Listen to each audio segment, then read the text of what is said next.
Dr. Watson, would you kindly close the door behind you so that we can limit the price of your carelessness to merely hours of work rather than days? My apologies, Mr. Holmes. I found myself rather taken aback. I saw tidier houses in war-torn Afghanistan. Are those my surgical needles? I ran out of tacks and the matter required immediate attention. Was that my supper? Plainly not, for I was the one who ate it. I set it aside for this evening. And for that I am grateful. Is that my bed? Watson, since you've proven yourself a master of observation, might I ask you to apply your skills to a more pertinent question? Namely, the whereabouts of today's newspapers. They are the key to everything. The newsboy is usually reliable. Medically speaking, I often find that the key to everything is good sleep. In a bed. Your papers are here, on the table. Let us see what the postman brought today.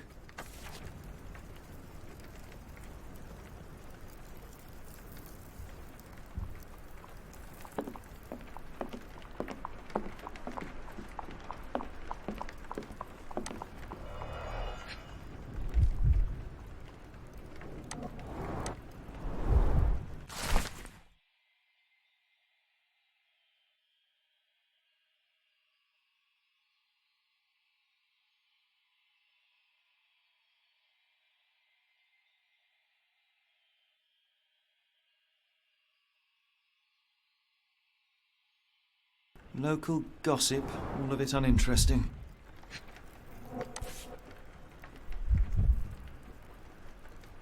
Your order from Barnes' bookshop has arrived, Doctor.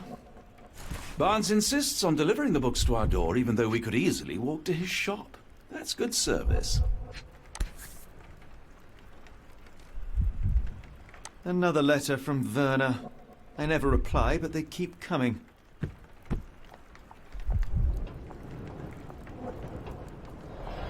I don't see the Strand. Where is it? Pardon me? I am on the precipice of uncovering a pattern of crime across London spanning many months and involving many men. The missing paper cannot be a coincidence. That's preposterous. My dear fellow, life is infinitely stranger than anything which the mind of man can invent. Well, life used your newspaper to wipe its posterior, so after that unpleasant discovery this morning, I disposed of it. But in lieu of the Strand, perhaps I can deliver you something equally tantalizing. I have just returned from a patient of mine, Captain Stemwick, who... No, that will not do. Grab your coat, Dr. Watson. Let us hope nobody has collected the dustbin.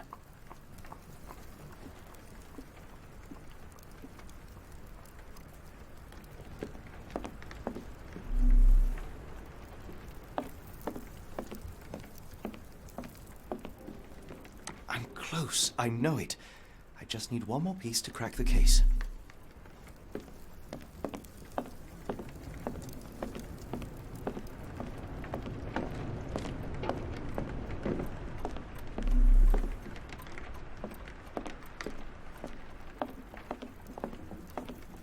The dustbin is yours for the digging, Mr. Holmes.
A cactus spine. If it gets in your skin, it's awfully tricky to remove, and when laced with poison, the perfect assassination tool.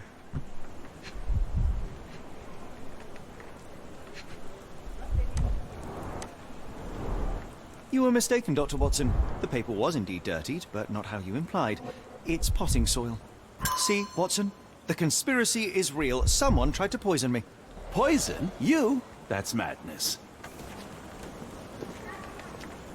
Get the Do strand. you even have Get your copy of the enemies that strand would here. want to kill you?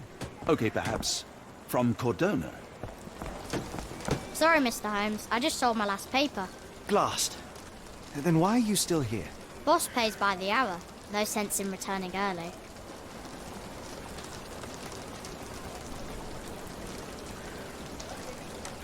Any breaking news today?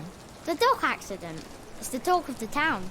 Yes, yes. Besides the tripe on the front page, anything about burglaries? I'm not sure, sir. You're a bright child. I presume you see everything that goes on around here? Nothing gets past me, mister. Then tell me, did you notice anyone suspicious at my door this morning? Like the man with your newspaper? Precisely. What do you know? I know the value of a shilling. Dr. Watson, Sure, now I can take the day off.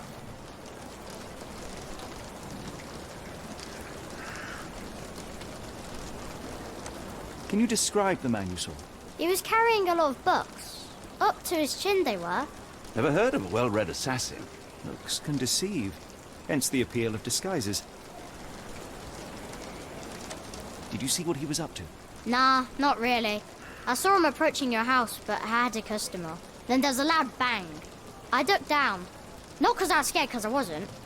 I had to protect the merchandise, and all I could see was him kneeling at your door. Which way did he go?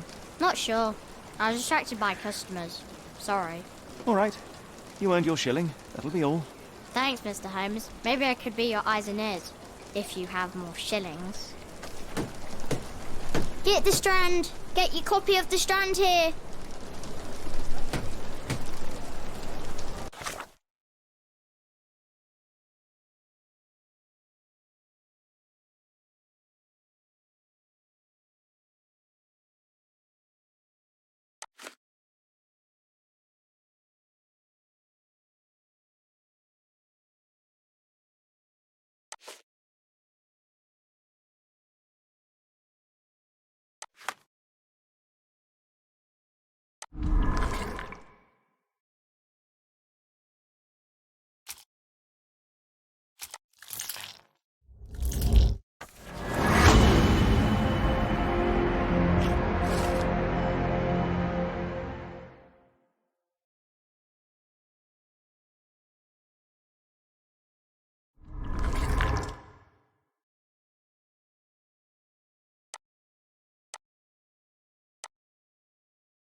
Come now, Mr. Holmes. Murder? Yes, Barnes has his quirks, but he also Get has the his strand! scruples. Get your copy of the Not strand every here! pawn knows it's part of a game.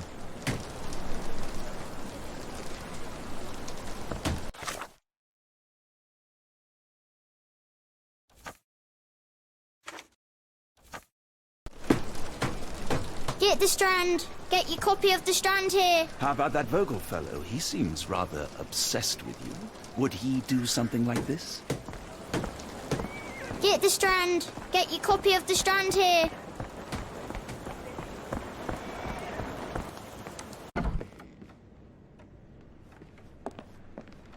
Why go through all this scheming to murder you? A spine stuck to the newspaper is hardly lethal.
Mr. Barnes, a word.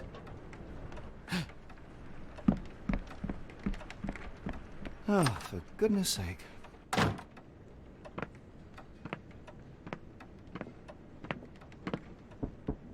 Who goes there?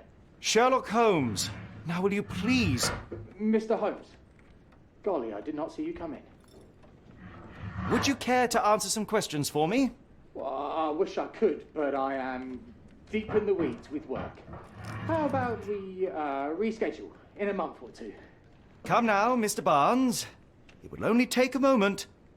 Really deep in the weeds with important things. Well, help yourself to any book, just take it and pay later. I trust you, Mr. Holmes. Barnes doesn't seem like himself. Why is he acting this way? You're asking the right questions, Doctor. Let's find a way to coax him out.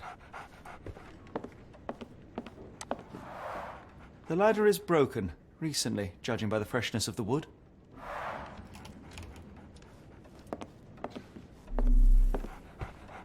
So, Barnes has a dog now. Who's a good boy?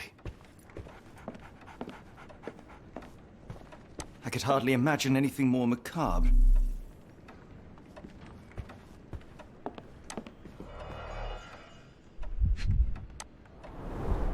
Basics of cryptoanalysis, cryptography in Egypt. It appears Barnes has an interesting hobby.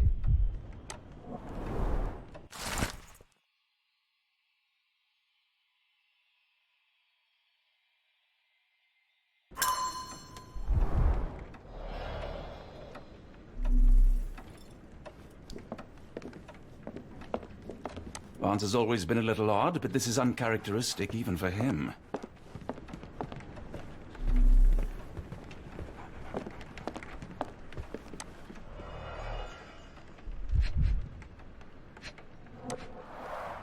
The finest view London has to offer.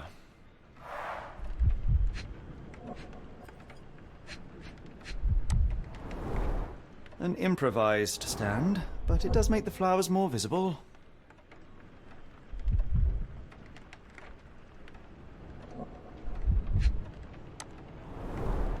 In the language of Mycroft's secret agents, it's a sign. Dried flowers are replaced when the job is done. I wonder who the recipient is.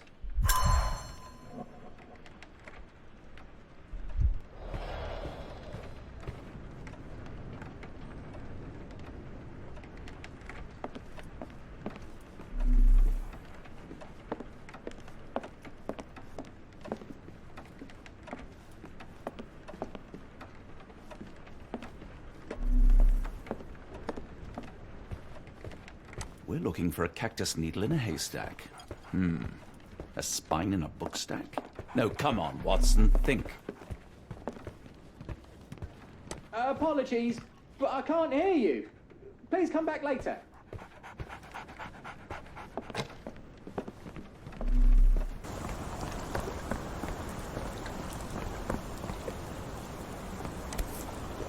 No seams or torn fabric on this doll.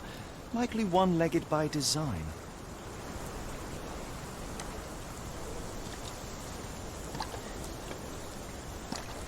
No seams or torn fabric on this doll. Likely one-legged by design.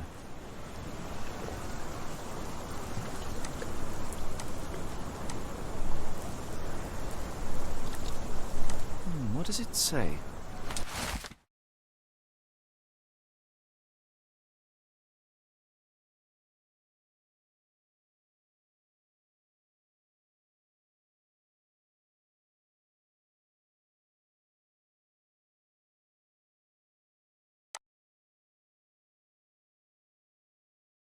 A treasure hunt.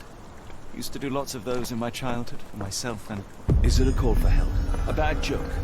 or both. Better not risk leaving this matter ignored, don't you think?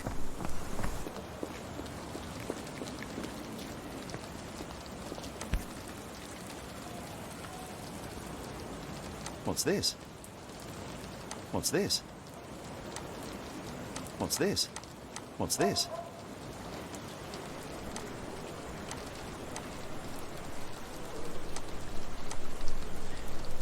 What's this?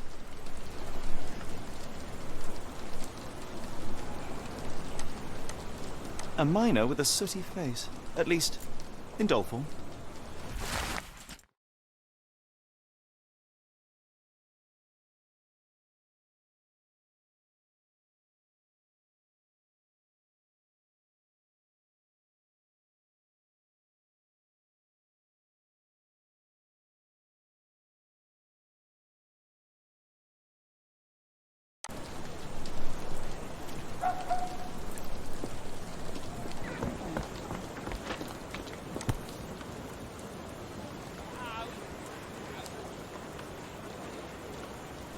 Unnaturally bent legs, yet they look to be a design choice.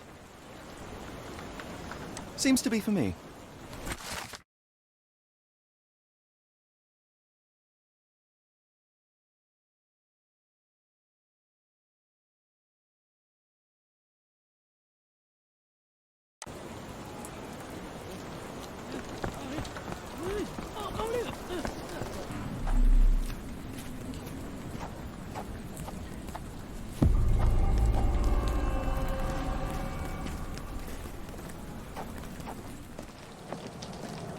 What a grim view.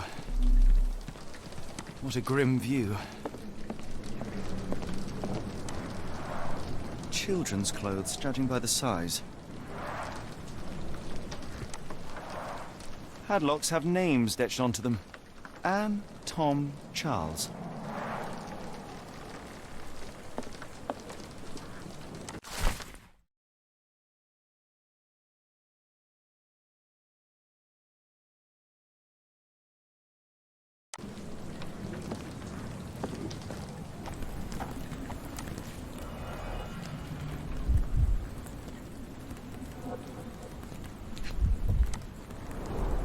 A model of a homely room and fireplace.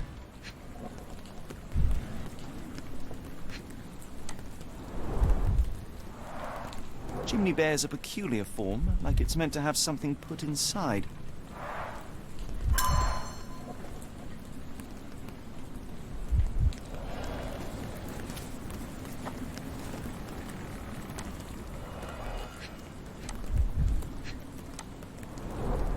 Looks like a factory to me.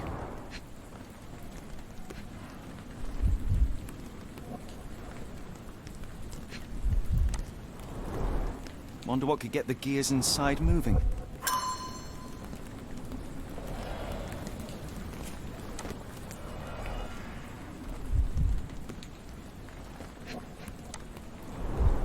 A small minecart. Endearing, if disturbing.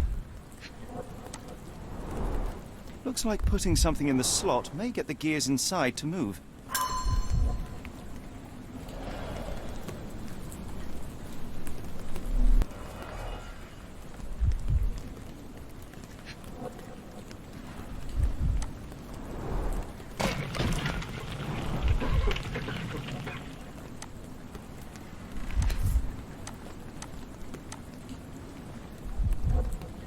Tom.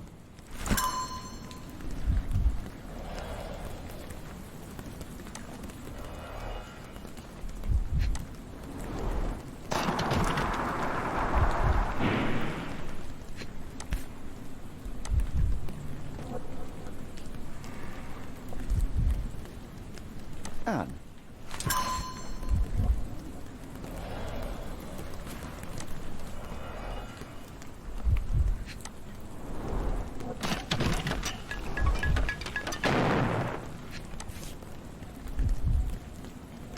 Charles.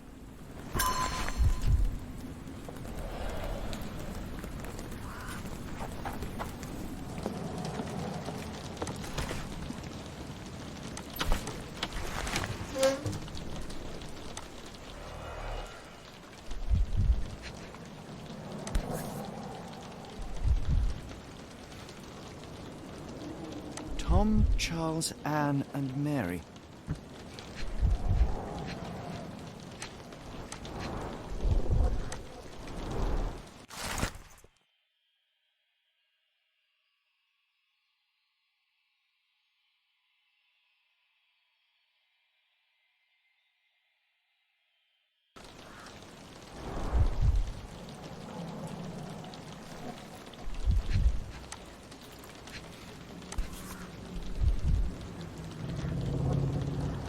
last doll seems recently made.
Not sure I like the treasure hunt's ending. Could we really have saved her, Holmes? No. Solving this crime is beyond my reach. It is society who must work on sparing children from death by hard labor.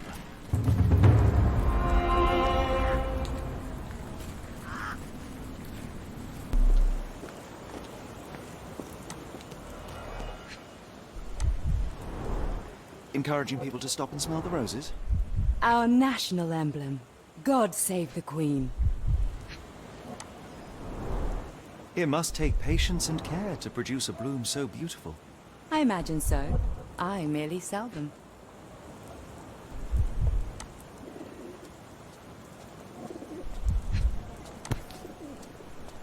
Familiar spine? This is what I found in my dustbin. The pot is damaged.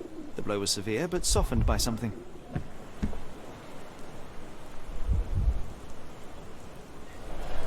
Anything tickle your fancy, Mr. Holmes?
My condolences, Mrs. Fleming.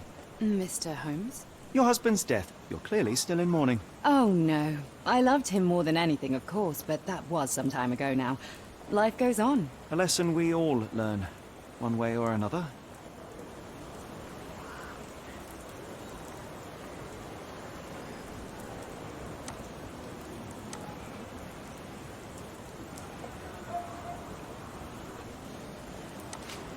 One of these things is not like the other. Come again? The cactus. Those fearsome spines can prove a devil to remove, and the sap is often toxic. And a rose thorn can give you tetanus, but we still grow them. The cactus seems comparatively harmless, though you have me thinking it must be valuable. I was under the impression that you knew its price already. Your guess is as good as mine. The first time I saw this cactus was when I came back from my break. I'm afraid I can't help with that, Mr. Holmes. Are you sure you're asking the right person? I'm just a flower seller. What do you make of the flowers in Barnes' shop window? Well, they could use a bit of water. Do they mean anything to you? Mean anything how? I'm not sure I'd follow, Mr. Holmes. Why do you think they're there? Are you suggesting the flowers are for me? It seems likely, does it not? Oh, I hope you're right. Are you familiar with Mr. Barnes? Yes. No, not really. Well, in a way. What on earth does that mean? I know who he is, of course, but we haven't shared much more than a look. A look? Yes. Each morning I go for a walk in the park with my dog, and most days I spot Mr. Barnes there with his new puppy, so we see each other. Actually, we once met briefly while our dogs played. He was quiet and seemed unsteady as he approached, but since then, we've never spoken. I often see him staring through the shop window. Sometimes I wonder what he thinks about that would etch such longing onto his face. People don't tend to come out for flowers when it rains. Perhaps I should try selling door to door.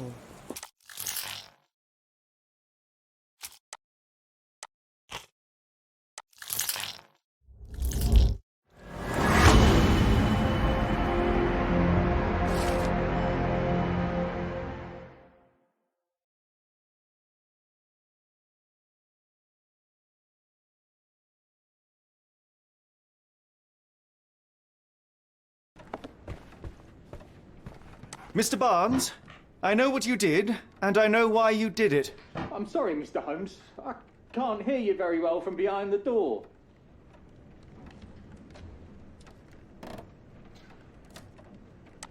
You ordered a cactus from the plant catalogue and then left it for Mrs. Fleming as a gift. You place flowers in the window to get her attention and wear high heels to appear taller and more desirable.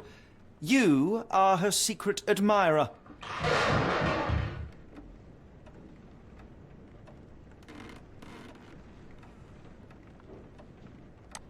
I couldn't read this morning's edition of The Strand because it was covered in soil and spines. I know you dropped a cactus on it and then fled.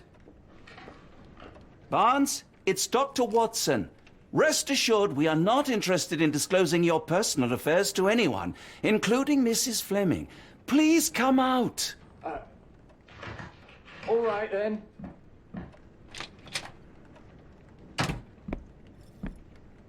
So, you know what happened then? I was on my way back from the post office, having picked up the cactus and some books. It was quite an awkward package, heavy too, and when I got to your door, I dropped the cactus and your paper. Forgive me. I needed that paper to prove a theory and prevent a crime. Your actions were rather disruptive. Your clumsiness carrying the post is matched only by the clumsiness of your romantic gesture. Oh, it's true. I am useless with this sort of thing. I'm not even sure if Mrs. Fleming noticed.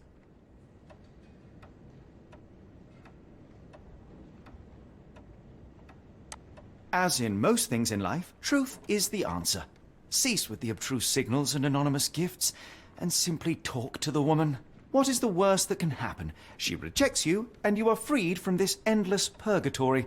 That... Yes, you are correct, of course. I do have a slight tendency to overthink things. Thank you. So, at last, we return to the matter of the paper. I'm investigating a string of burglaries. Did you perhaps read of any before the edition was spoiled? I don't recall, but you're welcome to read our copy for yourself. You had an issue of The Strand here all along? Well, naturally. I am a bookseller. I have a subscription to every magazine and newspaper in London. So you ought to be familiar with the concept of burying the lead. Oh no, my apologies, Mr. Holmes. I'll make it up to you however I can. I am an expert on obscure languages and translation and Yes, okay. Just give me the paper.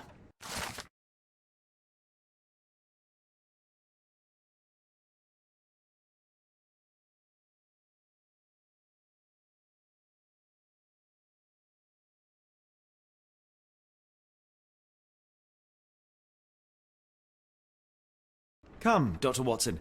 Let us put this matter behind us. Farewell, Mr. Barnes. I hope to hear good news about you and Mrs. Fleming. Let me know if there's any way I can make it up to you. Tell you what, tomorrow's edition of The Strand is on me. I'm sure Barnes has had enough of our meddling, Mr. Holmes. We best be off. Well, that was an utter waste of time. An assassination did seem rather unlikely. There was supposed to be another burglary. I was certain of it. Something you wish to say, Doctor? No. Well, only that you have a remarkable faculty for deduction and pattern recognition. And that perhaps, if ill-applied... I see things that are not there. Yes. It is London. There will always be burglaries. Doesn't have to mean anything. So it seems. Forgive me. Without something to occupy my mind, I turn into an entirely different animal. Which brings us back to my news from earlier. I think I have a case for you, a real one. Truly? Indeed. Though perhaps not as thrilling as your stories from Cordona. A patient of mine, Captain Stenwick, told me that his servant disappeared. I said I knew just the man to help. What do you say? Oh, Watson. Yes, I know it's not the most tantalizing mystery, nor the story to launch my writing career. But... it's brilliant. Let's go. Oh, good. Well, his house is nearby. Come. Stenwick is just down the street from Barnes's bookshop.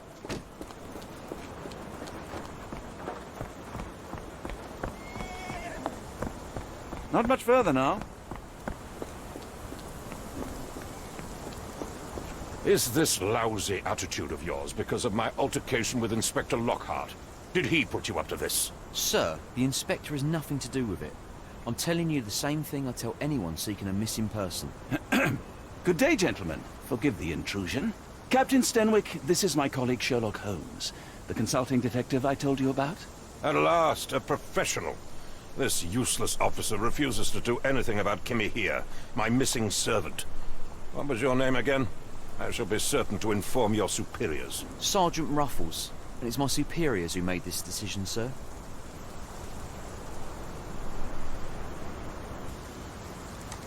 Why has the police department decided not to help? We investigate murders, thefts, fraud, arson, real crimes. A servant walking away from his master is not our highest priority. That said, if we find Kimahia breaking the law, we'll be sure to notify Captain Stenwick. Have there been other disappearances lately? Of course, here and there. But when life is tough and opportunity comes knocking, you can't blame those who answer. Now, I must be off. Best of luck in your search. You heard that, didn't you? The way that man spoke to me. I shall need your written testimony. Then we can lodge a complaint. Captain, perhaps Mr. Holmes' time is better spent learning about your servant, so that he may begin his investigation. Ah, yes. Quite right. Fire away. May I see your servant's bedroom? His shack is in the garden. You can't miss it. Did you search the room? Of course, but only to check he wasn't lying dead inside. Everything seemed normal at a glance. When did you last see your servant? Kimmy here normally brings me the morning papers, but yesterday I had to get them myself. He must have escaped the night before yesterday. Tell me about Kimahia. He's foreign, a Maori, all the way from New Zealand. Biggest man you've ever seen, and as strong as two. Dark hair and fearsome tattoos. He doesn't speak a whit of English, never bothered to learn. But I made do with pointing. I invested a lot of money in him, so he must be found. I take it this is the first time Kimahia has vanished? Undoubtedly. The man seemed terrified of the city. I think it was all the noise. He never left this estate. Should he cause any damage, I will bear the responsibility, for it was I who rescued him from savagery and brought him here to England in the first place. Is there any reason Kimahia may have left? I should think not. He had all he could have wanted. Gainful employment, new clothes, and all the cabbage he could eat. Did Kimahia make off with anything of value? Heavens, no. I would have mentioned it to Sergeant Ruffles. Still, he must have fled with some money on his person. No. I kept his wages in my safe. For security. All right, Captain. I think I have enough to get started. We shall first take a look around the mansion. Go ahead. I'll be here, mentally drafting my complaint. Why are you still here?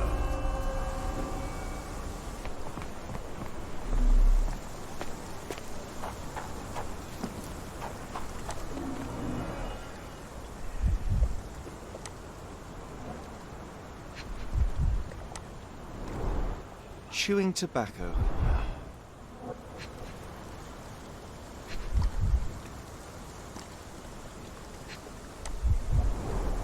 A shoe print, roughly size 11, with a worn-out sole. These are a workman's boots.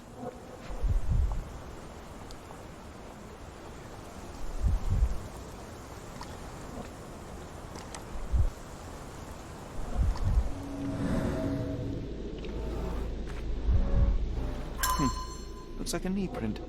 Someone knelt here. The amount of chewing tobacco suggests they were waiting a while. Amazing, Mr. Holmes. To read the ground like an open book.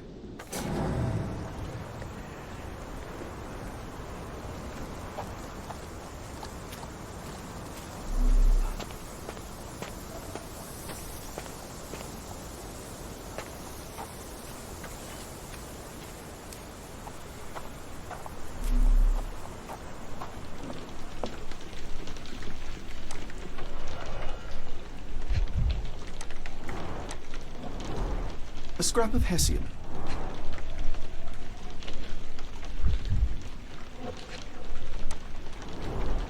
These were sturdy boxes. It would have required a serious blow to break them.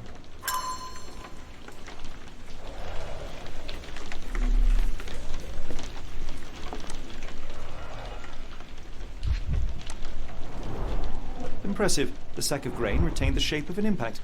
Someone hit their head here.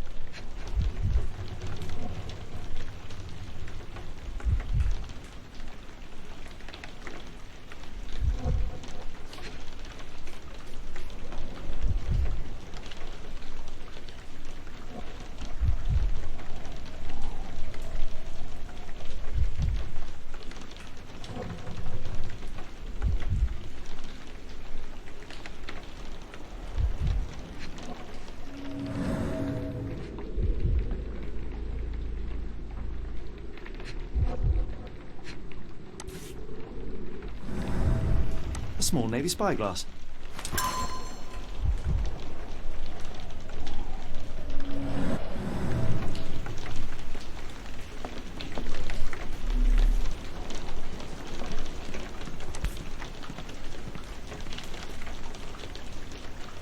A Maori nose flute. Ngurus, they're called. Clothes made of Hessian. Is Stenwick really so miserly? Clothes made of Hessian. Is Stenwick really so miserly? Button chops. The remains of a meal.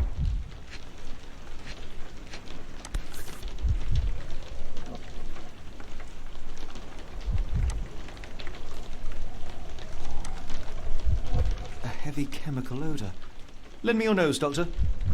Ah, I'll never forget that smell after my time in Afghanistan. That's an opioid, Mr. Holmes, a narcotic.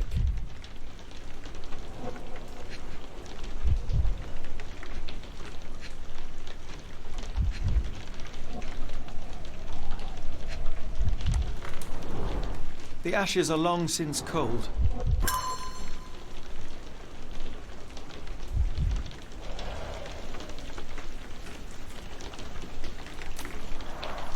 Is this a taniwha, a Maori water spirit?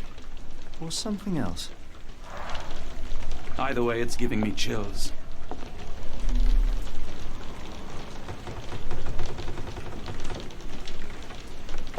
Stenwick makes his servant live in a tool shed. You think you know someone.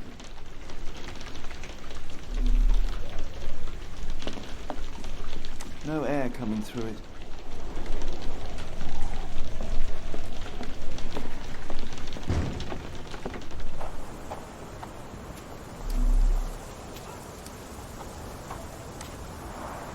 This lock is quite unusual. It appears that the key should be bent to the right.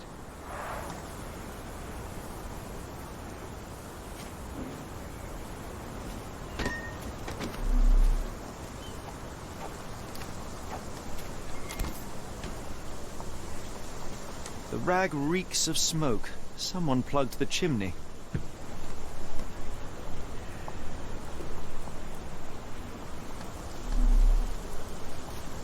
Do you think Kimmy here had an accomplice in his escape?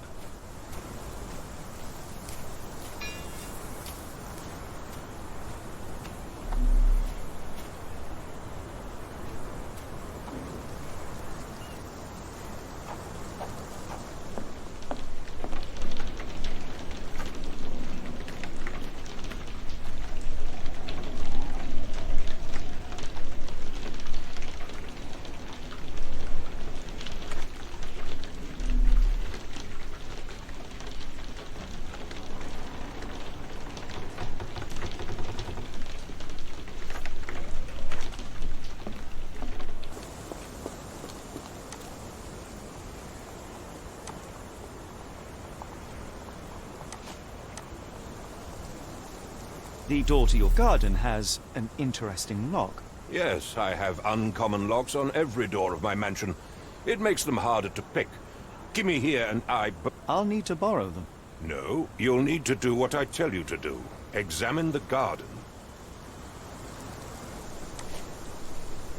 Are you joking? Why would I know this? I came across a pile of Hessian clothes in the shack. Are they Kimahir's? Yes. I had to give him something to clothe himself.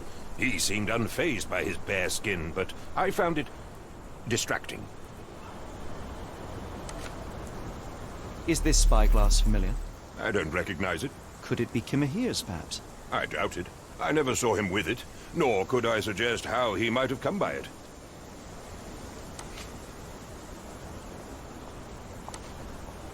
Do you happen to know Kimahir's shoe size? I wouldn't have the foggiest. But I'm sure it was enormous. Not that it matters. He spent his life barefoot. Despite my best efforts, he simply did not take to shoes. Has Kimahir ever indulged in tobacco? No. The man doesn't even drink. Are you certain? I found chewing tobacco in the garden. I controlled Kimahir's expenses since he struggled with the currency. I would have known if he used tobacco.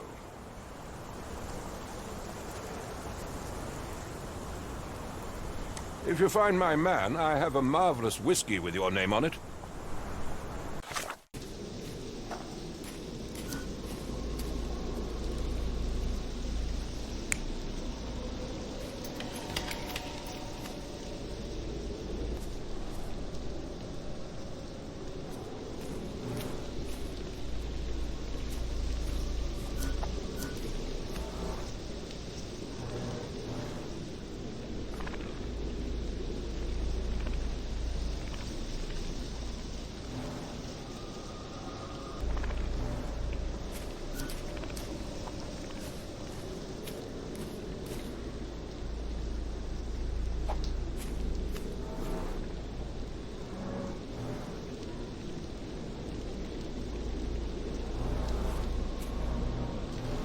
Someone moved a cart to this spot and then took it elsewhere. Can't see it anywhere in the garden.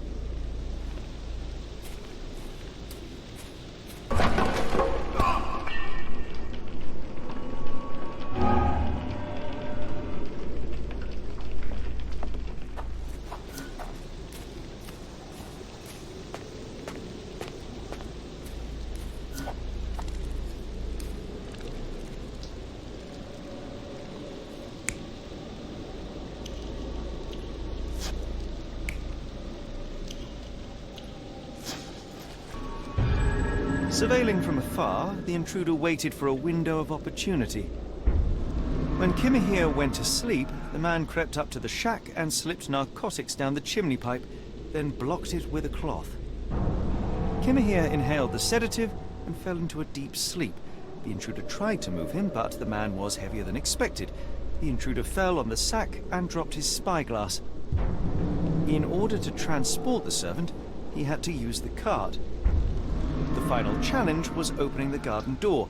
Luckily for our intruder, Kimahir had the key in his shack. Remarkable. It makes total sense.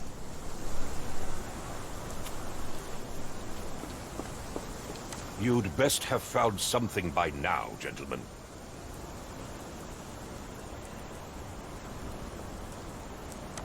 I fear that someone may have spied upon Kimahir. Likely the owner of the spyglass I found earlier. It appears they were watching for some time, as there was an impressive amount of chewing tobacco on the ground. And your point? I found the residue of narcotics in Kimahir's brazier.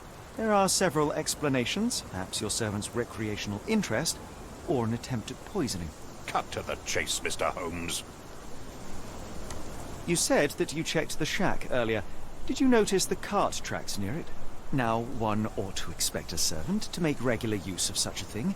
Indeed, I would have overlooked the detail were it not for the cart's absence. If, as you say, Kimahir never leaves your estate, then where did it go? I expect answers from you, Mr. Holmes, not questions.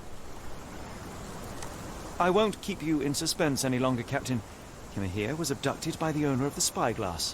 When your servant fell asleep, He slipped a narcotic into Kimahir's brazier to make him sleep even more soundly. In order to carry a man as large as Kimahir, the intruder stole the cart and rolled him right out of your garden. Now, hold on. All this simply to tell me what I already know? Why haven't you found him yet? I only arrived a moment ago. It is, frankly, incredible that I have already deduced so much. Every second you dawdle here, waiting for me to stroke your ego, is another second wasted. I'm not interested in the how, the why, or the who. I am only interested in recovering my investment. Spare me the claptrap, boy, and go and fetch my servant.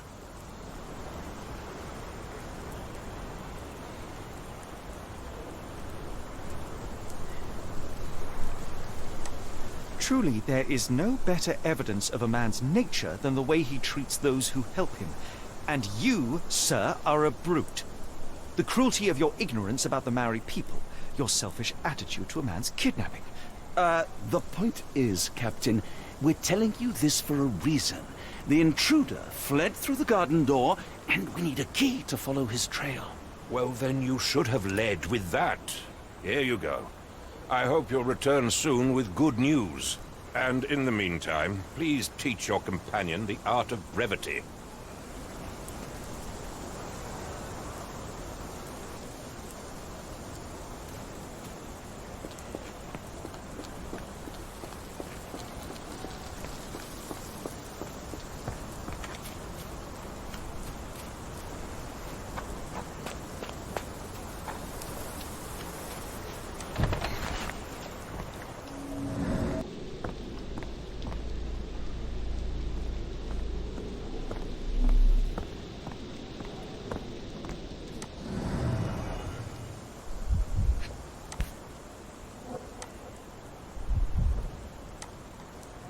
Roy Soulsby. Could that be the name of our man?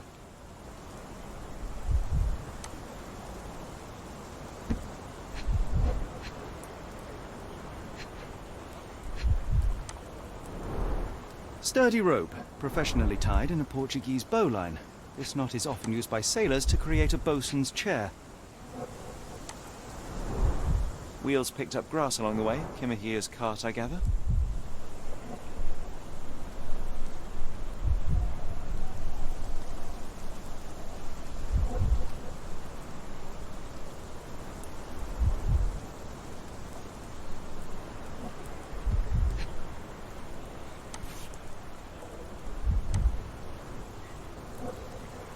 A strange substance. I have my suspicions based on the colour and consistency, but would you care to hazard a guess, Doctor? Well, it's odorless, but from the way it absorbs water, I'd say saltpeter. Then we're in agreement. Well done.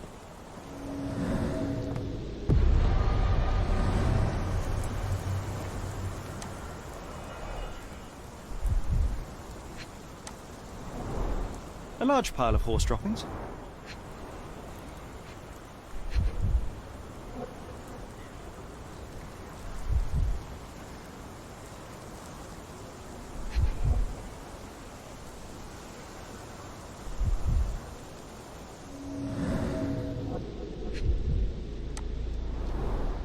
Many cigarette butts. Someone stood here for hours. There was a cab waiting here. Our abductor slipped in and then off into the night.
The Strand proved not so useless after all. The saltpeter accident. Doctor, do you recall? The Port of London, of course. The footwear, the spyglass. Indeed. We shall need to take a cab there.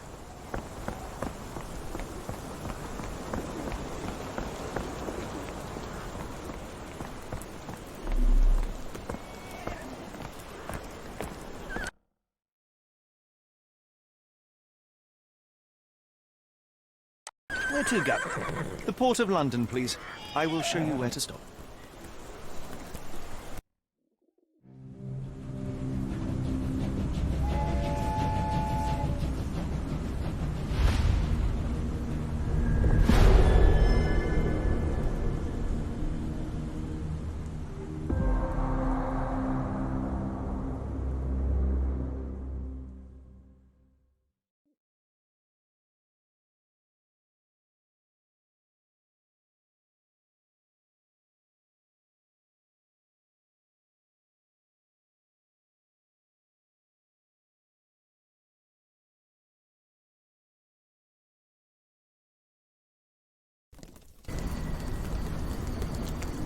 Mr. Holmes, what a compelling mystery we have stumbled upon. Perhaps I have the premise of my next novel. One kidnapping does not a story make. Stop! A black cat crossed before us. It's a bad omen. I did not take you for the superstitious type, Doctor. Such things are mere fantasies, tricks of a feeble mind. One imagines a physician would keep a surer footing in reality. Perhaps. Before the war, my time abroad was difficult. Once, I came across an Afghan, bleeding, who I could not save. He pressed a rosary into my hand. A gift, he said, so as to gain God's favor. After that... Dr. Watson? Yes, well, I shan't get into details, but sometime later I found myself lost in the desert. Dehydration set in, and things grew ever more dire. The man's words came to me. I said a prayer and placed the rosary on a rock. A gift to gain God's favor. And you were rescued? Yes. A detachment of British soldiers found me. To whom I'm grateful. But without their diligence, you would not be standing here and I would not have this case. I'm sure you have another explanation prepared, Mr. Holmes, but I think I shall cling to the occasional superstition all the same. To each his own, Dr. Watson. So long as it does not interfere with my methods, do it. We must press on, cat or no cat. The question remains, why abduct Kimmer here?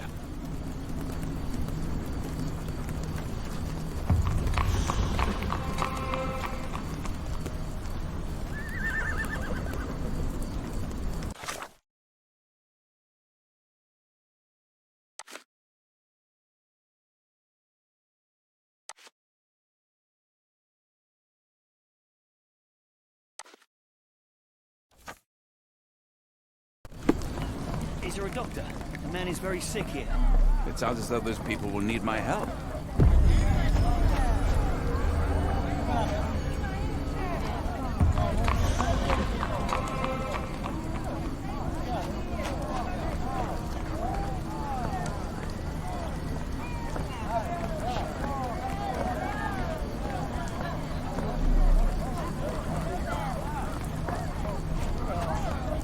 Hello, this is Dr. Watson. We'll take a look at your friend. What are you looking at? You like to watch how a man suffocates himself for food? What are you looking at? You like to watch how a man suffocates himself for food?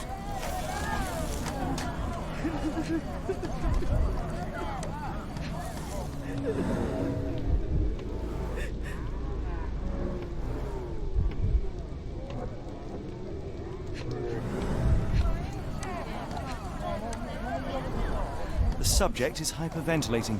He has a pale face and dilated pupils. Freshly dug up treasures, it seems. Everything ends up in a river. It's a good thing these people take The water something has a from it. curious whitish tinge to it.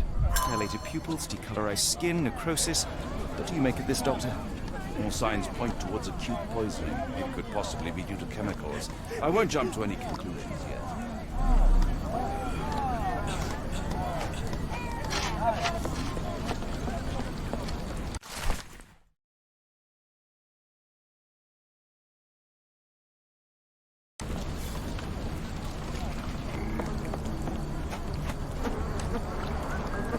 pile of rotten food. It carries danger, but not of the kind that we witnessed.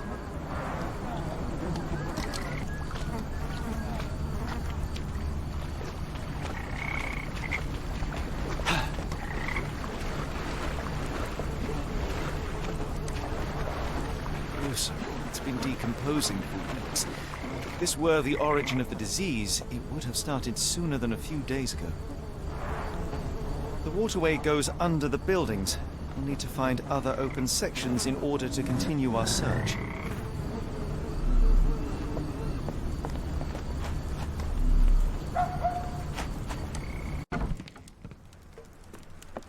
Hello, lad.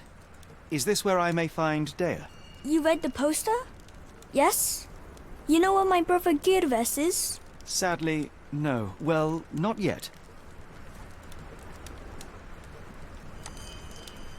I want to speak to Dea. Is she around? Amma, my mother. She got sick after the fire. Big red smoke. She couldn't breathe, so I took her to the doctor. Now I am in charge. Where did you last see Gervais? He worked at a, warehouse. This man, Roy Solby, gave him the job. He paid him a necklace. How would you describe this Soulsby? He was big and strong. He had a big scary eye. Scary, you say? Yes, like it was made of metal. Do you still have the necklace that Soulsby gave to Gervais? Gervais left it near the, shrine. I tried to sell it to buy Amma medicine, but no one wanted to buy. Don't go anywhere.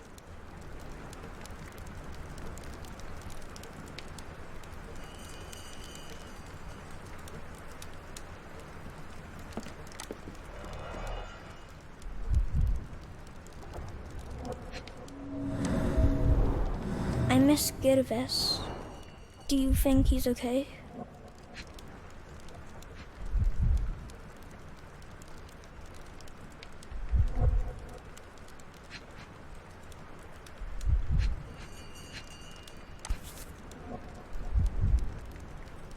This cheap pendant looks like silver, but it's only made of tin. No surprise the boy couldn't sell it.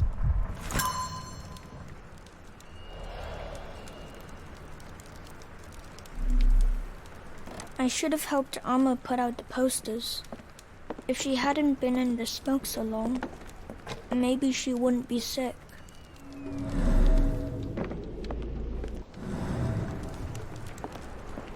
It's a large harbour. If our kidnapper is hiding here, finding him won't be easy.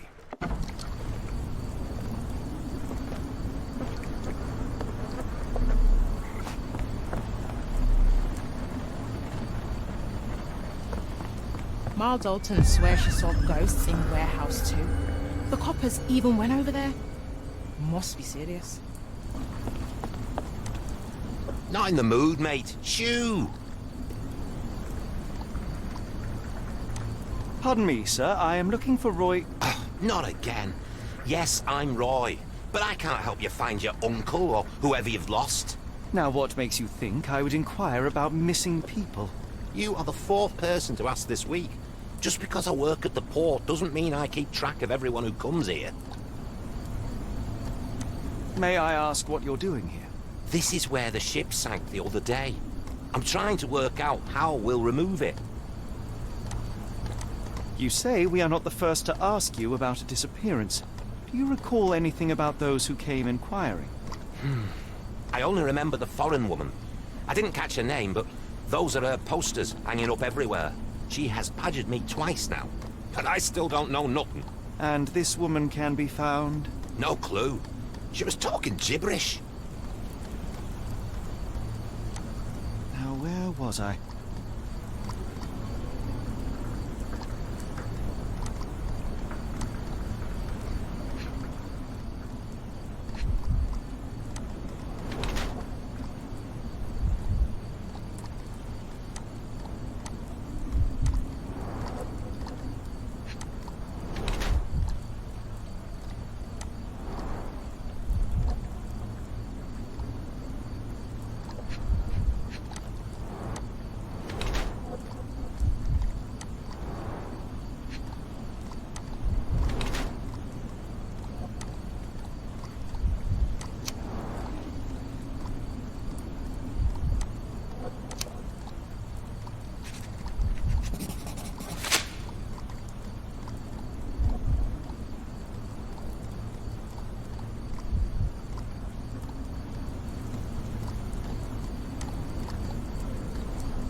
Sorry, doesn't ring a bell. What are you on about? I have been told that you hired Dea's son, Girves, right before he vanished. His brother also said you had a metal eye. What do you make of this? Tell that him to stop making things up. What are you on about? Can't help you there, mate. What are you on about? Have you seen this before? My card? Where did you dig that up? At a crime scene near Baker Street involving a young servant's kidnapping, I might add. No. Someone used it without my consent. How else would it end up there? That boat explosion stopped most traffic coming into the port. Guess I'll be without work for a while. Moskva. Sounds like this ship was from the east. My money is on a loose cigarette or a discarded match. One careless throw, and boom. Moskva. Sounds like this ship was from the east. How can I help? I could try and flag someone down. Wonder why people are going missing. Puts a man on edge, you know.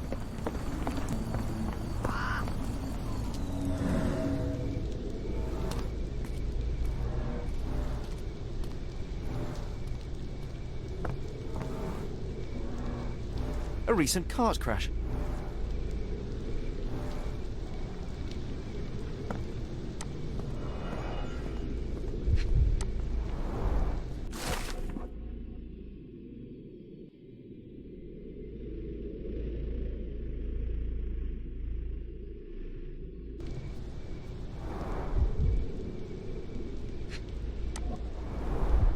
Phenol, a dangerous substance often used as a sanitizer, coming from Spade Chemicals.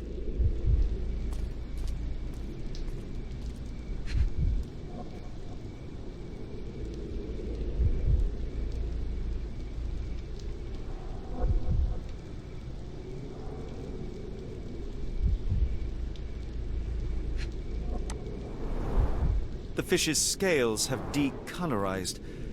What a disaster.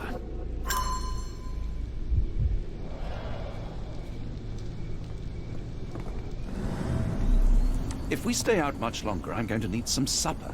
Do you feel like a meat pie?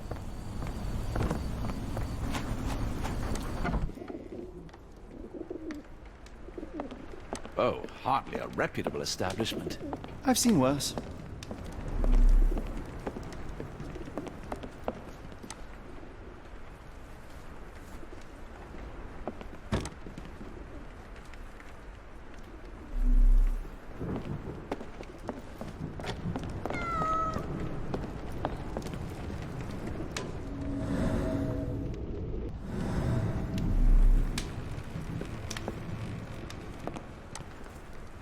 Greetings, miss. I'm hoping you can help us. We shall soon see.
My colleague and I are seeking a burly man, above average height, with workman's boots. Half my customers, then. Your description hardly narrows things down.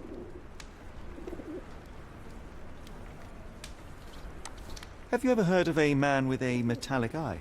I've seen him, even. Dirty Summers is the name. A nasty lout, with a silver ball in place of a missing eye. I heard tell of a recent explosion in the port. What do you know of it? Ah, yes. Something exploded in a ship's cargo hold. Caused a terrible blaze. The sky was red with smoke till morning. Where precisely did it occur? The ship sank near the third pier, next to the dockyard. I shudder to ask, but where does one find a dirty Summers? He likely signed on with a ship. I am not one to spy on others, let alone him. I see. My advice, keep away from him.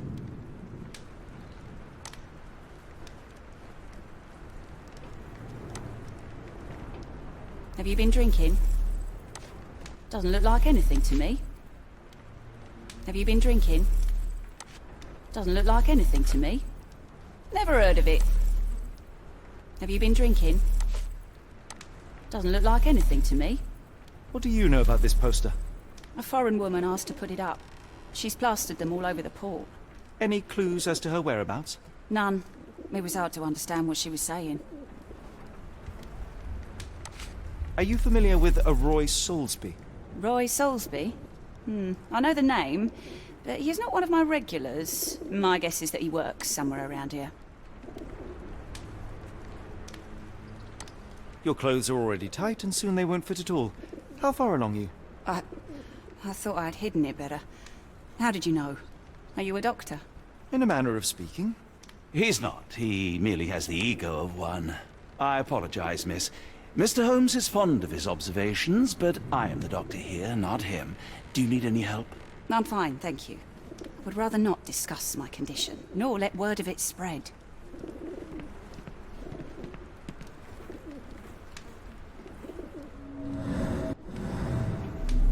What can I get you? After the incident the other day, it seems customers are staying at home. If we stay out much longer, I'm going to need some supper. Do you feel like a meat pie?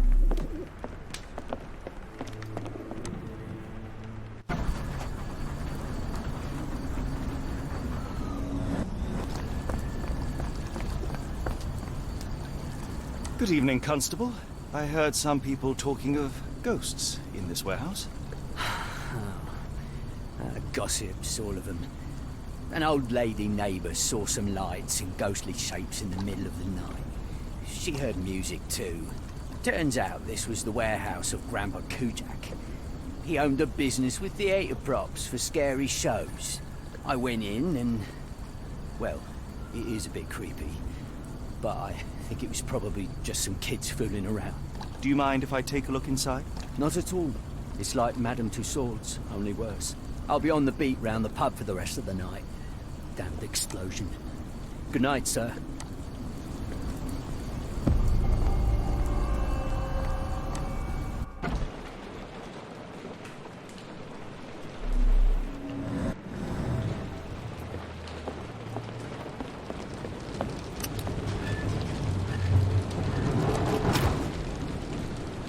An effective contraption. It still works.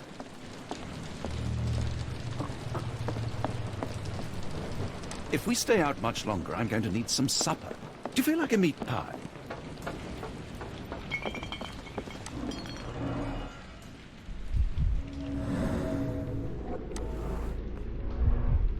There was a box in the coffin. It was removed quite recently. They opened the casket and left marks.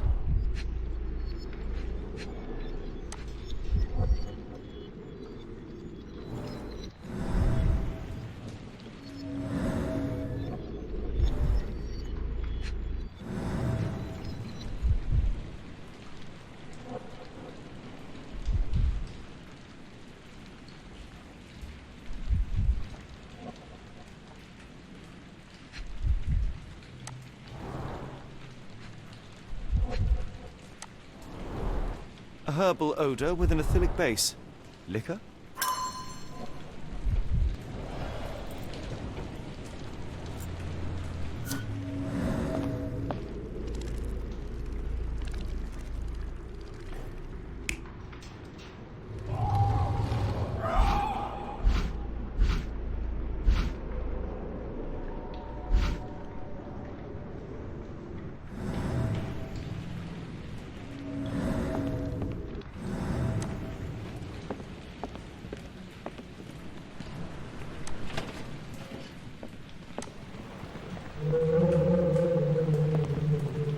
Who is this intended to scare?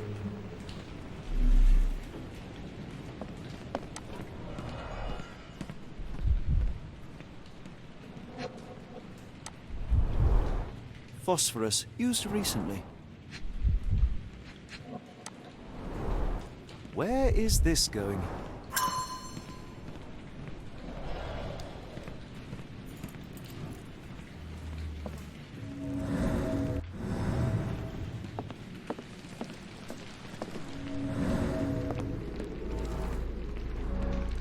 Several crates are missing.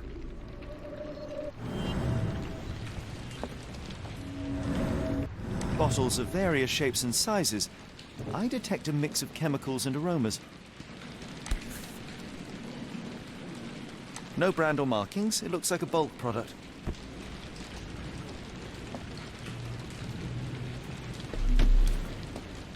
A small cart left those tracks.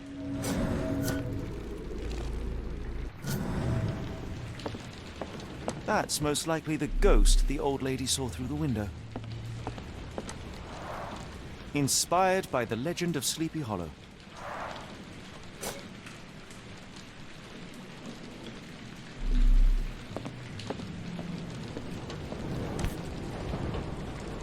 Somebody had fun.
Somebody played with phosphorus to give the illusion of ghosts or ectoplasm.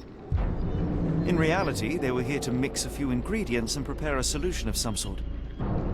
Then they took a box hidden inside the casket, and they left through that gate with a small cart.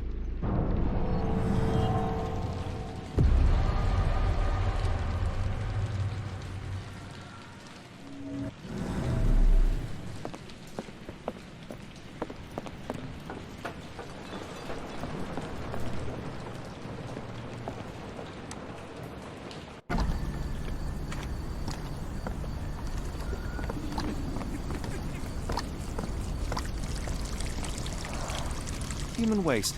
Despite looking fairly hazardous, I doubt it could cause such acute poisoning.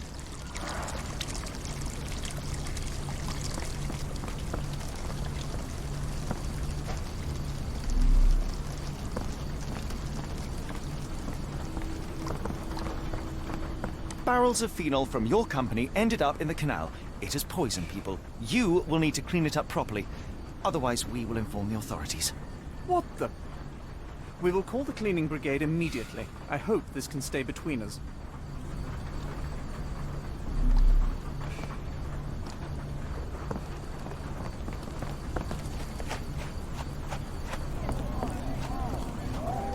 What are you looking at? You like to watch our men suffocate Gentlemen, the himself doctor for here and food? I have found the source of the contamination. Spade Chemicals will take care of it. That's pretty good news. But how long will it take? And what about our friend? Will someone pay for his treatment? Pressurize the company. But for now, get rid of the stained clothes and rinse any phenol-affected skin. No one else should touch the canal today. Thank you, we'll do that. Let's go to the chief doctor for help.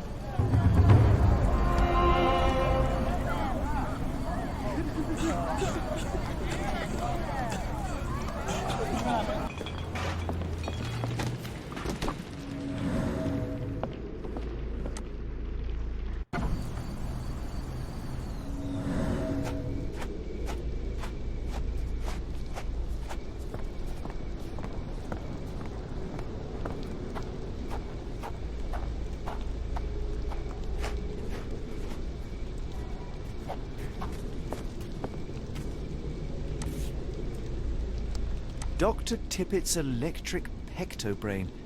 Patent medicine of the future. This is a patent medicine.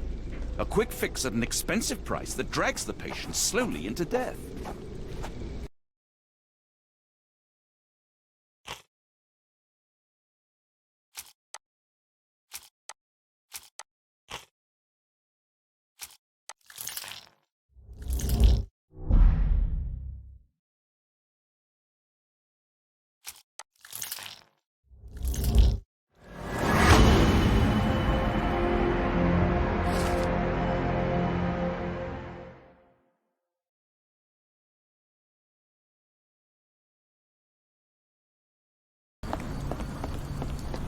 What are you gawping at?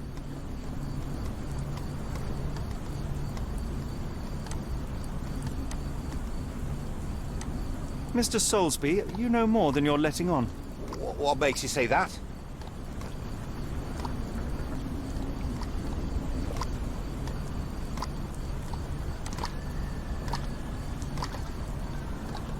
A man named Dirty Summers was involved in some recent kidnappings across London.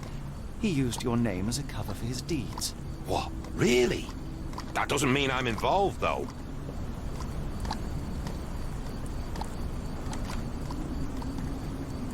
Your calling card was found at the crime scene. That's enough to make you a suspect. You cannot be serious.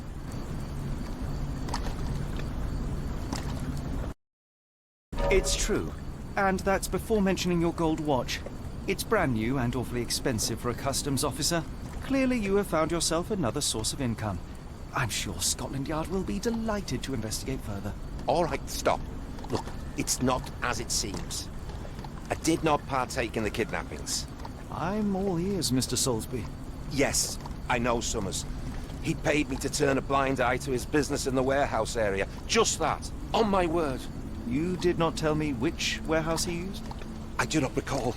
But I used red paint to mark unsupervised warehouses. Ought to be one of them. What else can you say of Summers? He's a regular at the Cursed Mermaid. Goes there with his crew almost every evening. What for? I don't know. I assumed just for a drink.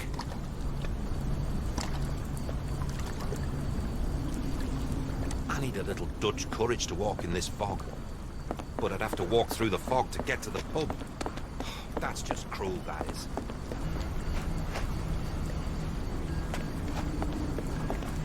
Where are we? The field hospital?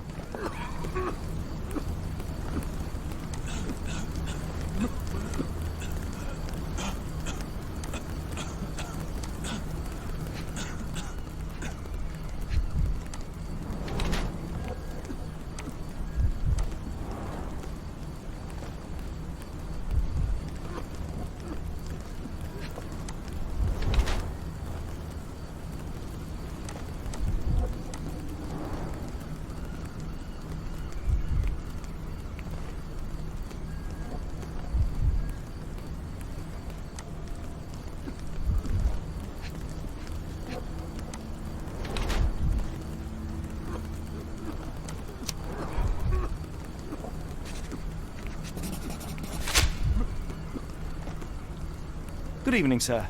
Are you the gentleman who sells that intriguing pecto-brain beverage? Good evening, gentlemen. I'm Dr. Thomas Tippett, and yes, its proud inventor and purveyor. Are you a doctor? You seem remarkably young. I'm self-educated. I help people in need around these parts with my medicine. Helping, as in bringing to the grave? That is unfair, sir. The virtues of my invention are to calm the nerves, to stop coughing due to the endless smog, and to help children to sleep. Has your beverage been tested by your peers or any medical authority? I am a doctor, and it appears that you are playing with people's lives, people who place their trust in you to ease their pain. People need help, and drugs are expensive. My formula helps, and it's inexpensive. The product is dispensed from here only, so dose and usage are controlled. I looked into other patented medicines. They contain harmful or useless substrate, and they're sold in respected shops and pharmacies. Do you realize what you are doing? You are playing with people's health. You're a doctor. Take a look at my product. You won't find mercury, radium, lithium, or any other toxic substances drowned in alcohol and sold freely by so-called health professionals. I can show you how I work. Let me help people. Watson, what do you make of this situation? I'm not sure. Patent medicines can be a scourge, yes, but he is not entirely wrong in practice. Why the haunted warehouse? Well, nobody was using it, and people are afraid of ghosts. It kept them away until today. What I do is not entirely legal, but I do help people.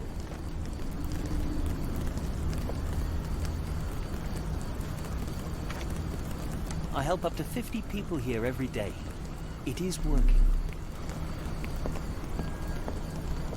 I can hear the patient suffers with their lungs.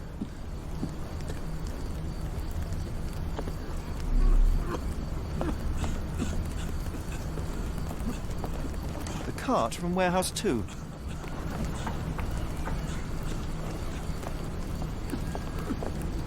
The patient has a high temperature and is short of breath. If we stay out much longer, I'm going to need some supper. Do you feel like a meat pie? Almost all men die from their remedies rather than their diseases. I want to change that.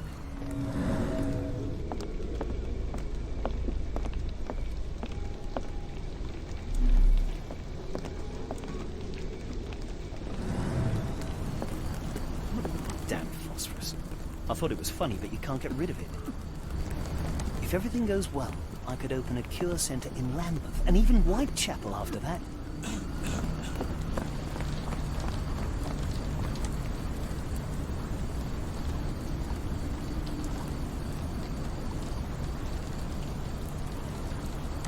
Constable, my name is Dr. Watson. A man called Thomas Tippett has opened a field hospital nearby and is selling illegal medicine there.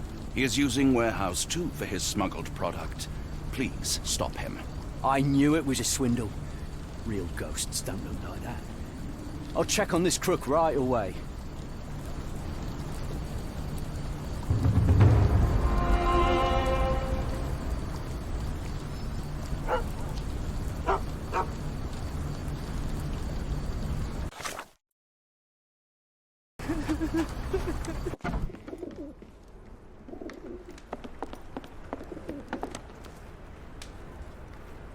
Why do I have the feeling that you know more about Dirty Summers than you're letting on?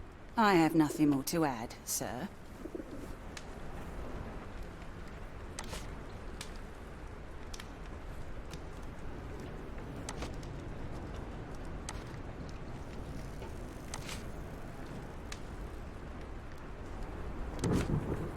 Enough. I have hard evidence that Summers was involved in recent kidnappings across London. I'm not surprised. So what?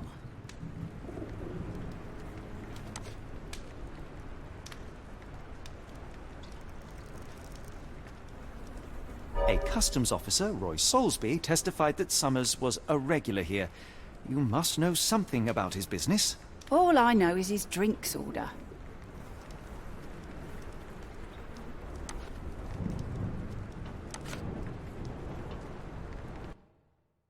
If the lives of the missing do not concern you, then I would urge you to think about your unborn child. Are you threatening me?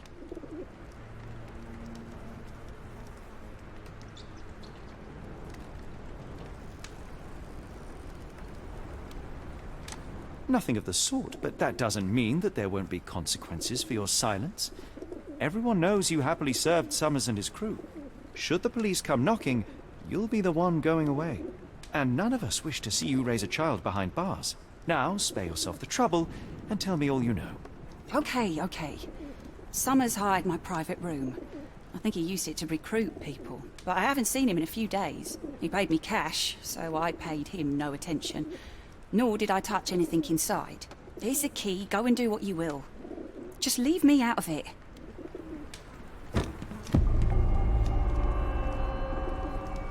Be careful on the port, gentlemen. The fog is particularly thick tonight.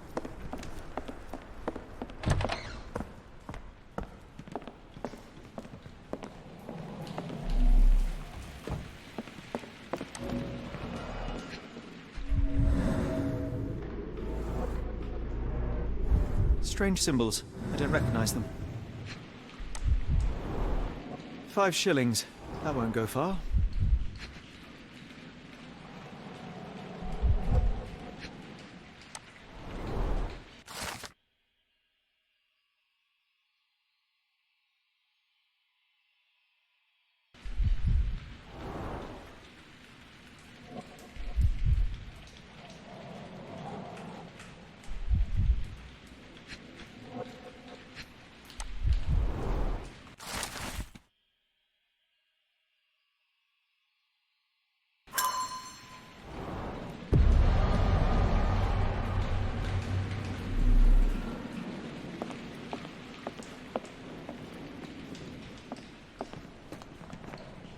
The hairs on the back of my neck stood up.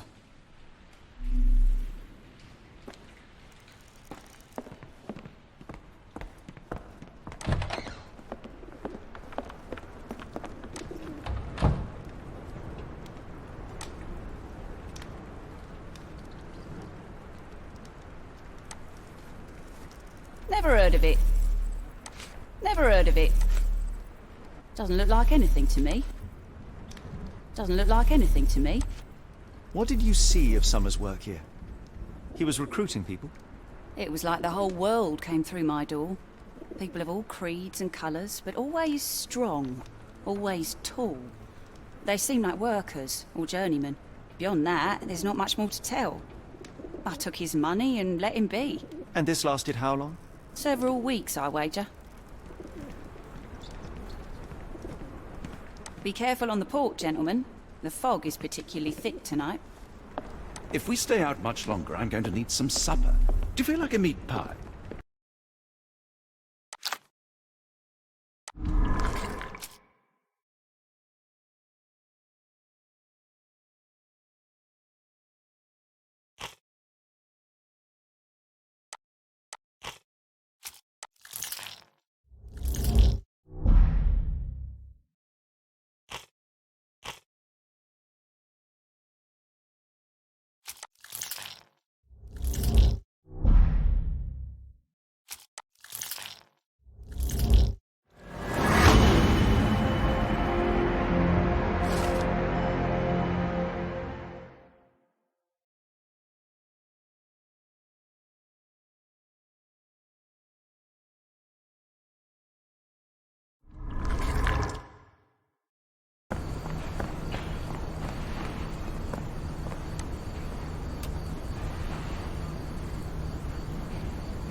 Really, Holmes, this ought to be beneath you. As my brother would say, it is for the greater good. The layers of rust will prevent any movement.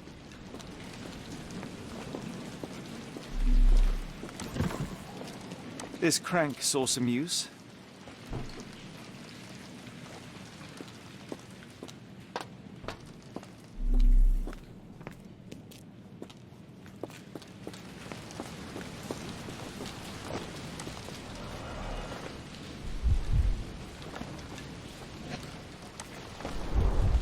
Mold. That's why you don't leave sailcloth lying out.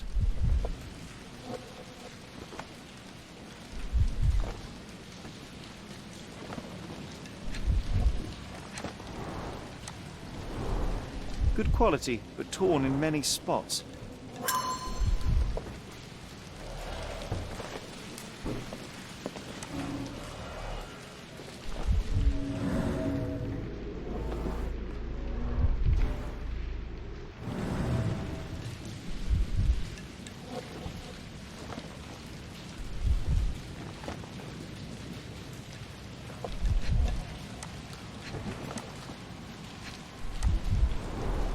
There are a couple of marks on this end.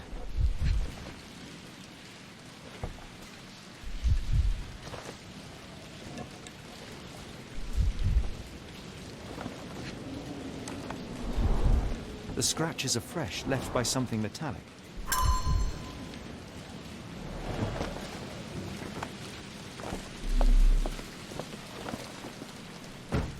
If we stay out much longer, I'm going to need some supper. Do you feel like a meat pie?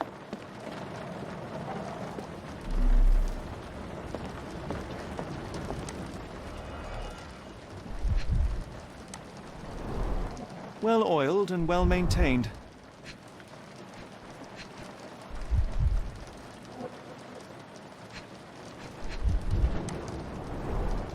Fit for a crank.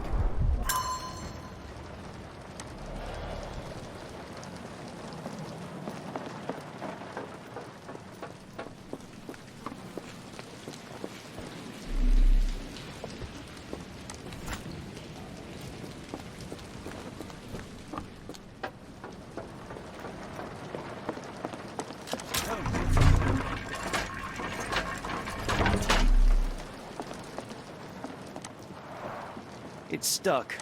No one's used it in a very long time.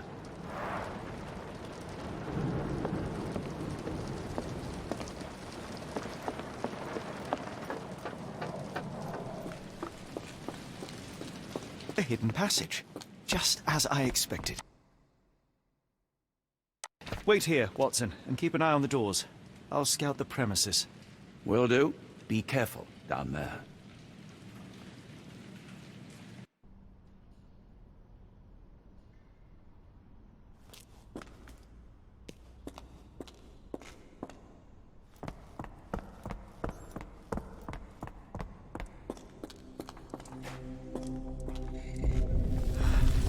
Wait. What's happening?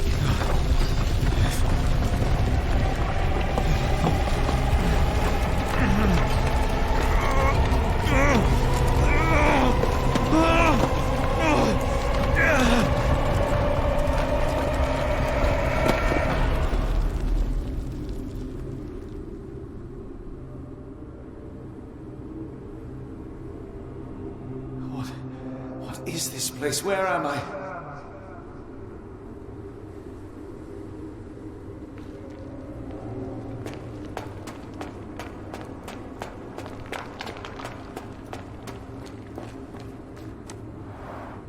Strangely cold. Something is missing.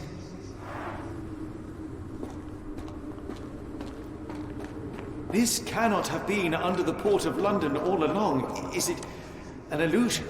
The only way forward is the abyss.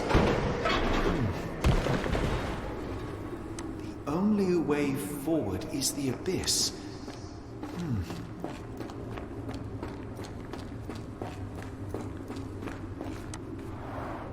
Strangely cold. Something is missing.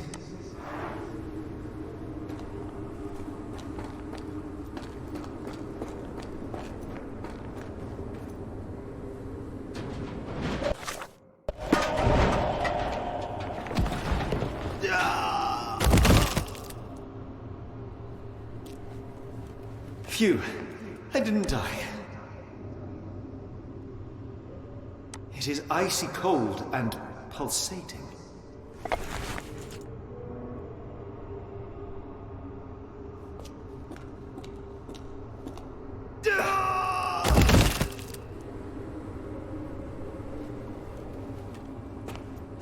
My heart, be calm.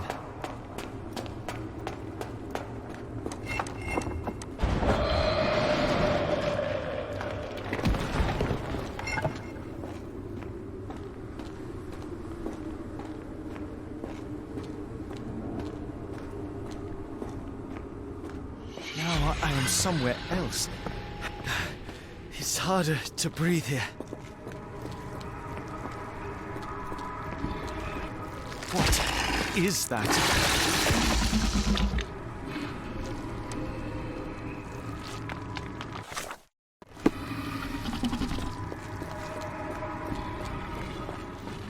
It's like it stares right through me.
Head is already spinning. When will this end? There are 2 recesses.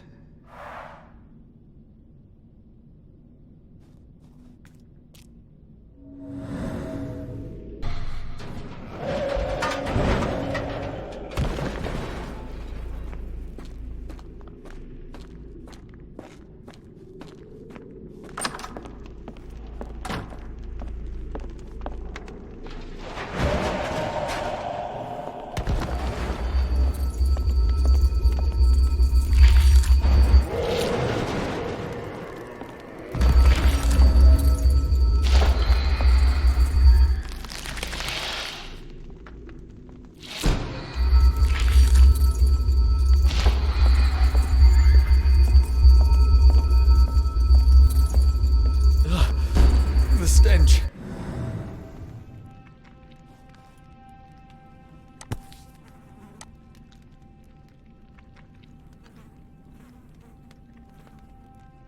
A strange stone. It almost feels alive.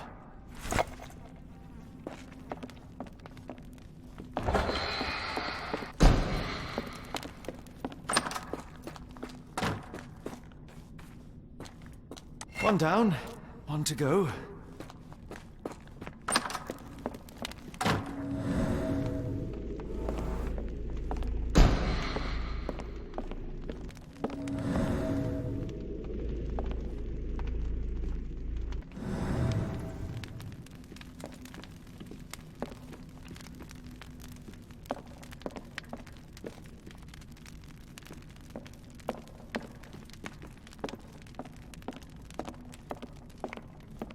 Oh, that is truly revolting.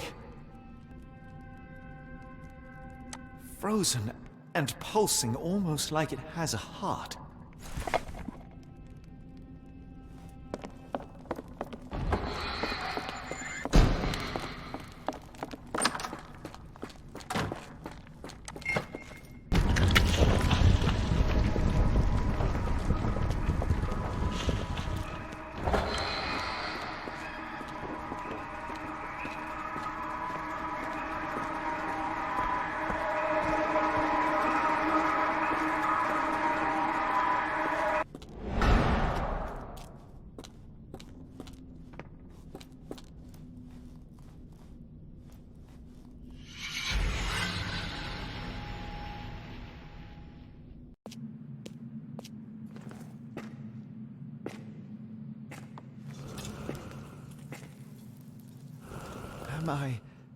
Did I get out?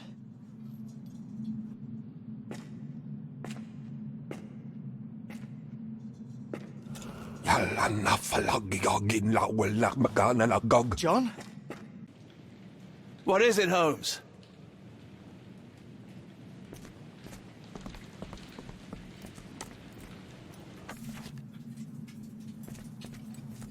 Watson! Holmes, where are you? Holmes. Holmes. Are you all right? Fine. Watson, I'm fine, thank you for asking. Fine? By Jove, you should have heard the way you called out my name. It was just a game of shadows.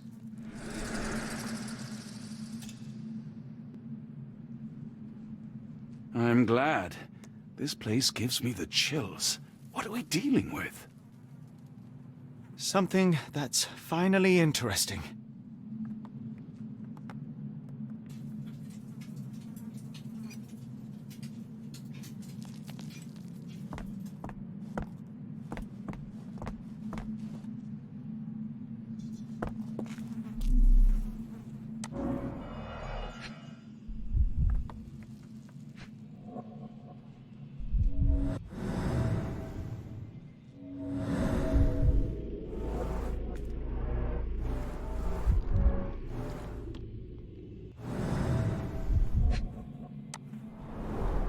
His abdomen is severely bloated.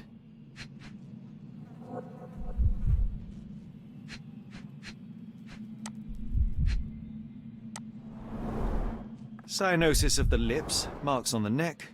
This man was strangled.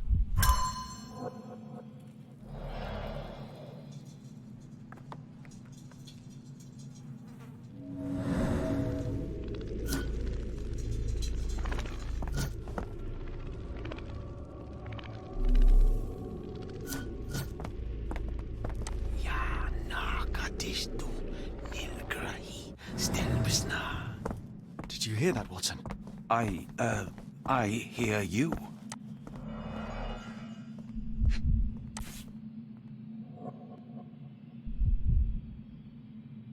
An American passport. Amos Colby. Someone got their hands dirty painting this with blood.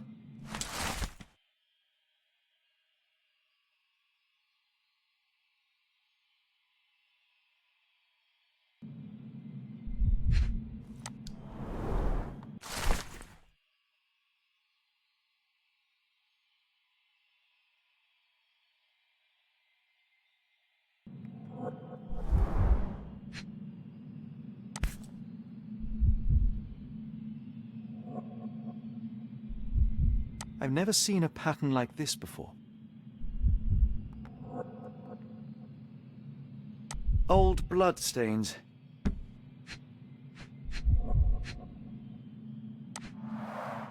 At least 24 pendants, all identical and made of tin.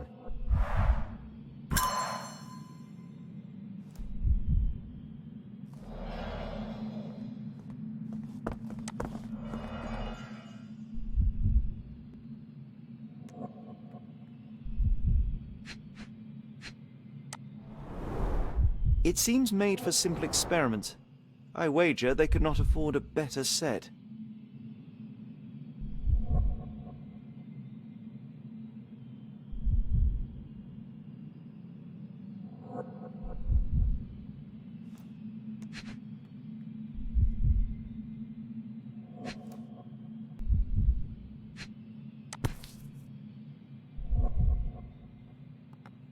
This box contained a narcotic substance, much like the one in Kimihia's brazier.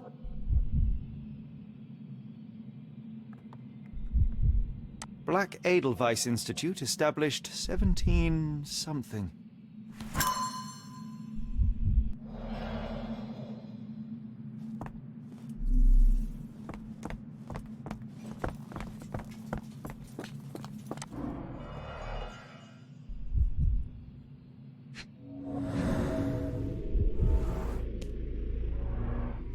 Deep scratches left in a frenzy.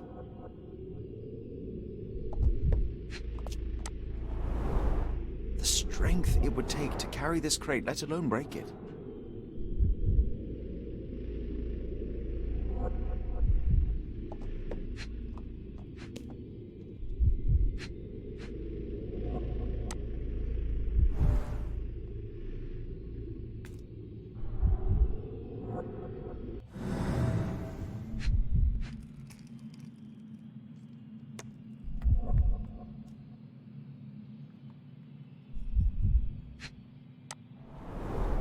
A small bloodstain, but not serious.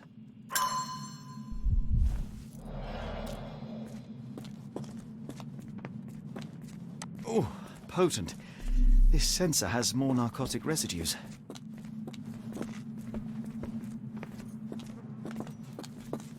Miserable food, mass-produced.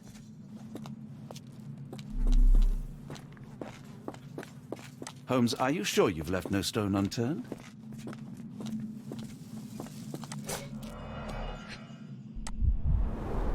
These clothes are missing buttons. They were forcefully removed. Dumpra, a staple of lecturemen's attire in Nepal. Gathered from dozens of people, at the very least.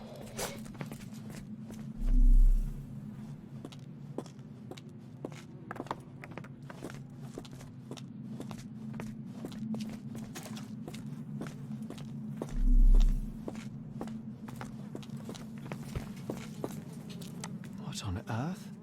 It looks like the scribbling of madmen.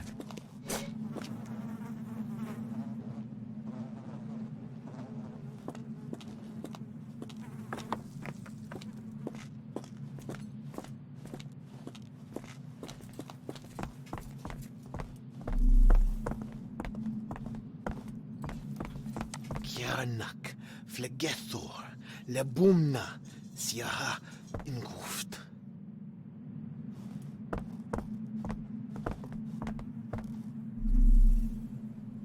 Finglui, Maglanafa, Cthulhu, Rilia, Waganagal, Fatagan. What on earth? How is that possible?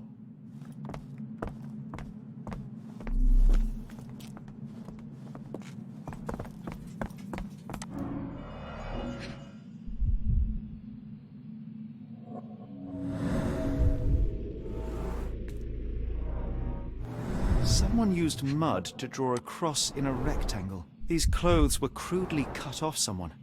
An American, judging by the style.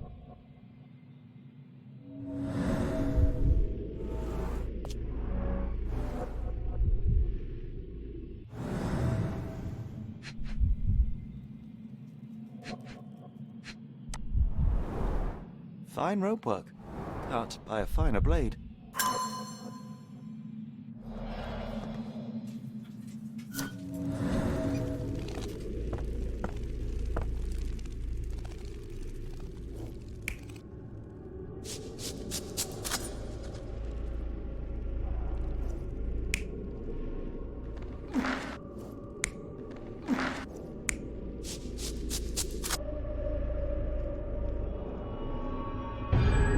Many people were brought to this place. Their abductors stripped off their clothes and discarded them in a pile. The prisoners were kept in a soporific trance by the use of narcotics. A few tried to resist, but alas, in vain. After a few days, everyone was stuffed in a crate and sent elsewhere. Only one captive was left behind. He was strangled to death on this altar.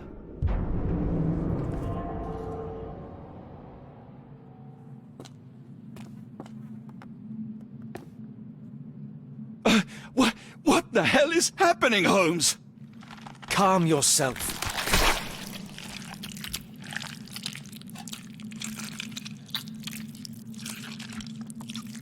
Cannot be.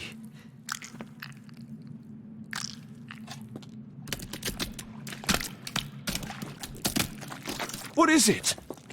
Oh my God.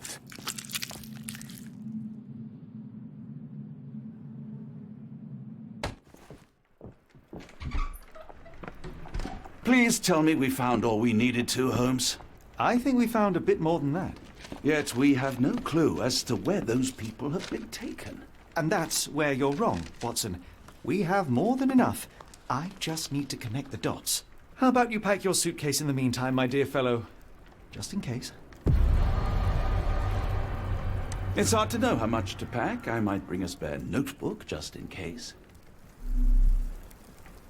Please tell me we're going somewhere warm, or at the very least, dry.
To watch the place while we're gone.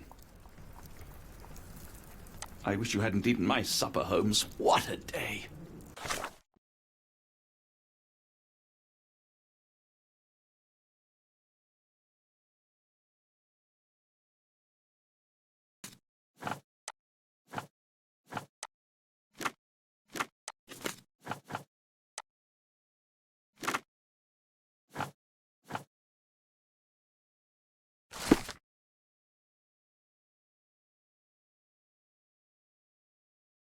Dr. Watson, how does a trip to Switzerland sound to you?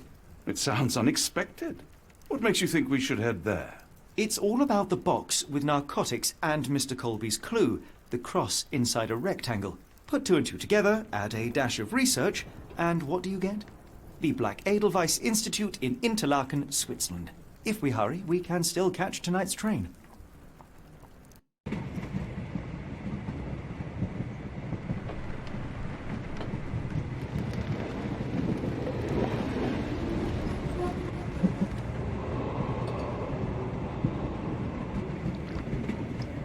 As grateful as I have been for your company, Dr. Watson, I'm afraid you shall have to investigate Edelweiss alone. Hello? Mr. Holmes, I fear you overestimate my abilities. Nonsense. You are a military man, a bastion of British courage. I'm no such thing. As a doctor, I avoided most combat, save for one dreadful day. My troop was ambushed in a village, with innocents caught in the crossfire. Too many to help. The man with the rosary. He was one of them? A translator, yes. We were trapped. 6 soldiers and myself. I thought it was the end. But Lieutenant Paget refused to go quietly. The men prepared for a final stand. I rose to follow, but Paget shook his head. He told me to run. That I had other men to save. They charged, and I fled through the rear. So you see, Mr. Holmes, I am a coward. The logic seems inescapable. Yes. You, a surgeon by trade, would have been perfectly useless in that conflict. What? No. And how many men have you helped since? Ailments eased, troubles tended? No more than a handful. Truth be told, I have become somewhat of a recluse. How many people could you help with 30 years ahead of you? Dozens? Hundreds? Paget was correct. You can cease your self-recrimination. Holmes, I don't know what to say. I would start with, I am Dr. John Watson, may I look around?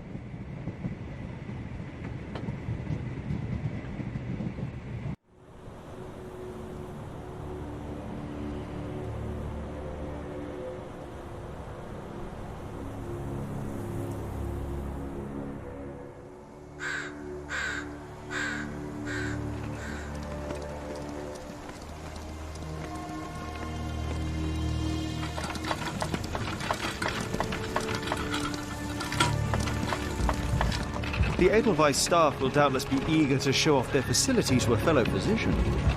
I have already taken the liberty of sending a letter on your behalf to request a visit. And what of you? I shall be pursuing other avenues. Should you see anything troublesome or improper, simply notify the local authorities. Otherwise, try a little analysis yourself. You know my methods. Apply them.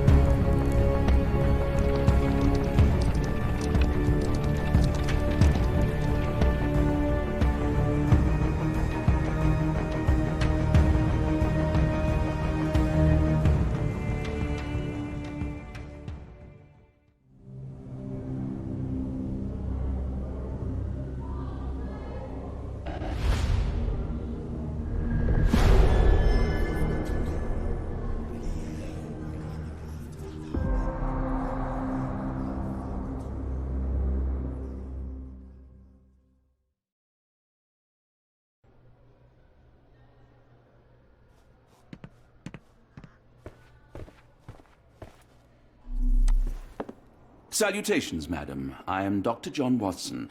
I was wondering if you've got word of my visit. Yeah, Dr. Watson. We received your letter on the matter. Would it be to see Professor Gygax? At their earliest convenience, yes. I shall try not to take up too much of their valuable time. Wait here, bitte. Mr. and Mrs. Bronson, your girl has made remarkable progress. See? Take a look for yourself. My apologies for keeping you waiting, Dr. Watson. Surely you understand how medical work can make one lose track of time. Do not be sorry, Professor. I too know the importance of closely attending to patients. The work hardly stops here, yet the satisfaction of perfecting the mind compels us to persevere. I take it you welcome many a soul into your establishment? Admissions, yes. Visitors, though? I am curious as to what brought you to the Schwarzes Edelweiss. Word of mouth. An article I read back in London spoke highly of your institution. But rather than taking its word for it, I thought I would see things for myself. My asylum's reputation precedes it, then. Everyone, your attention, please. Guten Day. Yes, hi. Hello. The name's Amos Colby, Northwood Detective Agency, Boston. I got questions that need answers. Who's in charge here? What seems to be the matter, Dr. Watson? You can tell me. By Jove, it cannot be him.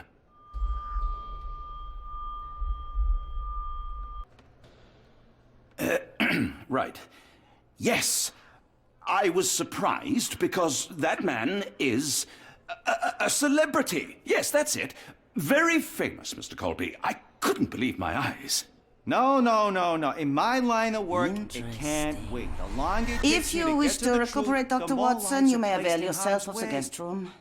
But I have so much more to discuss. Nurse, if you'd be so kind as to escort Dr. Watson to the guest room. Herr Colby, from Northwood Agency? How unexpected. I am Professor Gygax. I would be happy to answer your questions in the examination room. Look, Professor, unless you got any clues as to the whereabouts of...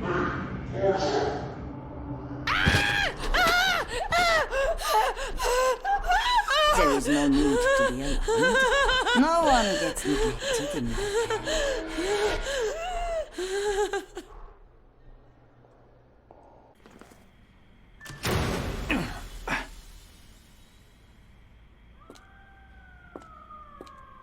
Now, let's not resort to brute force. Do not worry, Herr Colby. My methods are rather more delicate.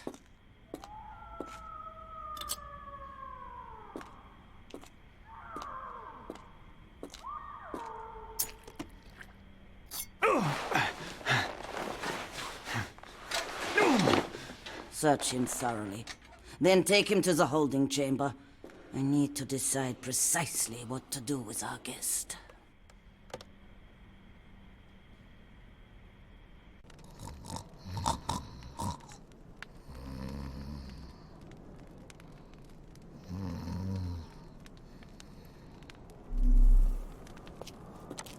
The unmistakable scent of alcoholism.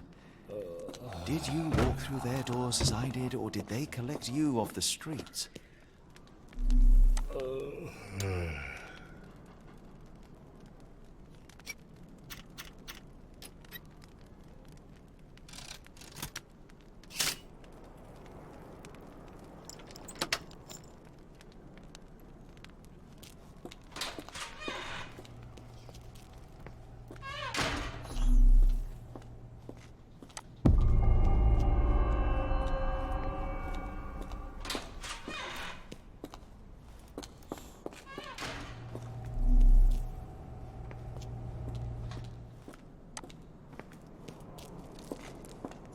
You there!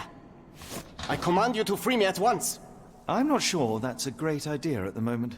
How dare you deny me? I must have my revenge against the lickspittles upstairs! Fortunately for you, I'm here to stop the very same people. You are? Indeed. But first, I must discover all I can about this institution. Tell me, have you witnessed the arrival of any foreign patients? Tell me? The gall! The impertinence to bark such orders! Please, we don't have time for this. Do you know with whom you speak? I am the great Napoleon!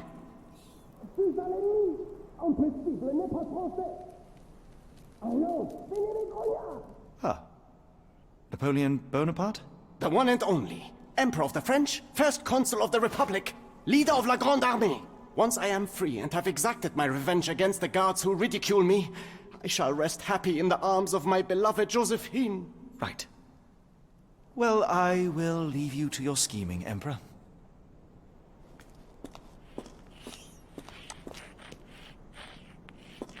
My heart is pierced by Cupid. I disdain all glittering gold. There is nothing can console me but my jolly sailor bold.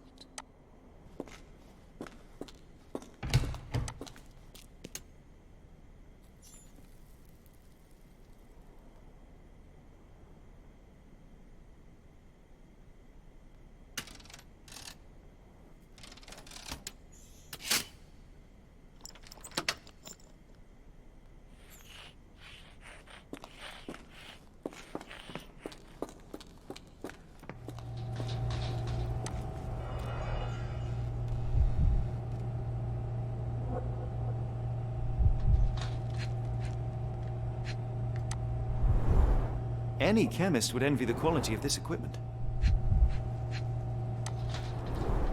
The final product, ready to cure madness, or to push one deeper into its grasp.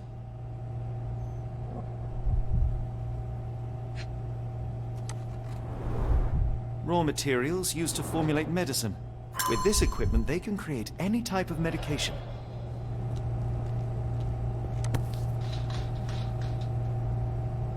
Very sturdy. I might borrow it.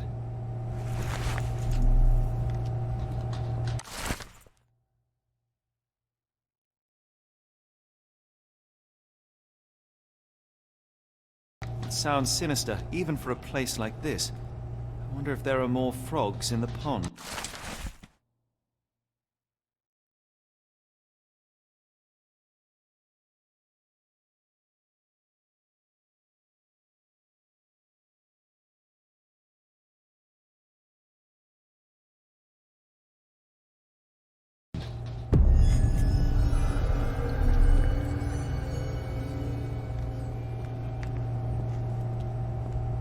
What was that? Is someone there? I'm sure I heard something.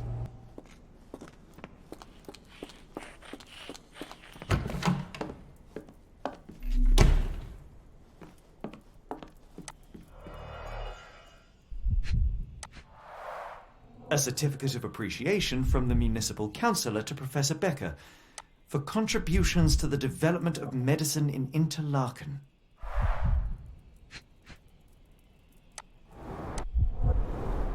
A simple toolbox, yet capable of repairing anything.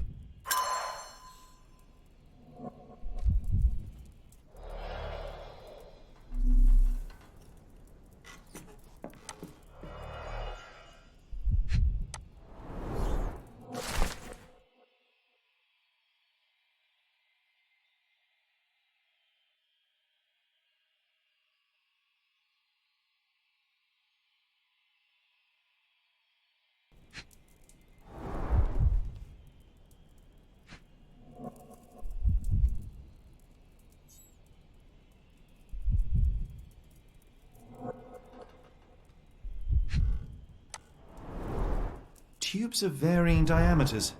Interesting.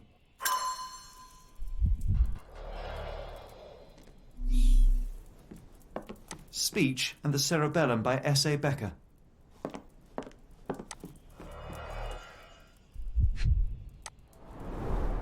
Looks like it's still operational.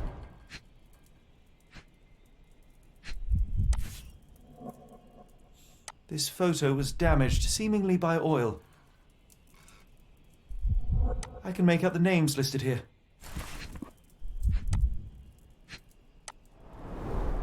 Cooking grease. Is this the kitchen dumbwaiter?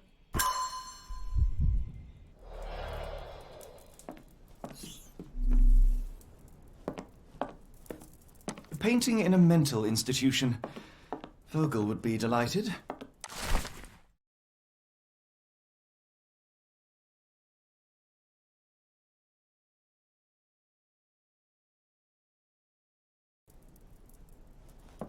John Sallow, the tulpa phenomenon. I'm somewhat of an expert already. John Sallow, the tulpa phenomenon. I'm somewhat of an expert already. R.G. Hill, Dr. Connolly. It appears that all the psychiatric classics were banished here.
There's the guest room.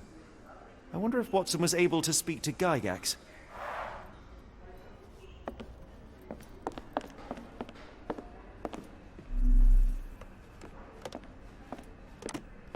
I'd rather not sit in this chair ever again.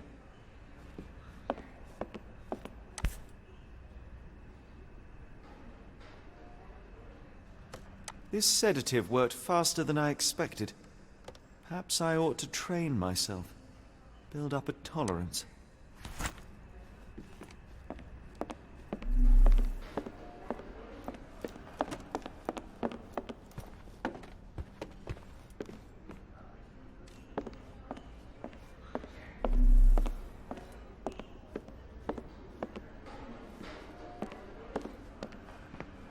Locked. I suppose the reception will be guarded anyway. Darn. No way I can get past him without being noticed.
This should suffice.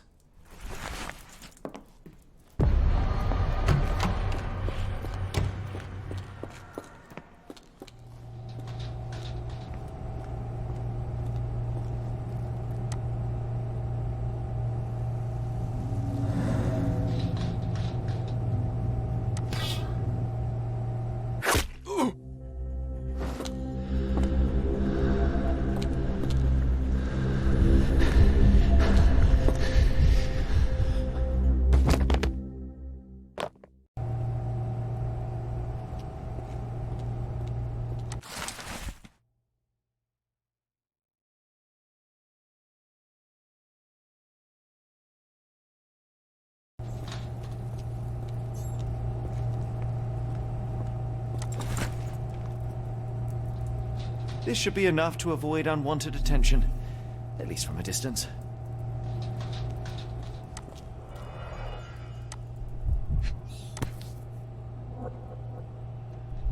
Manufactured and packaged here. This is the same narcotic substance that we found in London.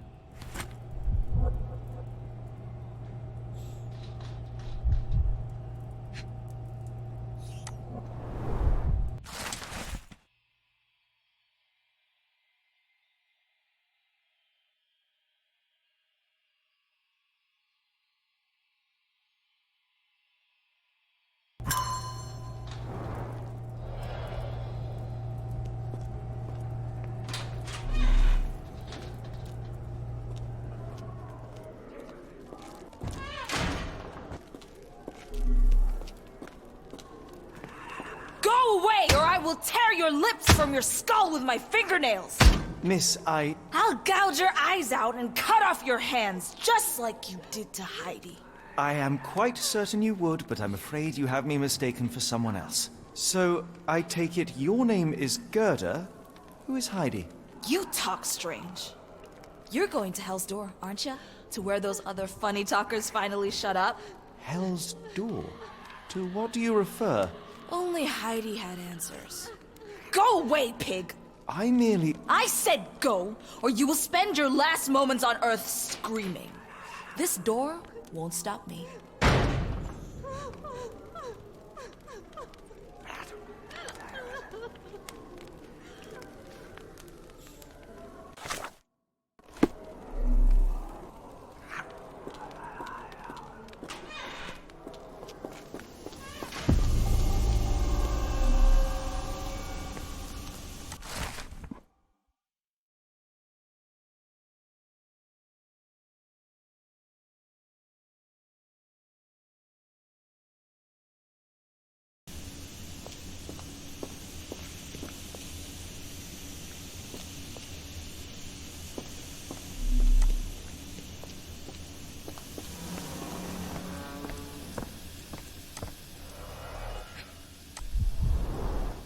Fabric burnt in the furnace.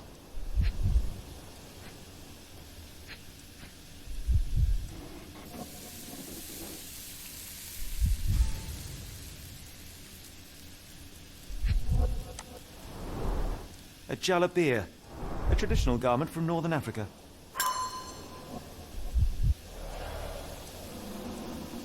The garments of several dozen people at least.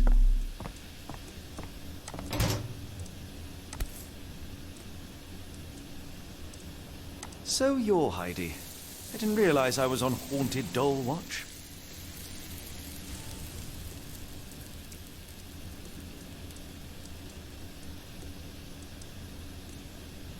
Good Lord, how unsettling. The damage seems intentional.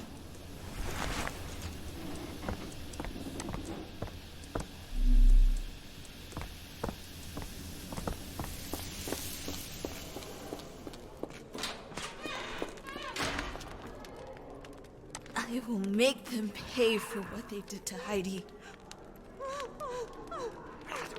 I believe I have found your friend. Heidi! Oh, poor girl. What did they do to you? Shh. It's all right now. Everything will be all right. Please, Gerda, now I have found Heidi, I need some help from you in return. Shh, Heidi. We should thank the man, don't you think?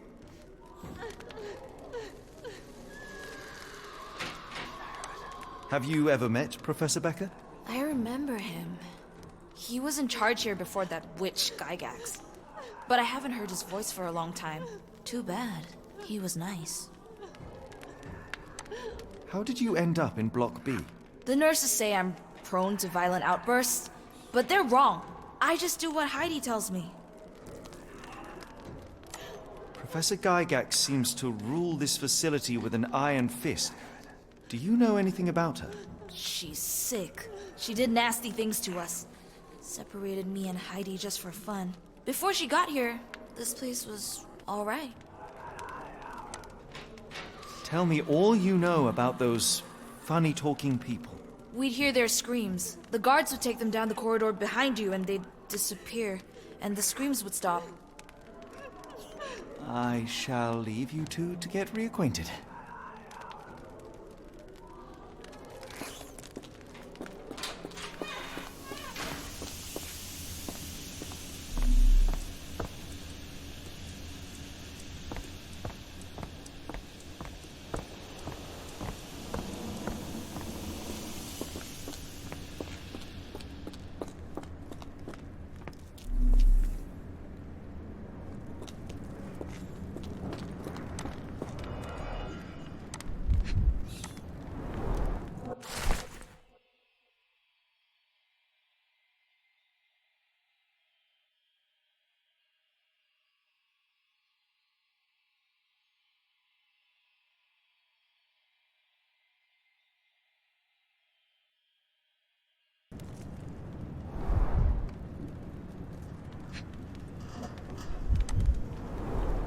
So this is how they kept the prisoners docile and harmless.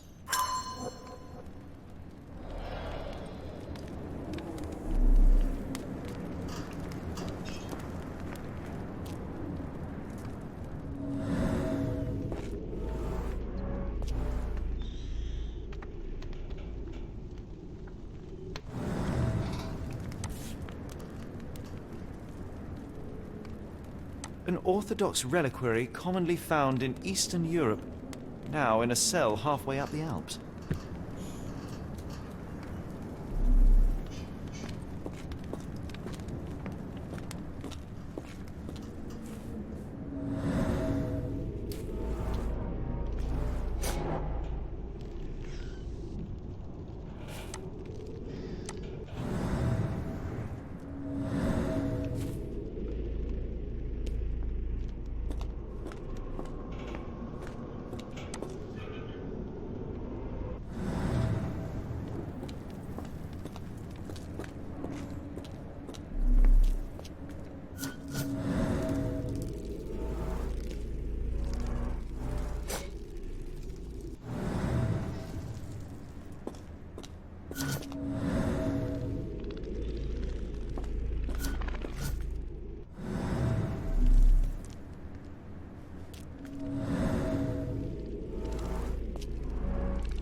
This stretcher was disinfected frequently.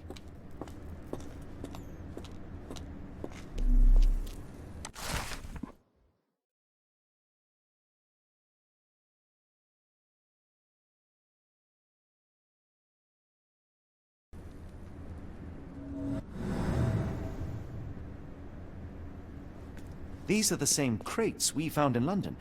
I should take a closer look.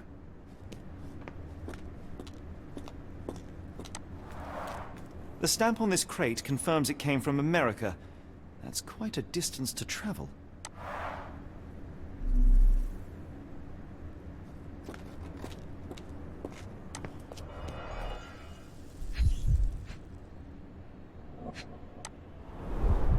Dirt and sweat. They were locked in here for days, judging by the smell. I doubt that one could survive such a journey with this little water.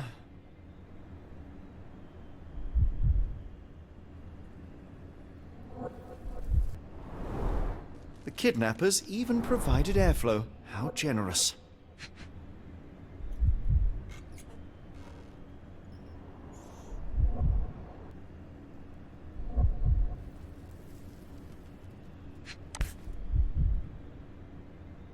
This is the same design as the one from London.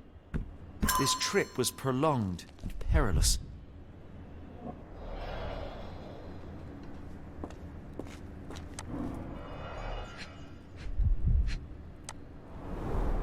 A bottle this sturdy doesn't break by accident.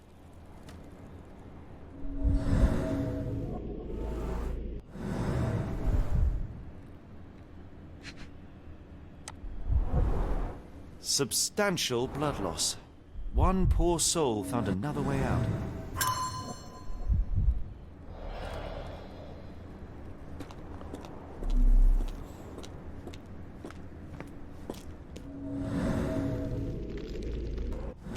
The doors can be opened for deliveries.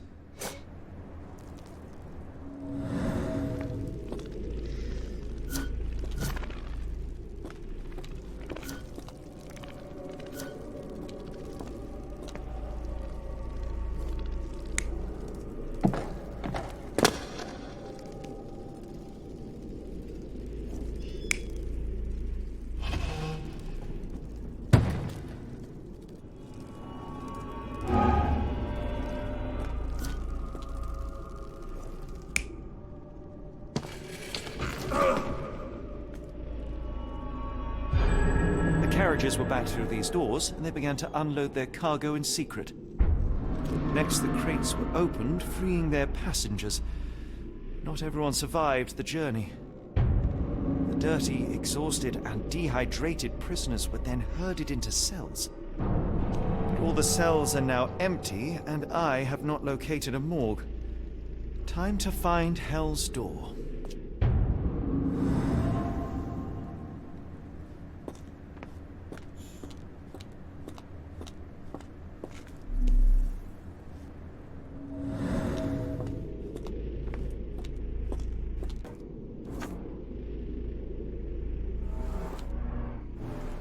scratches.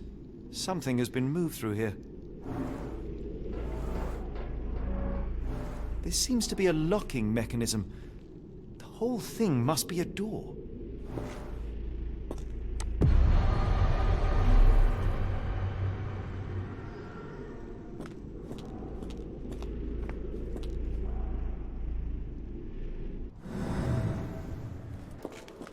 I will make them pay for what they did to Heidi. I found Hell's Door, the one that made the foreigners silent, remember? How do I open it? Gerda, please. I cannot get inside. You have to tell me how to open it. How can you speak to me like nothing's wrong? Can't you hear Heidi crying? Look at her! Look! She's suffering. I can't even hear my thoughts over her screams. Poor Heidi.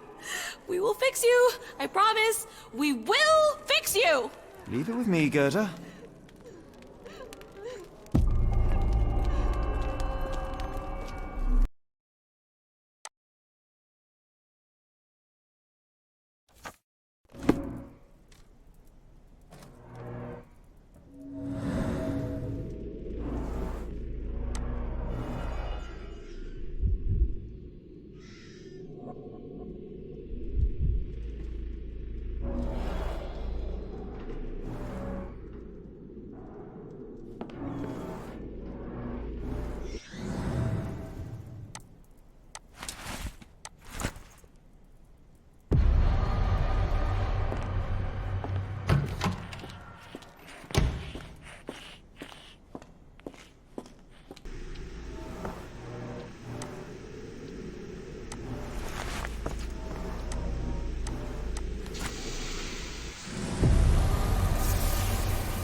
Will this help fix your friend?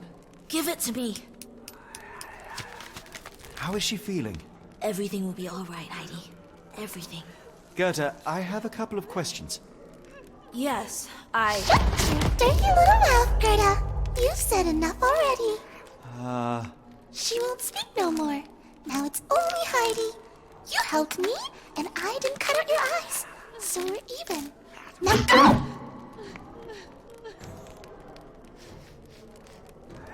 Heidi, there are things I need some clarity on. Ask if you dare, but if I get bored, there will be consequences.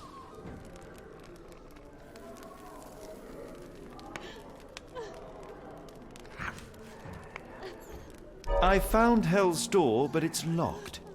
Is there a way to get in? Hell's Door? Never heard of it.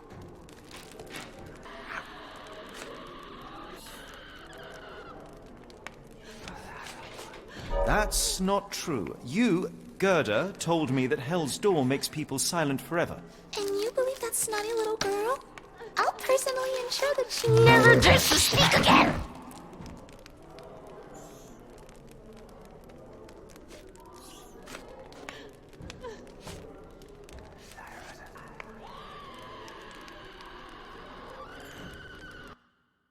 Professor Gygax hurt you repeatedly, scarred your body and mind. You are not protecting Hell's Door. You are simply afraid of the consequences were I to enter. I could tap your teeth out with a hammer until you choked on the blood in bits. You could. But then you would live the rest of your life in fear of Professor Gygax. I can make that feeling go away. How?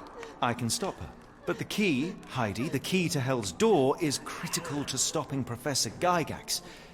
And I think you know where it is. Tell him! But you said... And now I say tell him! The professor. She has a special key. Keeps it close and only brings it down when you people go through. Behind those closed doors, those people start to sing. Oh, they sing in so much pain. Gygax. Of course. Thank you, Gerda. Heidi. I must leave. Leave? You joke. Nobody leaves the Edelweiss. Now you will be with us forever!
At last! You came to your senses. My humble apologies, Emperor. Spare me your groveling, Englishman. Of course, you are right as ever, for you see, time is of the essence.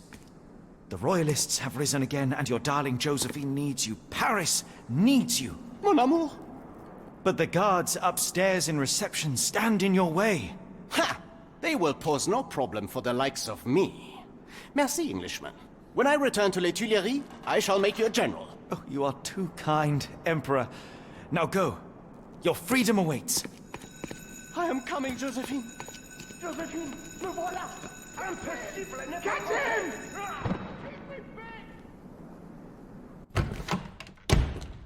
Psst. Watson. Over here. Holmes? What are you doing here, and where did you get that outfit? It is unimportant. I require your assistance. Well, that is rich, because clearly it was unimportant to tell me what you were planning beforehand. Amos Colby? Your naivety was essential to sell the disguise. Actually, it wasn't. You should have trusted me. Watson, we can discuss this later. Time is of the utmost importance. The kidnapped people may still be here. This is what I know so far. What? You really found all this on your own? Focus, Watson. I need you to find a key. It will be most unique. All the details are in my notes. Logic dictates that Gygax will keep it near her. Once acquired, you must get it to me. Perhaps the kitchen dumbwaiter could be of use. Holmes, I can't do this. I'm no spy. Yes, you can, Watson. You are unfailingly dependable.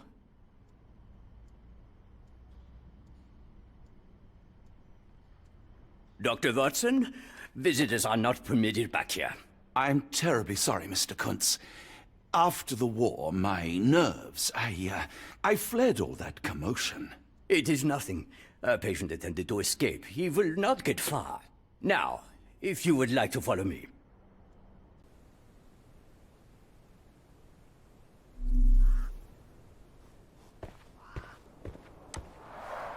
Blood in the water. Someone must have washed their hands here recently. What have we got ourselves into, Holmes? The only reason to hang something this harrowing here would be to create another patient.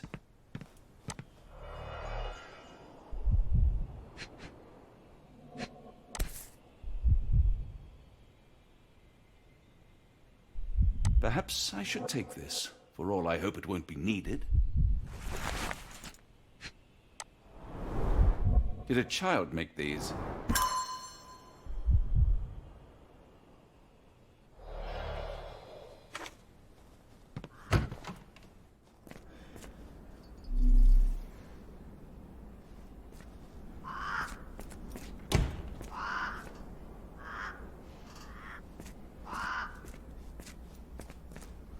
A visitor? No, you shouldn't have come here.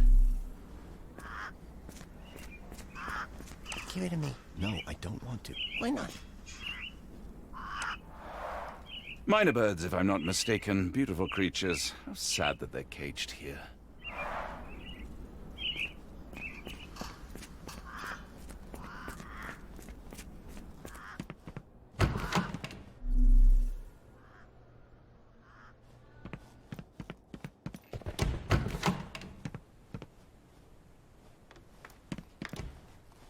Good Lord, that's a lot of records.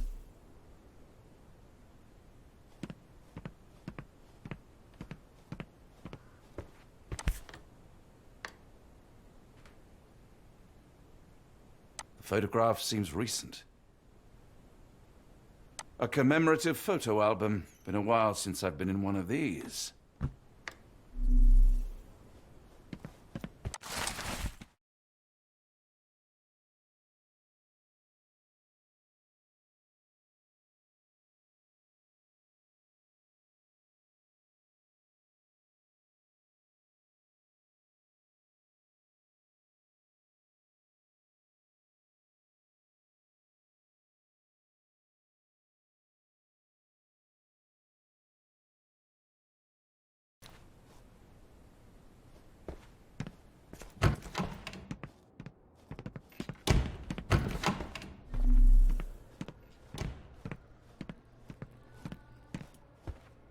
I hope you're finding your room comfortable, Dr. Watson.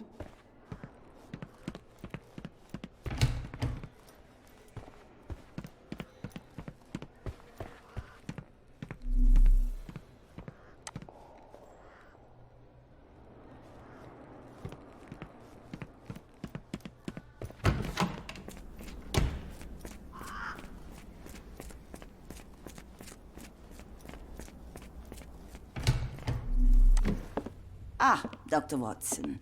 Just the man I wanted to see. Professor, I'm surprised you're not trying to catch that escapee. Please, my time is far too valuable. I hope Nurse Kuntz has been taking good care of you. He has certainly kept me out of trouble. Professor, it is time for your appointment with your next patient, Mr. Wolf. Herr Wolf can wait until tomorrow. I wish to speak with Dr. Watson. As you wish. You still see patients yourself, even as the director of this entire facility? Only the important ones. And yet I rarely get to pick the brain of a man like yourself. I think it is time we got to know each other, no? I'm afraid there's not much to know. I'm just an average chap living a rather prosaic life these days. Dr. Watson, those of us who pursue knowledge are anything but average. Now, who are you?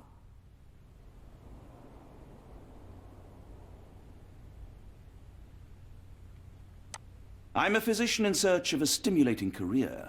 I have patients, yes, but admittedly, I'm more interested in the cutting edge of medical research. So when I read about the Black Edelweiss and your work on the healing of minds, I simply had to learn more. I suppose my Edelweiss was always destined to attract other curious minds. But before we continue, I want you to understand one thing.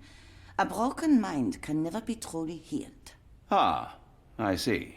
So, what exactly do you do here? It is simple. If you cannot fix a person's nature, you must force them to forget it. Surely there are other methods of treatment. How naive. You remind me of a man I once knew, Professor Becker. But we do not speak of him anymore. A colleague? The former director here. One day he realized that Edelweiss had outgrown him and had to leave his post.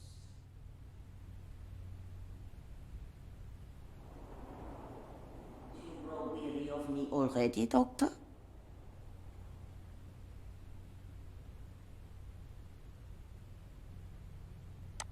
I was simply admiring your office, Professor. Apologies. While I am pleased you appreciate its practicality and appearance, we were discussing bigger things. Was my conversation boring you? No, not at all. I merely... No, I understand full well. You're not seeking conversation. What do you mean? It is obvious. Your mind craves truth, but not in this form. You must witness a practical demonstration if you are to learn. I'm certainly intrigued. Would that be possible? Of course. I propose a journey between the jury of the human brain. You will not leave without being truly enlightened. Kuntz, take Dr. Watson back to the courtyard. Then tell the nurses to prepare the operation room and the girl with the doll. Yes, Professor. Our preparations will take a little time. I will come for you soon, Doctor.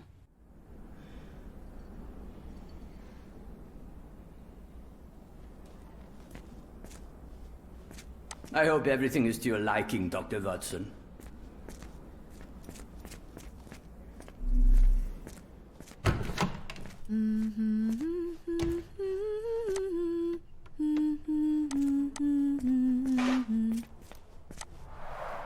Looks dusty but functional.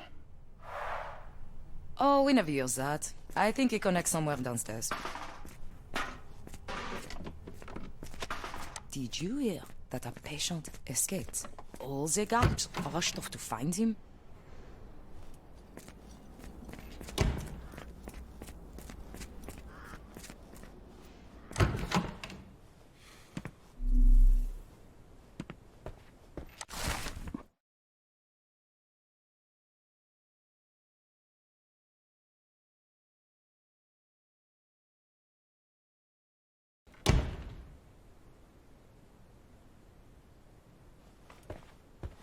You are Mr. Wolf, am I right?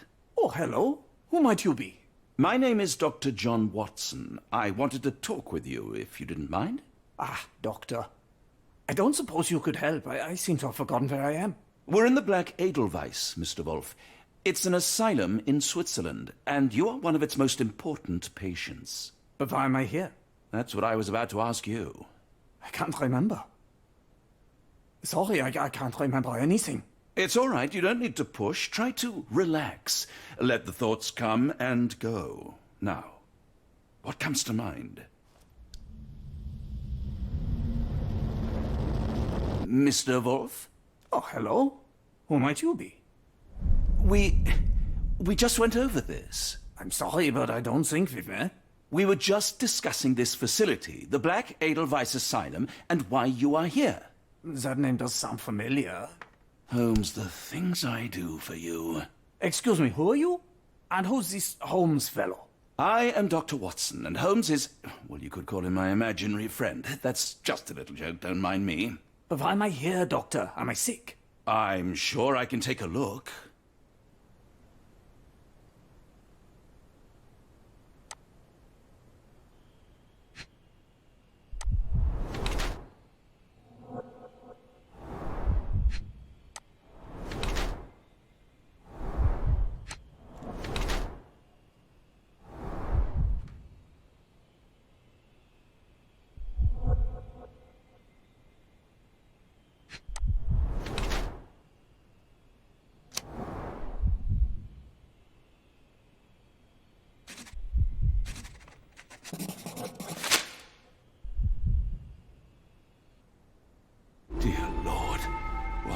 Gygax do to you?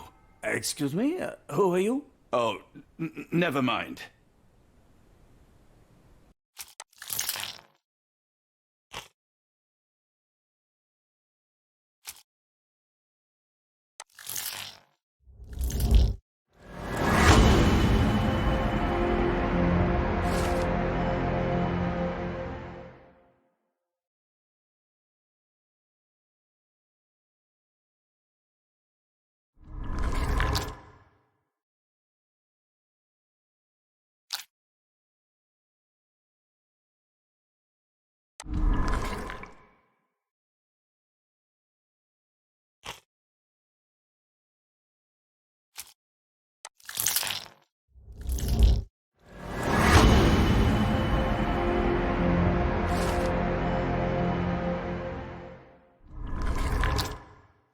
Hello again.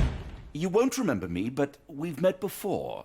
I am Dr. John Watson, and you are Professor Becker. You were the previous director of this facility, the Black Edelweiss. Professor, really? Actually, that name does sound familiar.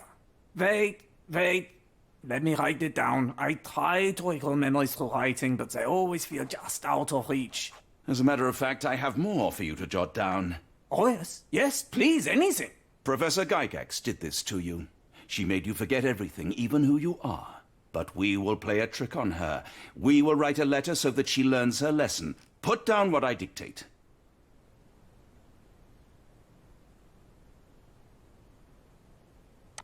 Dear Professor Gygax, your vile work has ruined countless lives through needless suffering. Your methods serve nothing but to show your own sick emotional state.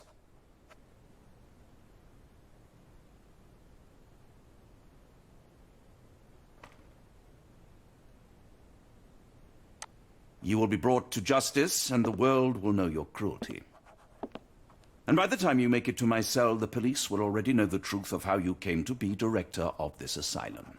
Signed, Professor Becker. There. It's done. Now, hold on a minute. Who are you? My name is John Watson. I'm a doctor from London, a veteran of Afghanistan, and I wish to be a writer, though deep down I fear I lack the talent. And presently I'm risking my life to help my brilliant detective flatmate in the pursuit of a cult of kidnappers, even as I fear it may destroy him. I'm tired and hungry, and I have not had a good bath in weeks, and yet despite it all, I feel alive. Any more questions? Good heavens, sir. You're as mad as they come.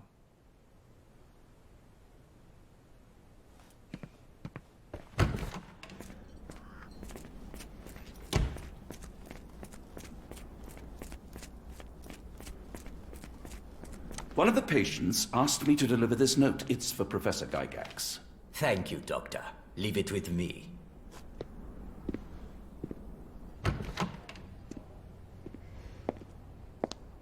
A letter for you. Unbelievable.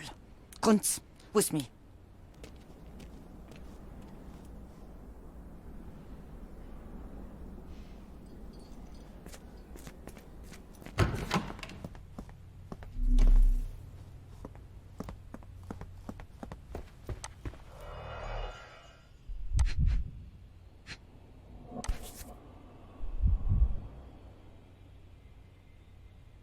Close, but I don't think this is the key. This is too small to be what Holmes asked for.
An Edelweiss relief about 2 inches in diameter.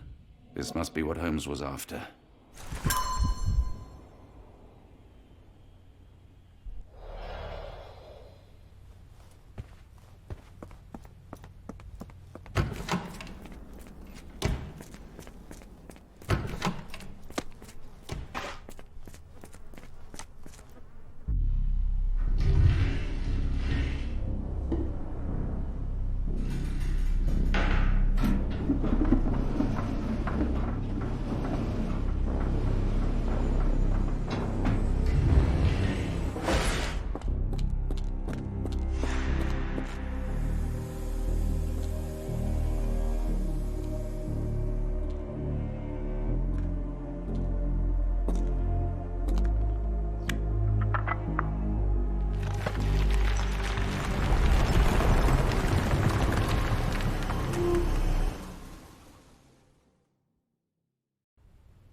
Tooth of an adult male, likely lost in a beating. Only a couple of days old.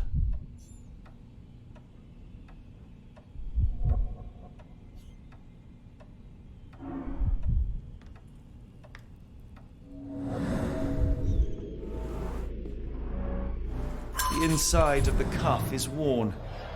It's been used often. A wax cylinder. There is something recorded on it.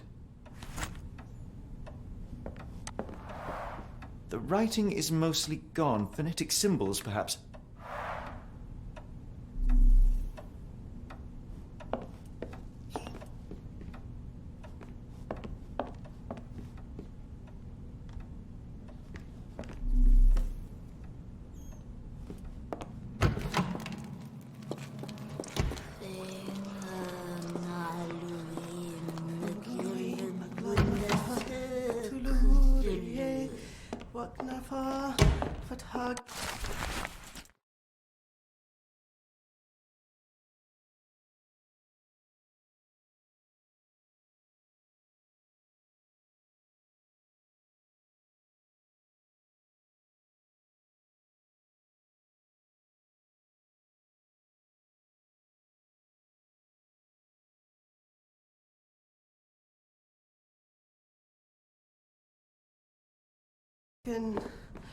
Looks as if it's been recently used. Ringlui Maglana Parkatulu, Rilye Wagnana Galpatagan. Ringlui Maglana Parkatulu, Rilye Wagana Galpatagan.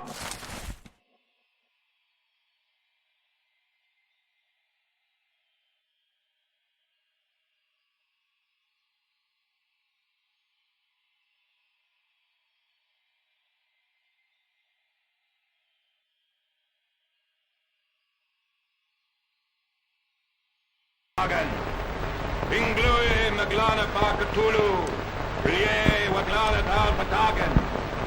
Ringlui Maglana Parkatulu, Rilye Wagana Galpatagan.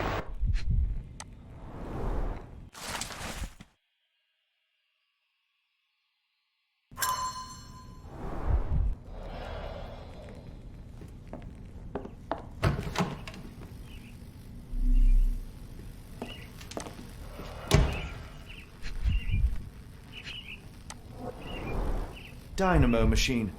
Provides electrical stimulation for the person in the chair.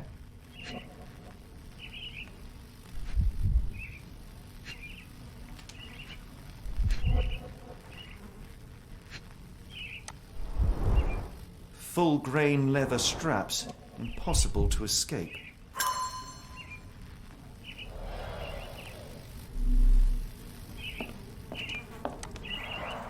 A very professional brain dissection.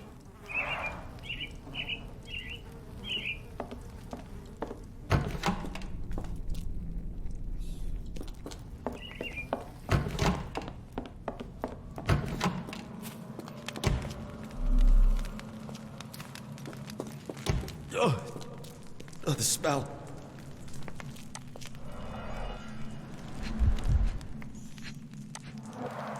Dear God, is that body parts?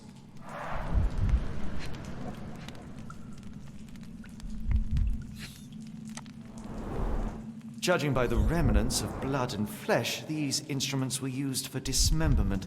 Utterly inhuman.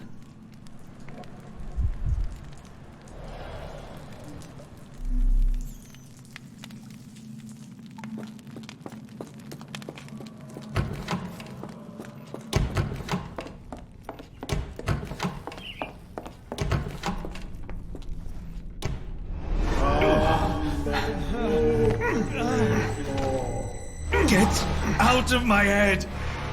Your mind festers, devoid of soul.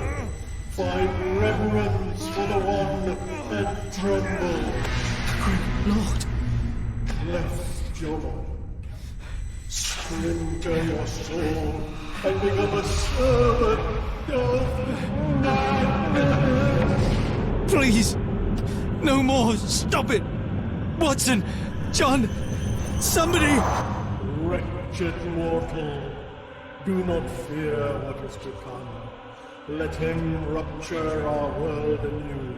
Awaken! And let the world behold!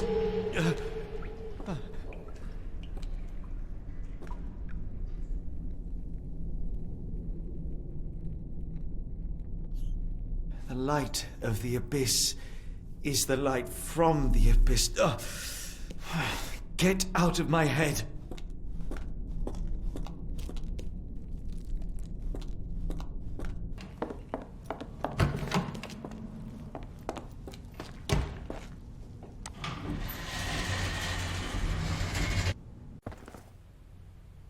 Watson? Holmes? What are you still doing here? Still? I was trying to find more information. Did you think I was just going to sit in my room twiddling my thumbs? I only asked you to find the key. I had everything else under control. Says the man who looks like he saw a ghost. I'm fine, Watson. You're hardly fine. You reek of congealed blood and chemicals. What did you see down there? Never mind me. Where's Gygax? I'm afraid she's over there. I found her like that when I entered, on my word. What? She was our biggest lead. Yet another wrinkle in our investigation. What do we do now, Holmes? Hush. Let me think.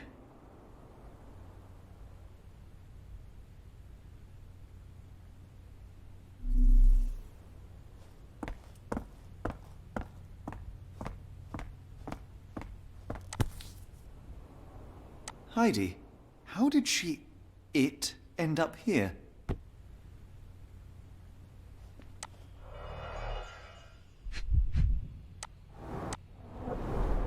The pencil is buried deep all the way to the brain. Instant death. No traces of blood on her clothes. Must have got on her white overcoat.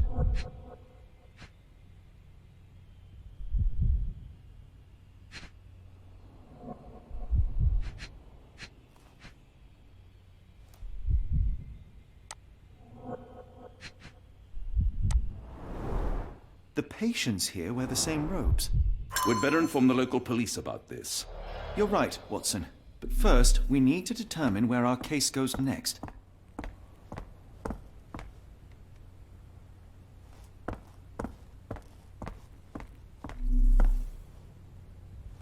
I had nothing to do with this, Holmes, I swear it. A dead body was the last thing I expected to find in this office.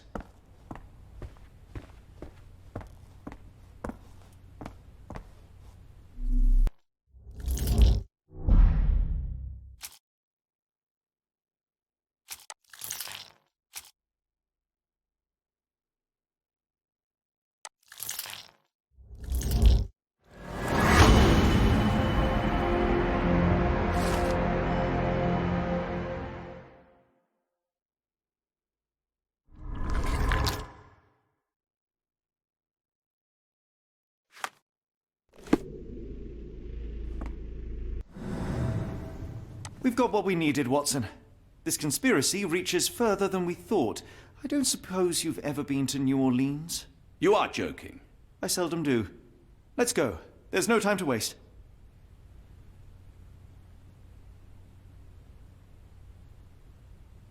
There is nothing in this world that cannot be explained with logic and reason.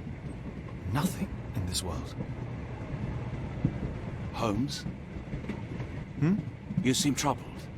I'm not troubled, Watson. I am preoccupied. That place was awful. Inhumane. It would be natural to experience some feelings of shock or fear. Men reduced to gibbering imbeciles, numb beyond recognition, powerless to help themselves. When a doctor does go wrong, they are the first of criminals. They have the nerve and they have the knowledge. That woman did not deserve the title. Such casual cruelty for such selfish aims. I knew another man like that once. He treated my mother, perhaps even killed her, depending on who you ask. My sincere condolences. In the end, she was just a shadow of herself. The outline of the person I recognized, but lacking all else.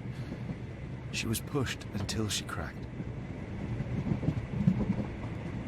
Should you see me cracking, John, I must ask you to intervene. Nothing compels us to pursue this matter further, Sherlock. We can return to London, report what we have discovered. Let more capable hands take over. Alas, there are no such hands. Were we to abandon our quest now, I fear no other would succeed in our stead. We know nothing of what awaits, what dangers lurk in the darkness. Nonsense. We draw nearer to New Orleans with every passing minute, and thus closer to the answers we seek. Those answers, for all their perversity and improbability, will, nevertheless, be the work of men. And that is a work I have studied well. So be it.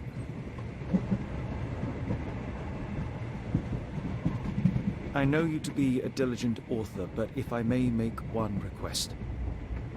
Kindly omit my mother and her suffering from your tale. Of course. Thank you, John.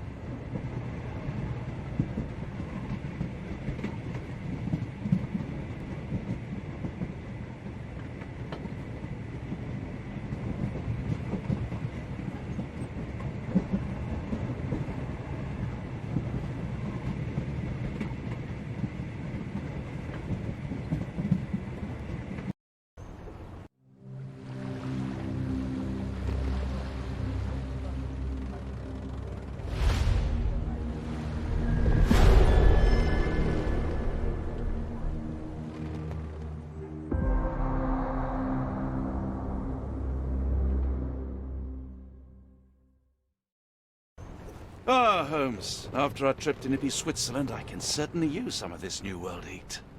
Do not get carried away, Watson. What we could certainly use are answers to my questions. I know, but you look exhausted. Why didn't we find the hotel first? We shall rest when our investigation is over, and not a moment sooner. I shall ask you to handle our bags while I search for the bank. As you wish. Oi! Stop it, you! Our luggage! Good Lord, what have you done? That's my stuff. I'm sorry, mister. It was an accident. Mr. Frank Barnaby, right? Auction's about to start.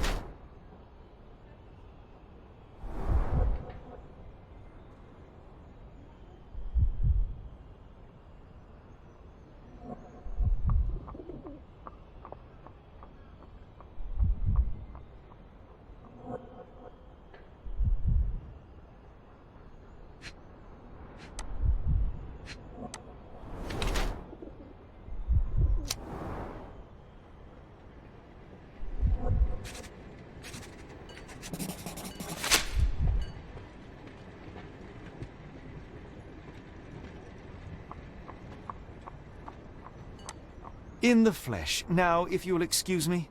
Well, hold up. Written invitation first. Can I present another piece of identification? Nope. That's why we sent the invitation.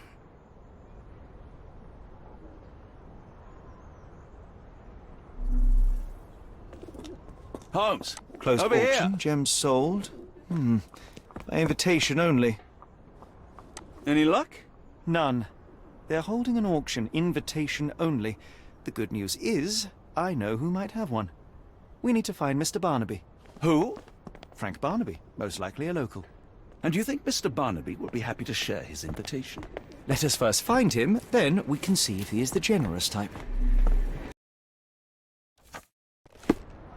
Can you satisfy my curiosity? I'm bone tired. But yeah, I'll help you.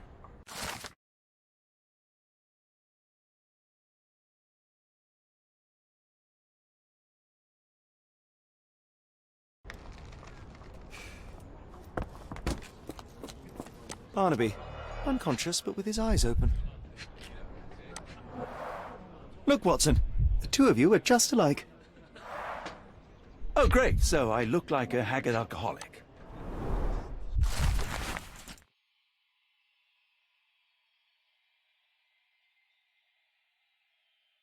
Eureka! What have you got? An idea. First, we'll need Mr. Barnaby's clothes. Holmes. Watson, time is of the essence. You will go to the bank, not as yourself, but as Frank Barnaby. Holmes, we look nothing alike. The hat and coat will do the heavy lifting. Just stay cool, play the part, and no one will notice the difference. Trust me. Holmes, must we really indulge in this farce? It worked in Switzerland, didn't it? Sure, if you redefine the word worked. You look great, Watson. The guard has myopia, you'll walk right through. I'll wait here, so as not to arouse suspicion. Mr. Barnaby. Right you are. Shop owner. Right. Your invitation, sir? Here you go. You okay, sir? Seem to have the jumps. I'm in a rush. Come on in.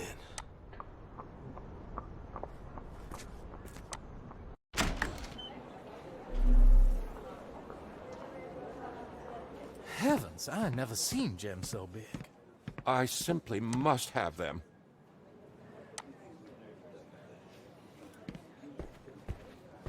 Sorry, I'm just dealing with another client's request. Please wait a moment.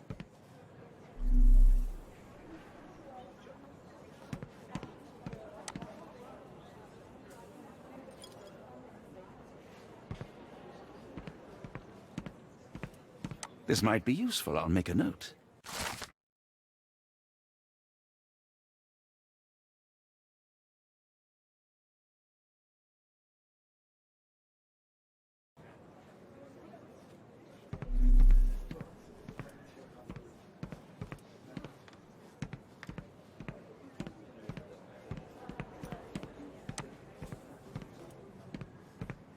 Morning, sir, and welcome to the E.W. Gray Banking House. The auction will begin shortly. Name's Zoe Clemens, and I'd be delighted to help you. Pleasure to meet you, Miss Clemens. I am Frank Barnaby. I do have some questions, if you don't mind.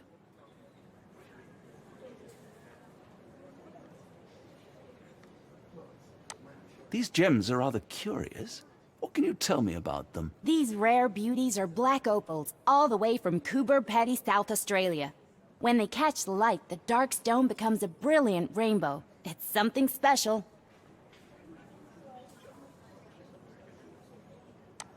Forgive my curiosity, but who was the previous owner? Sir, I ain't at liberty to disclose them details. It doesn't say where these stones came from, no provenance, no previous owner. I'm starting to suspect they were illegally procured. What? We would never. I can assure you these gems were bought from one of New Orleans' most upstanding citizens, a philanthropist no less. If you would like to know more, I could get my manager. You old dog, Barnaby. Didn't think you'd sober up for the auction. An hour ago, you were 3 sheets to the wind. Oh, you know, I hold my liquor better than most. And the auction was an important business opportunity. An important business opportunity? Ha! What have you done with the real Barnaby? Well, maybe I'm drunker than I thought, mister. Mister? What's wrong, Frank? You're looking pale. Don't you recognize your old pal, Grub?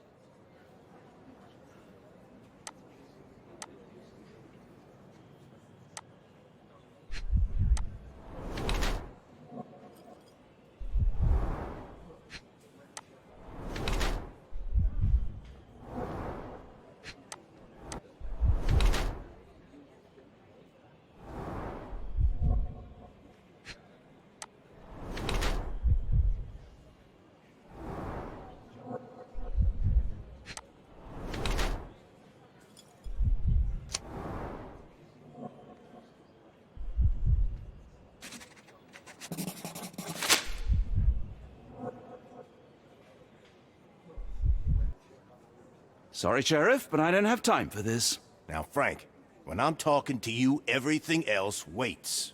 If I want to talk, you talk. If I say jump, you say off which pier. Do we understand each other? Yes, sir. Good.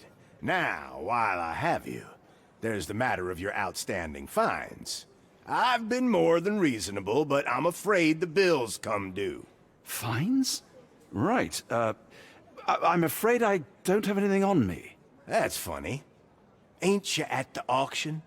I weren't born yesterday, Frank. Now, assault, battery, disorderly conduct, that's serious stuff. You got off easy, but if you don't pay up, things get a whole lot worse. Look, Sheriff, I'm not actually... Whoa. Think careful now, 'cause Frank Barnaby only owes us cash. But fraud, impersonation, that's weasel behavior. And you know what we do to weasels round these parts. Feed 'em to the gators. So, Frank, what's it gonna be? Here's all I have.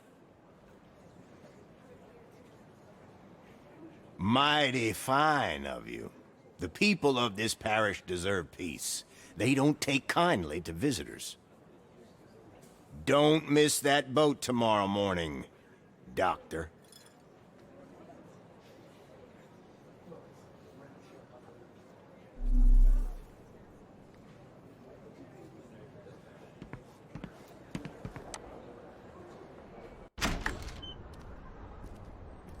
Don't want to be rude, but even the man upstairs can smell you. I told you, Holmes. I told you it was a bad plan. Now we're penniless and wanted criminals. Hysteria gets us nowhere, Watson. Tell me what happened. The sheriff saw right through me. He knew who I was from the start. Extorted me for every coin I had. Bah, all that matters is what you learned about the gems. I shan't discuss it while still wearing that blighter's clothes. I'm going back to the boat to get changed. You know, I think the look actually compliments you. Why bother changing it?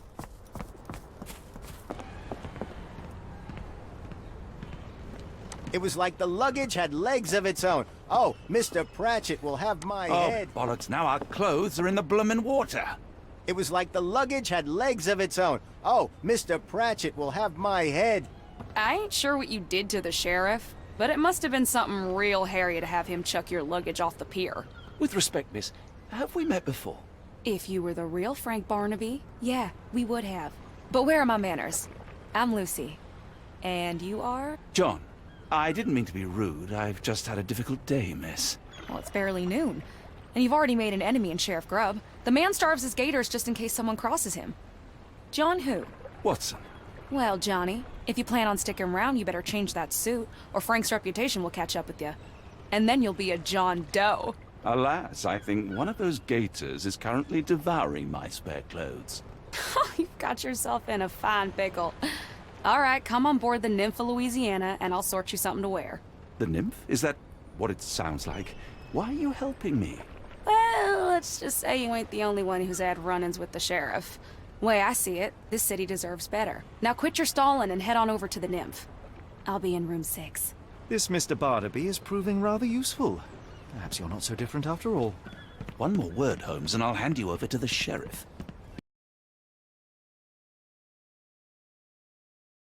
Annoy someone else while I visit the Nymph.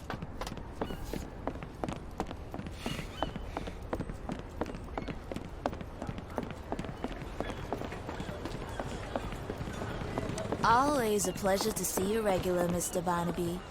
Welcome home.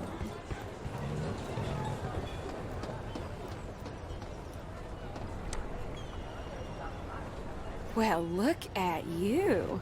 All dressed up with nowhere to go. I can't thank you enough. As I was saying, our journey has hardly gone to plan. We seem no closer to finding our missing people than when we left.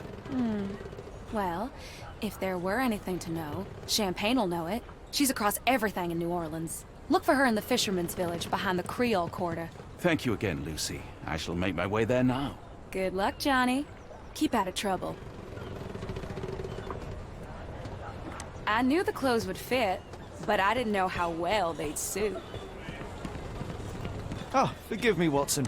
The difference is plain as day. What a remarkable transformation from Barnaby. If we're critiquing wardrobes, Holmes, maybe you can explain why you used to roll just one sleeve up. Did you get bored halfway through?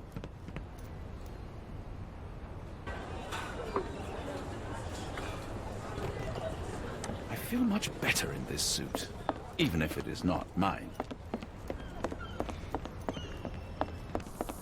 I'm gonna die. Gonna die. Are you all right, sir? It'll come again. I will die. What happened? The lower of death came to me last night. I know it will come again. Let's start from the beginning. My name is Sherlock Holmes. Could you describe last night's events for me? I'm Cole Seabrook. It was my mom, Brigitte. She came to me in the shape of a giant black rooster. Before that, some hit the wall outside. Then she came in. She took my...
There are too many imprints here.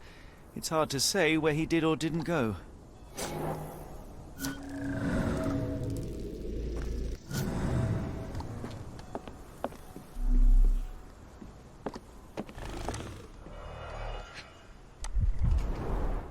Supper leftovers.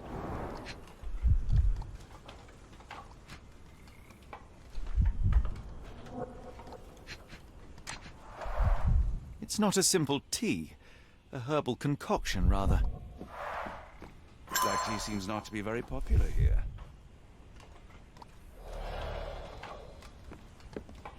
Cheap and strong brew. Cheap and some chewing tobacco leaves. Judging by the facial features, Cole and one of his relatives. With William in Shreveport, 1879.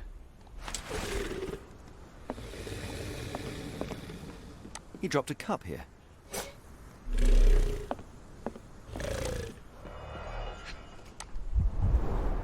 This one is almost odorless.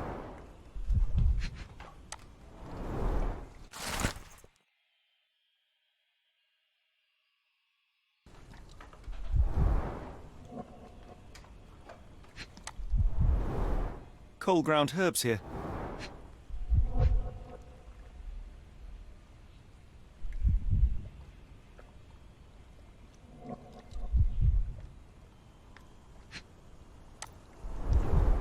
It smells sweet.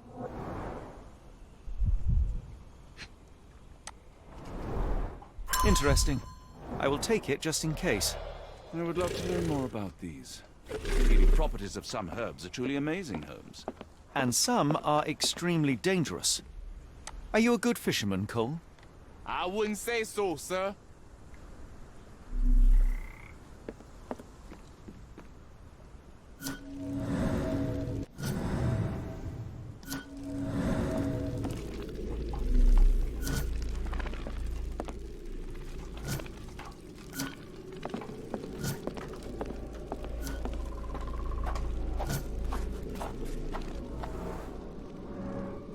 More boot prints here.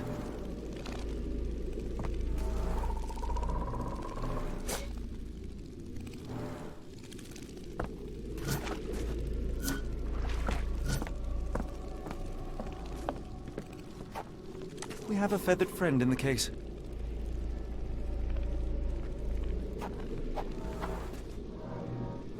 The damage is recent.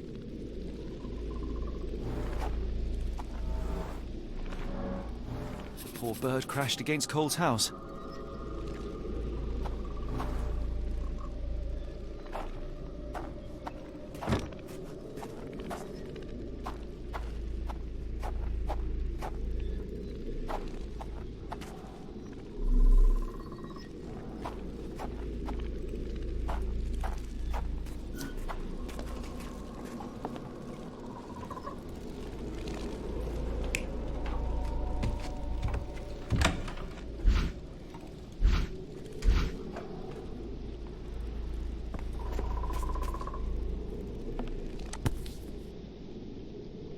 A feather.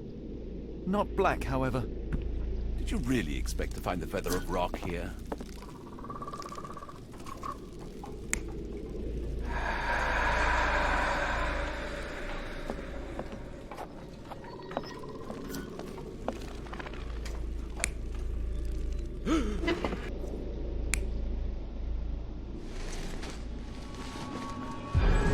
Cole was having dinner. He was alone. The herbal decoction started to affect him. He became dizzy and dropped the cup. Hallucinations and stimulation brought him outside. He could have drowned if not for the sobering effects of the cold water.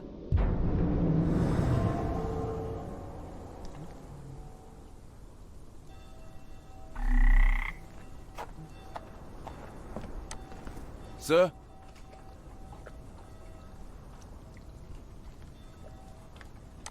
Your boat is wrecked. What happened? Well, I stumbled over a cypress root. You'd need some force to cause that damage. Yeah. And to be really down on your luck. I must ask you, did you have a drink last night? No, sir, I didn't take a sip. It all happened before I went to bed, and I only drink to fall asleep. That's just how it is lately. Cole, I am sure that you were alone last night. The Lowers were not with you. Well, what else could you say? I didn't say that I disbelieve you. I'm wondering about this recipe. It's just herbal tea. I went to Mr. Samdi and he gave me the recipe to help calm my heart. Is he a doctor? He is a voodooist. It was risky, but all I wanted was some sleep. Where can I find him? On the side of the church at one of the entrances to the Fisherman's Quarter. Look for a Veve sign, but watch what you say. He has the power of voodoo. I'll be careful. Oh, no two ways about it.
Sir?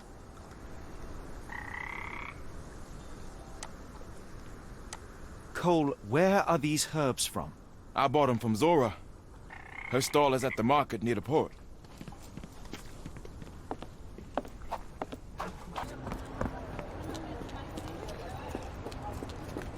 Yeah, I bet Zora will kill her. Did you see how she rushed there? Fearsome woman. Yeah, I'm afraid for them Chinese and for anyone who messes with her. Could you help me? I'm bone-tired, but yeah, I'll help you.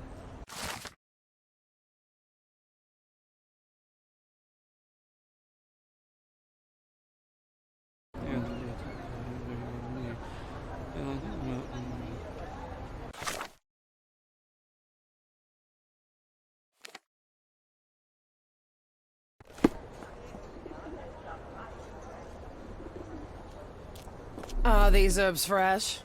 And you dare... Excuse me, are you my Zora? products substandard. I am. What do you want? My name is Sherlock Holmes. I have several questions, if you don't mind.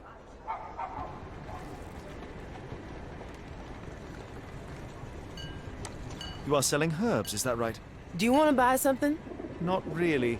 I wanted to ask if you have the herbs from this list. Goldenrod, jasmine, strawberry. These are very common. I do sell them same as any other herb merchant. I came here because Cole Seabrook mentioned you. Do you know him? Unfortunately, yeah. He's my late husband's brother. Have you heard of Jimson weed? A poisonous plant, but it can help ease the pain if you know how to use it. Some believe you can use it to create a zombie, a willless slave. Is that what you wanted for Cole? Or did you sell it accidentally? Did Cole get what he deserved? The Loas heard my prayers. So you admit it was on purpose? I admit there's a higher power maintaining order and justice in this world, and Cole got what he deserved. I'm happy that it happened, but that doesn't mean I'm to blame. Can I ask what caused such hatred? The sheriff confiscated all our weapons, and then the disappearance began. William wanted one rifle, just one to protect us. Cole was too eager to help, and as a result, my Will got a bullet in his chest. How did Cole explain what took place? He just walked away as if nothing happened. Cole is the reason I lost my husband, and he should pay for it. Don't you want to know what really happened? For me, it's clear. An innocent man would tell everything. Only the guilty remain silent.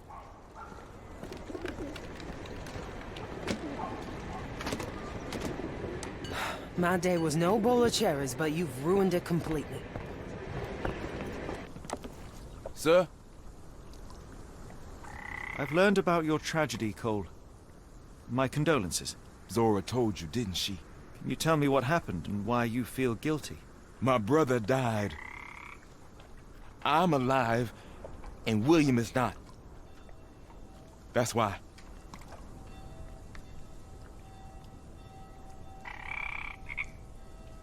Did you see who shot him? It was the bloody sheriff. I swear I saw him smiling. Tell me, what was the plan? William had to get into the warehouse through the eastern gate, the one not far from the market on the edge of the railroad. I hid behind the barrels. I was on the lookout. So what went wrong? William went in, then came back with a rifle. I saw him jump off the crate, and then bang! He was lying there dead. What happened next? My heart stopped. I froze. Then the sheriff yelled, "See if there are more rats." And I woke up. I ran away. I had just one task, and I failed it. And for my mistake, the lower of death will come for me. I'm cursed, sir.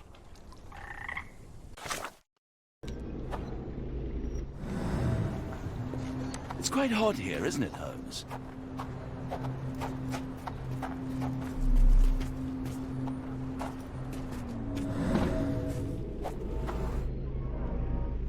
An oily handprint. The substance has solidified. I assume that this is cosmoline with which the gun was lubricated. William went in, then came back with a rifle.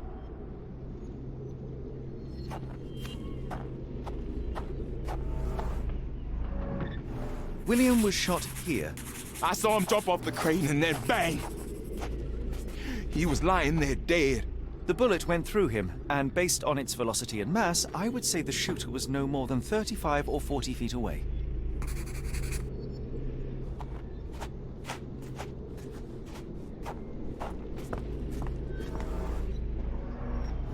The sheriff stood here. Cole had no chance to spot him approaching. It's a terrible choice of position, and it cost his brother his life. Then the sheriff yelled, "See if there are more rats." And I woke up. And what did Cole do?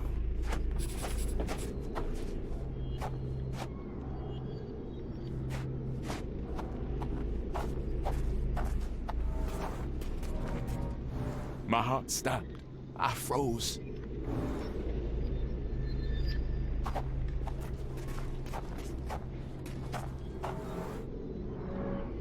Cole sought safety in flight.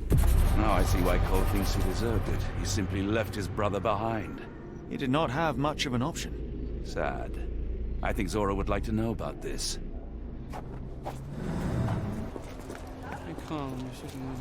What do you want? I know you are angry at Cole, but you must know that he is not guilty of your husband's death. I was at the warehouse and I saw it all myself. The sheriff shot William and Cole couldn't prevent it, not even at the cost of his life. Why did Cole survive then? And how did he return unwounded? He had no chance of stopping the sheriff, but he found himself unnoticed. All he could do was run or die. That jackal sheriff. Perhaps you're right. I didn't want to kill Cole. It's just too painful to know that he's still around while my Will's dead. You can mourn with Cole. Forgive him if you can. I'll need some time for that. I miss Will so much.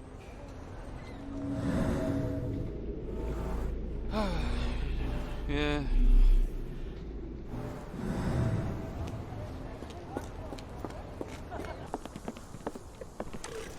Sir? I have good news. No lowers are coming for you. You were poisoned. What? Zora sold you Jimson weed instead of jasmine. That was the cause of your hallucination. She wanted revenge. It doesn't change anything. Look, the lowers were guiding her. I deserved it. I went to the warehouse and I know what happened. You are not guilty of William's death. You had no chance of stopping the sheriff. Your only choice was to run or die. That was my purpose as a brother. But I failed William. I'm a coward. I ruined 2 lives in one evening, including Zora's. I spoke with Zora, and she forgives you. Now is the time to forgive yourself. You...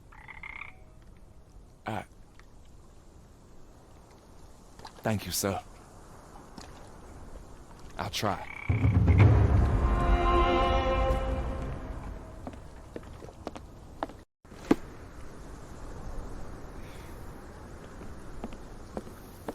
May I ask for your assistance? I'm bone tired, but yeah, I'll help you.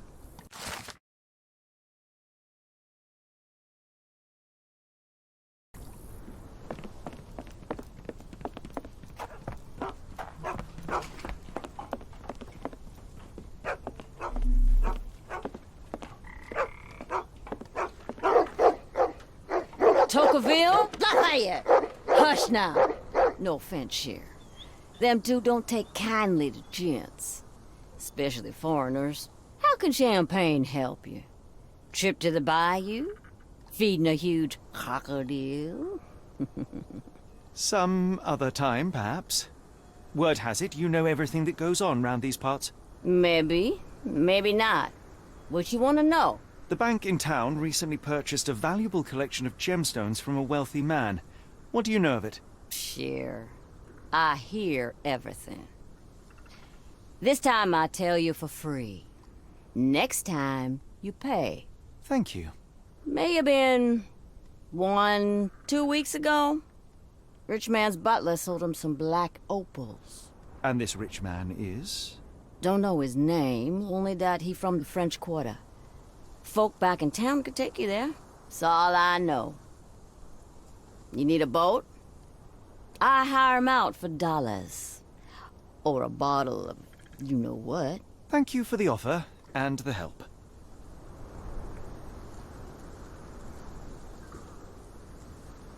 Careful.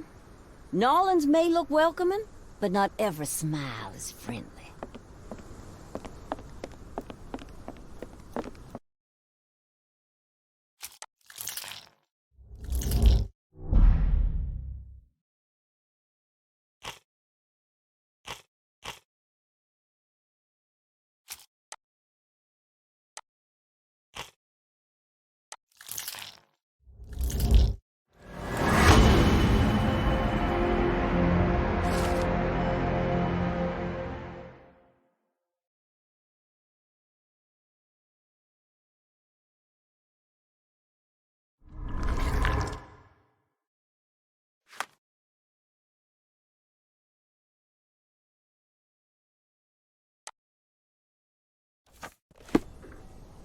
Are you able to help me? Oh, I've heard talk.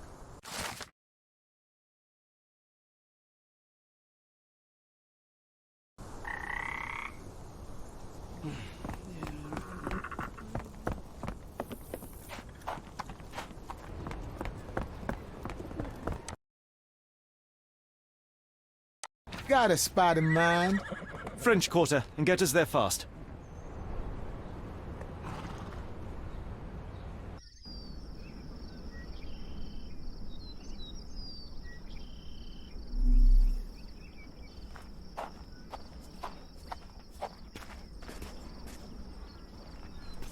You know, Watson, the opulent mansions and stifling heat remind me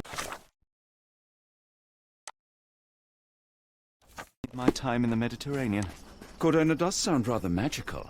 Do you think you shall ever return? I don't know. That place was home to some of my greatest memories and some of my lowest moments. Are you able to help me? My dear fella, you're talking to the right man.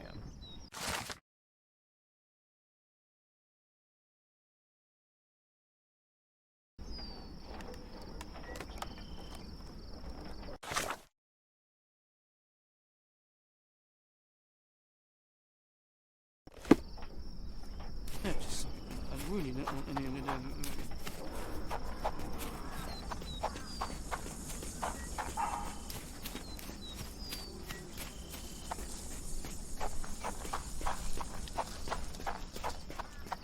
I know. Yeah, there you go.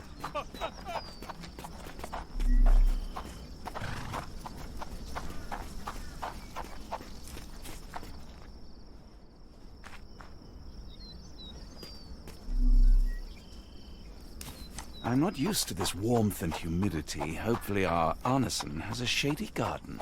Lord help me. No way in. Excuse me, miss. Are you all right? What is your name? Eula, sir. Waiting for someone, Eula? Yes, sir. My brother Davy. He works for Mr. Arneson in that mansion yonder. Been 5 days now since I last heard from him. Come now, why all the tears? Something happened to Davy. I feel it in my bones. Do you think he may have left the premises? No, sir. Davy, he ain't like you and me. He's smart in some ways, but he can't talk. Not a word. He's pure and kind. Fear not. We will look for your brother. One presumes this gate is locked. Is there any other way inside? There's another entrance through the stables you could try. That's where I meet Davy normally, but I couldn't get in. See, I couldn't find the key. It wasn't in its usual spot. Please hurry, sir. Find him for me.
This must be the key to the stables.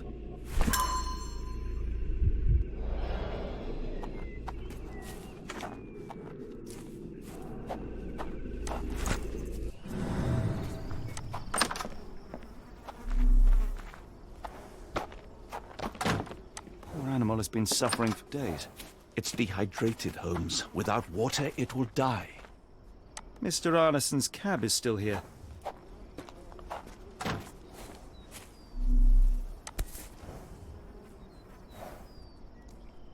Cayenne pepper. Half empty. Or as Watson would say, half full. So quiet. Yet I doubt there was peace around here.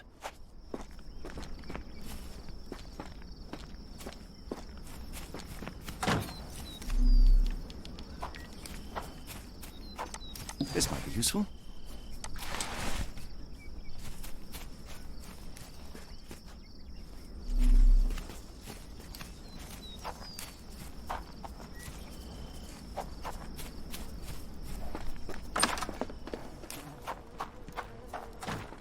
At least that's one life saved.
Could we be walking into a trap?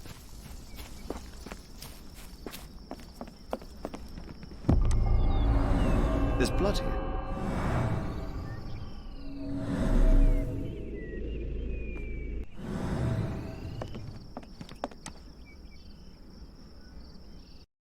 Ah! Do you smell that, Holmes? Something bad happened here. I know. Be prepared for anything.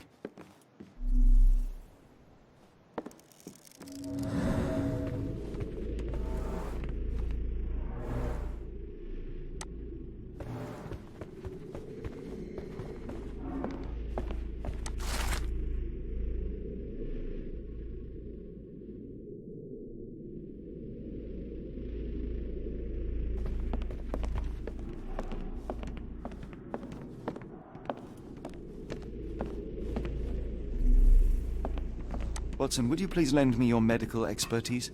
I'll do my best.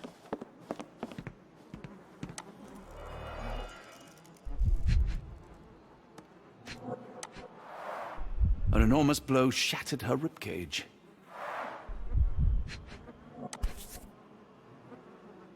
Extremely sharp and deadly.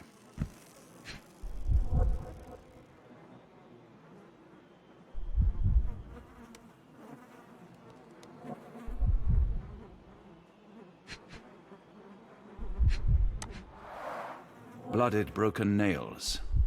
The poor woman tried to put up a fight.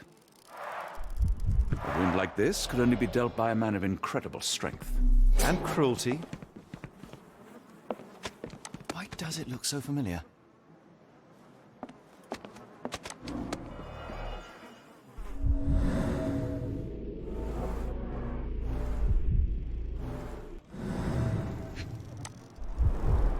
A used kitchen towel.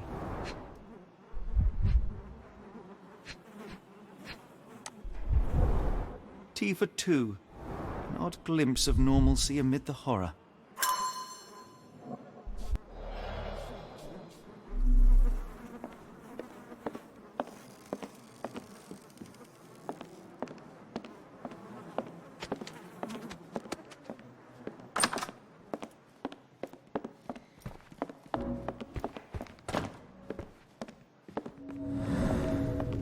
I will need your help one more time, Doctor.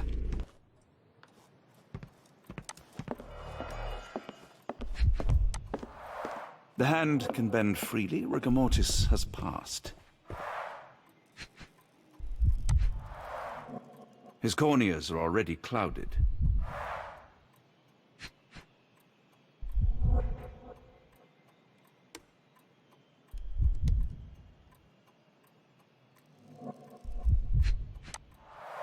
A deep stab reached the man's heart. Clean edges suggest a sharp blade, but the wound is too wide for an ordinary knife.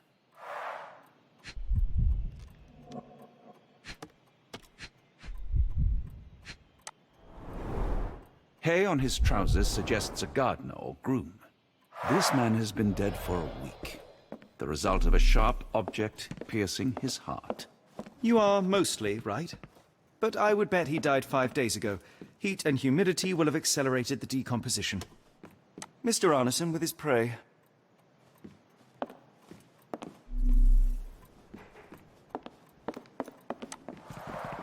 Someone was bleeding, but it doesn't look lethal.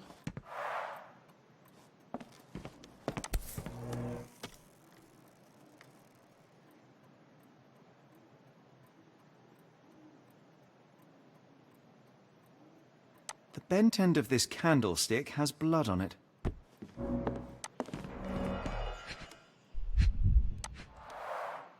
A trail of wax leads to the door.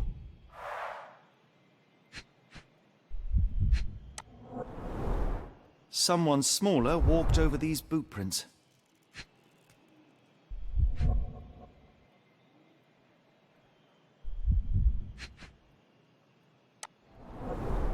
The candle was burning when it fell.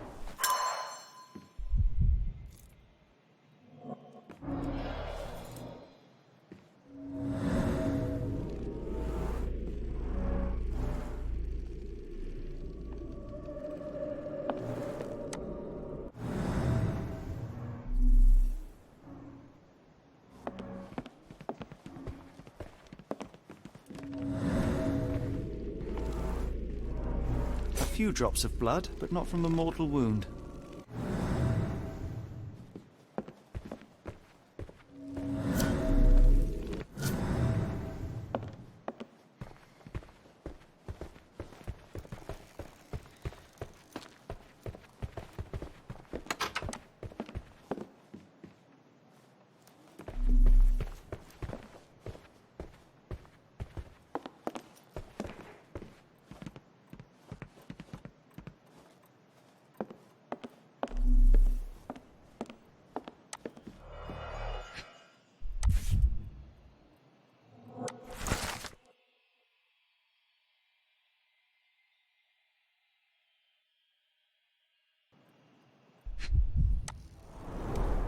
Burnt papers, now completely unreadable.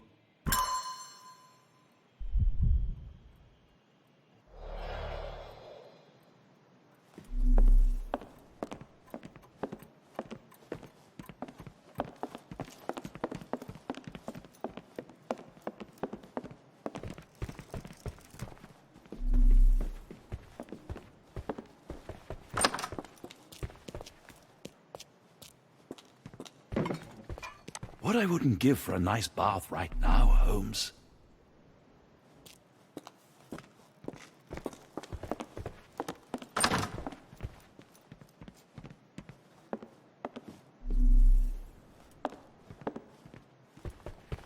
A dashing portrait of Mr. Arneson.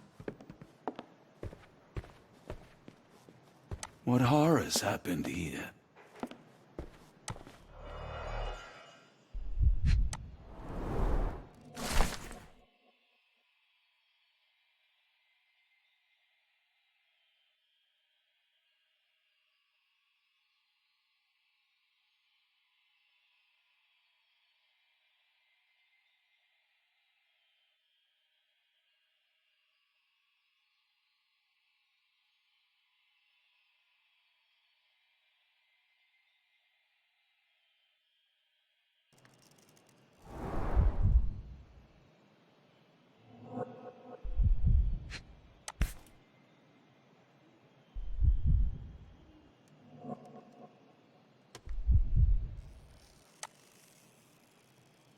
A dull book about local geology.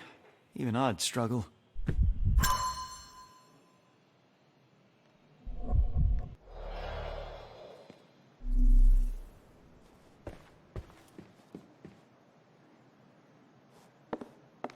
This place sets my teeth on edge, Holmes.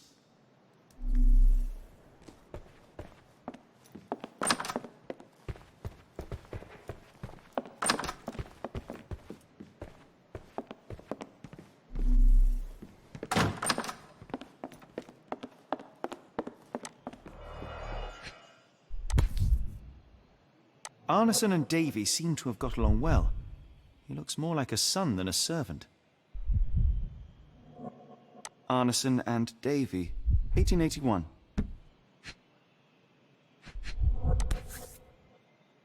Fauna of Louisiana. Full of things that bite, no doubt. New Pied Piper. Foreigners missing in New Orleans.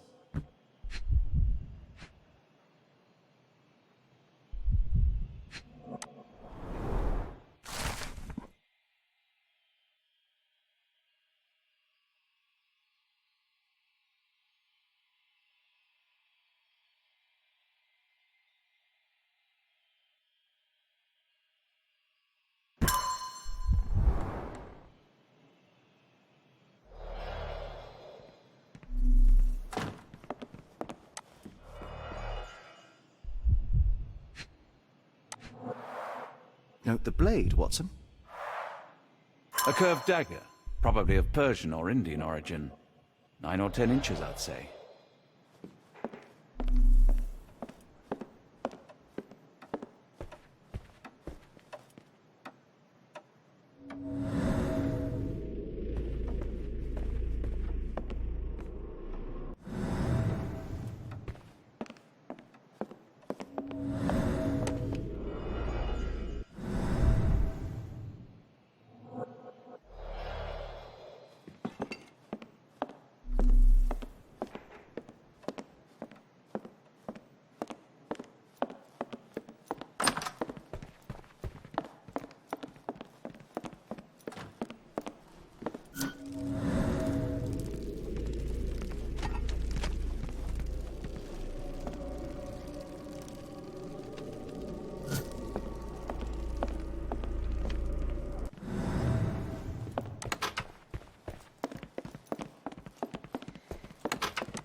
An intruder entered through the back door at night, leaving mud traces in the hallway. Without being noticed, they picked up a candlestick and struck the man in the chair from behind. In the kitchen, 2 people were drinking tea, the workman and cook. They were startled by the noise of a falling body and went to investigate the parlor. The workman tried to subdue the intruder, but was stabbed by the attacker's knife. Judging by the wound, it was a curved blade. The cook panicked and fled back to the kitchen. The intruder followed, but since their blade was stuck in the workman, they used the meat cleaver on the table to kill her. Someone smaller arrived and discovered the carnage. They dropped the candlestick in horror and ran for safety to a room down the hallway. Meanwhile, the intruder returned to his first victim and dragged their stunned body away from the fireplace and out into the garden.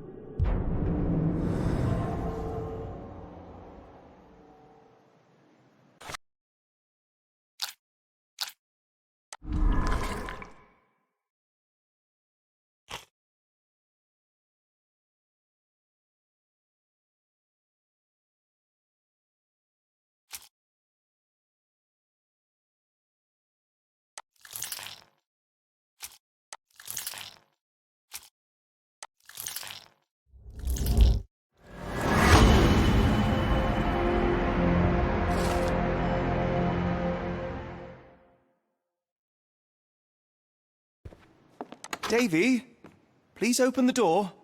After all this, Holmes, I doubt the young man would open the door to a stranger.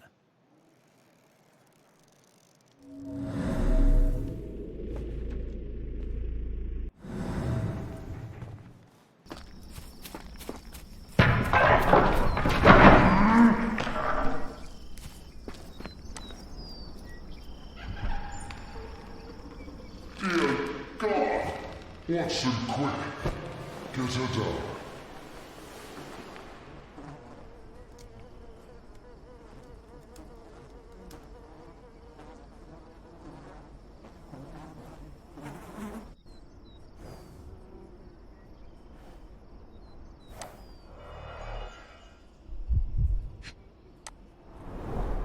Ligature marks on her neck. There'll be a bruise, but she should be okay.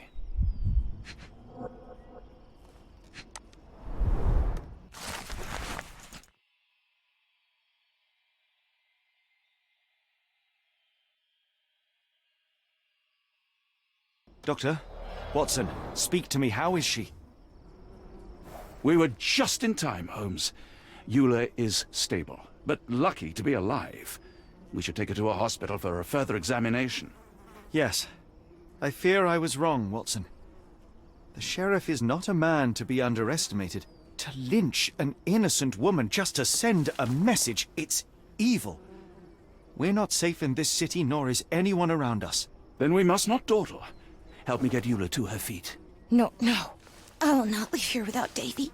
Miss, please, we must get you help. No, I will not be deterred. I will get my brother and bring him home.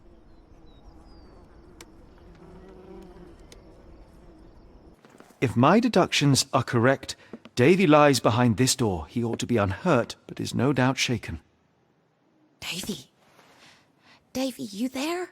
Davy, we understand what you witnessed before. It's safe now. You're safe. Please, let us in. Your sister wants to see you. Everything will be all right, I promise. Yeah, them gentlemen speak the truth. Just open the door. Big sister's here for you.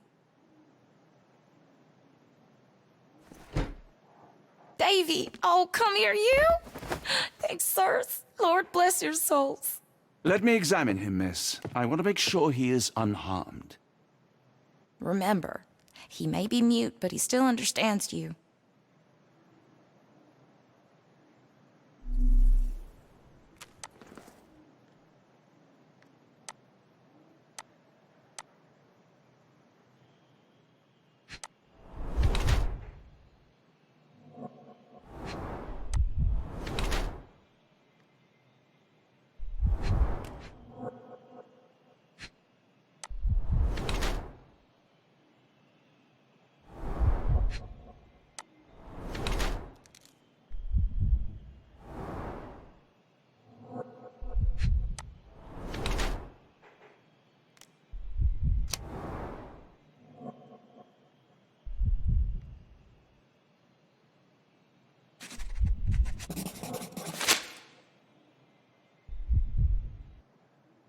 I cannot find any cuts or wounds, but the bruise suggests life here was tough for the boy.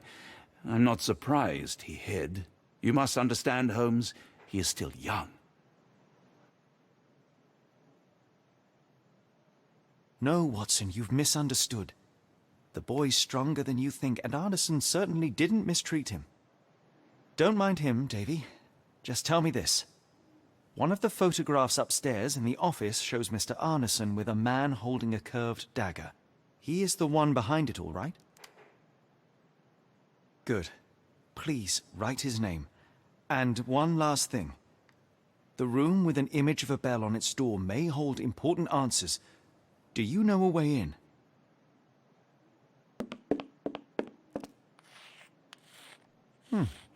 Yes, that will do. Sterling job, Davy.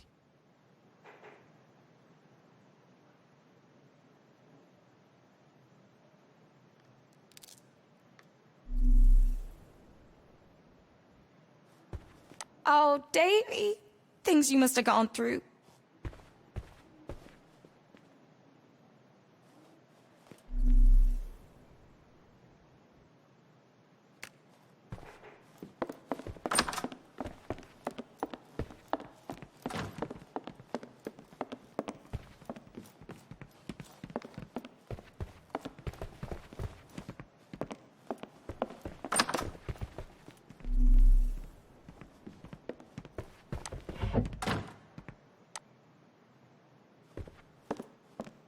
Let's take a closer look.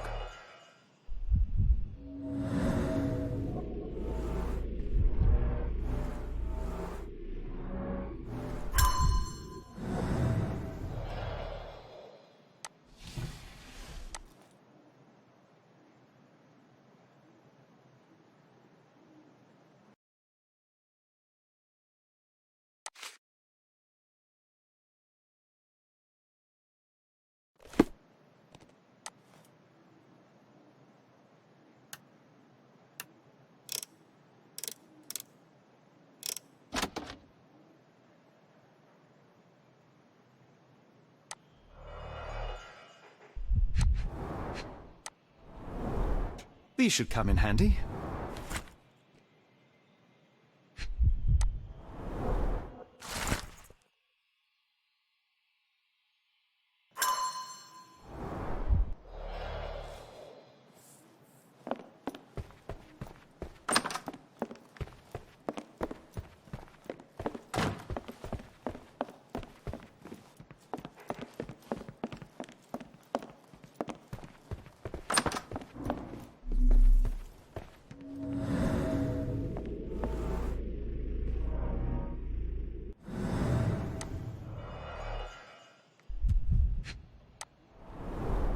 Dense and disturbing notes. It's hard to follow. The scene is impossible, unnatural, but also familiar.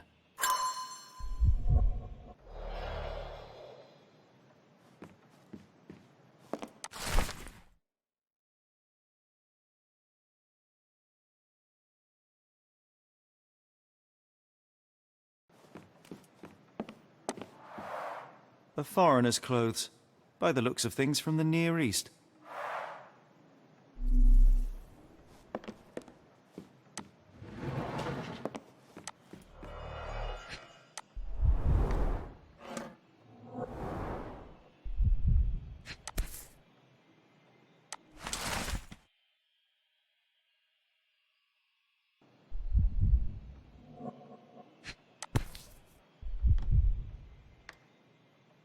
A black opal, cut and polished, easy to sell.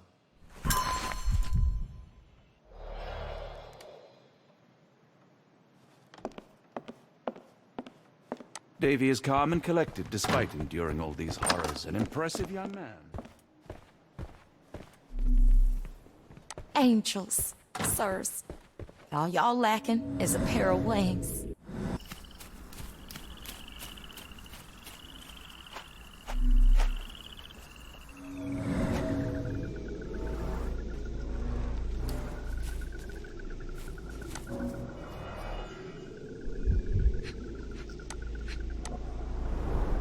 These fingers were severed with a single clean stroke, but I don't see the thumb or middle finger. Luxurious shoes, size 9. Luxurious shoes, size 9. Look, Watson, animal prints. I wonder what kind.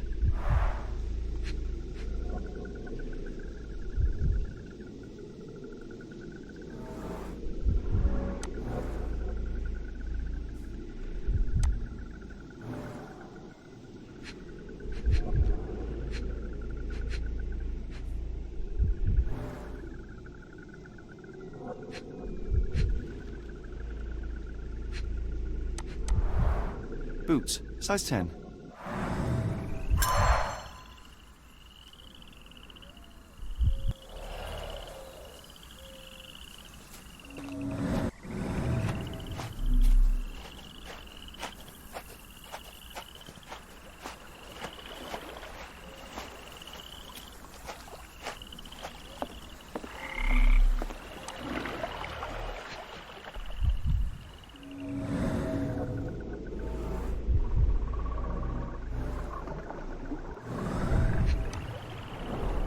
A scrap of silk, soft and elegant.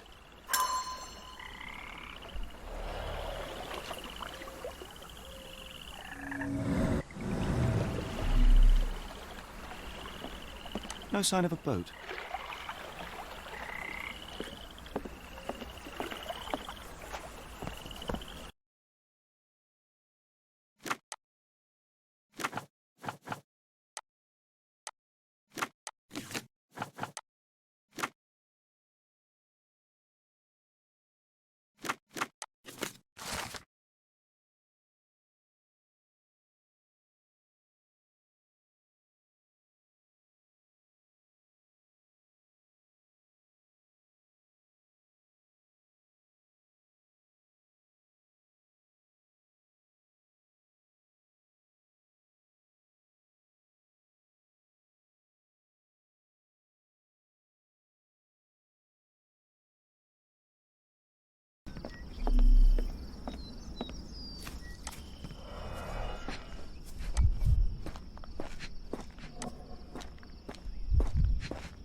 Size 10, the owner's footprints were shallow.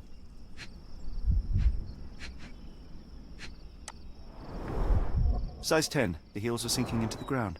Look here, Doctor. 2 sets of footprints left by the same person, yet they vary in depth. What do you conclude?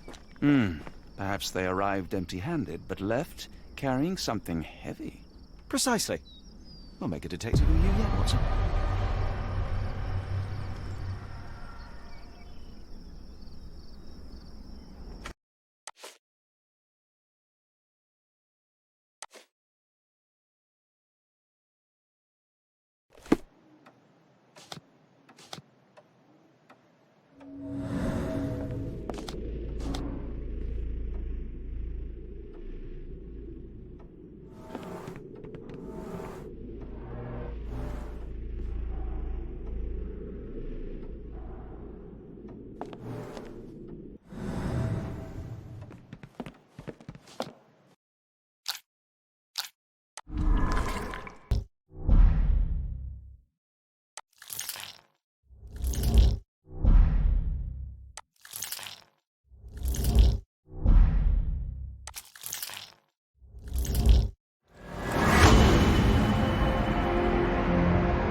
Arneson's signet ring, as we saw in his portrait.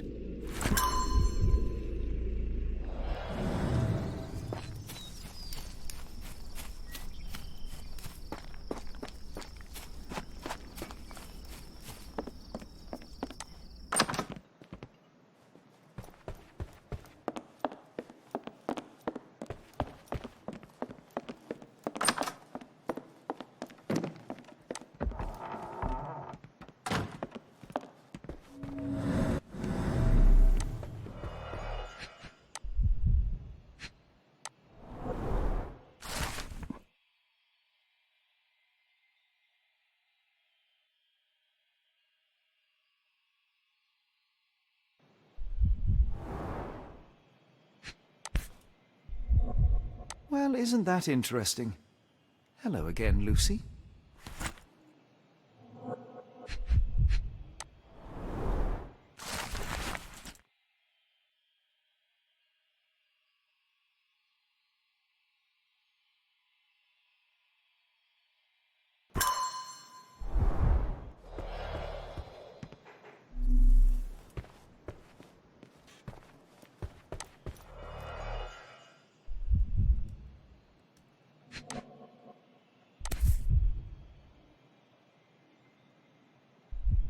My princess, my love, my heart.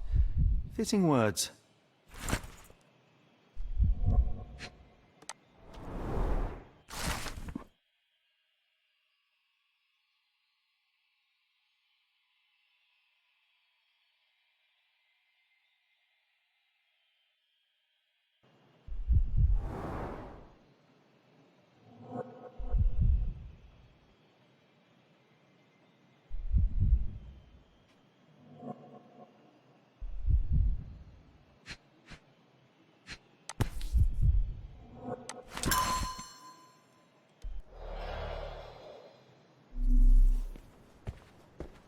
It's almost a piece of art.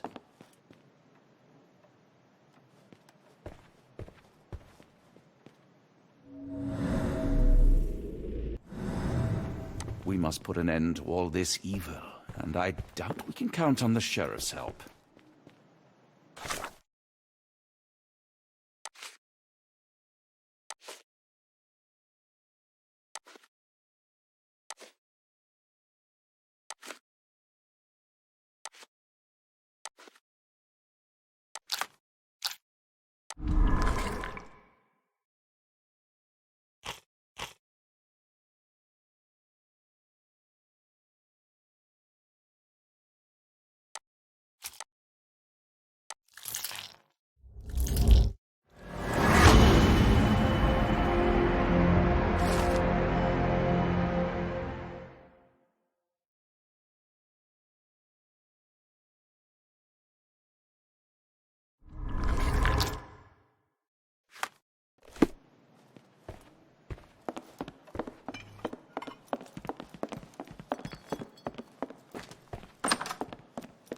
Davy, we know that Ashmat is responsible for what happened here. We must catch him and hold him accountable. I know that you are scared, but you are also the only one who can help us. I believe Mr. Arneson showed you a cryptic telegram that was sent to Ashmat.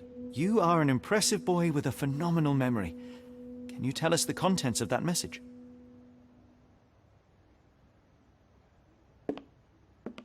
Thank you, Davy. Watson, please copy down everything he writes.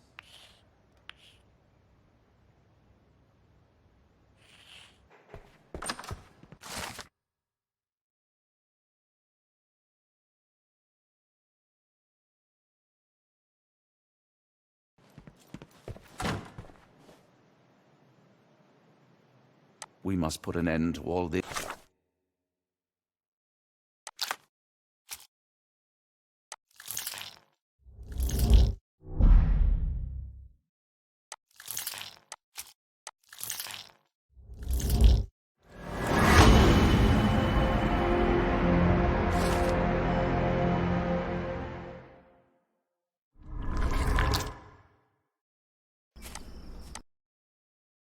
Got a spot in mind. New Orleans port, and quickly.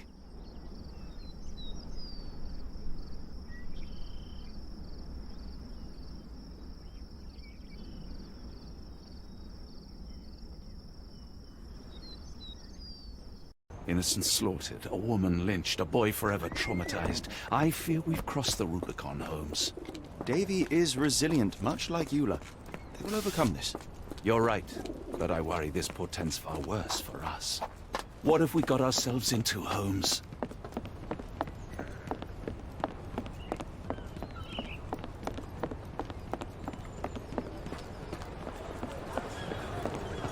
Who's your friend, Frank? We love a new face, and his is particularly lovely. Johnny boy, so how was it with Champagne? Most enlightening, thank you. And now my friend Mr. Holmes would like to talk to you too. Well, ain't you something?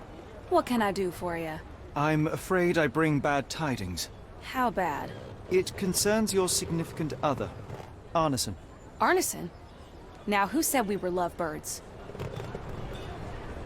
Lucy, we only mean to help. No word of the matter shall spread. What are you implying? The man in this letter seemed ready to declare his feelings for you. Sounds like he was more than a client. It's part of the job. Men can say weird things when they think they're in love.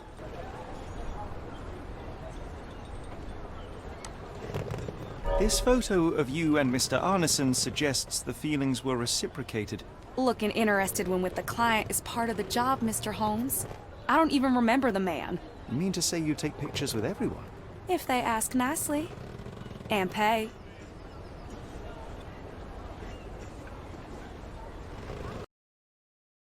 Arneson definitely paid for a ring in your size inscribed, "My princess, my love, my heart. It is for you." Arneson was going to propose marriage. Facts are clear. You know Mr. Arneson and, perhaps, even love him back. Regardless, he has been abducted. His life is hanging in the balance. Please, help me save him. Oh my Errol! What have you gotten yourself into? I didn't want to believe this could happen. Lucy, what do you know? Could it have been the sheriff? I don't know, John. This town has darkness in it. Errol and me, we had plans, dreams. We wanted to make this place better for all the folk who live here. Errol had grown suspicious of Ashmat, thought he was acting odd. He brought up the bayou. I told him to leave it all alone. The water's there. They swallow everyone. You mean the alligators? No. It's local legend. The bayou's dangerous. Any visitor that sees Death's messengers, they die. These messengers, are they abstract or a landmark? They're white lilies. You see a path with them flowers, you turn around. All right, Watson. We must find someone to take us to the bayou. Lucy, you have our thanks. We will go and look for Arneson.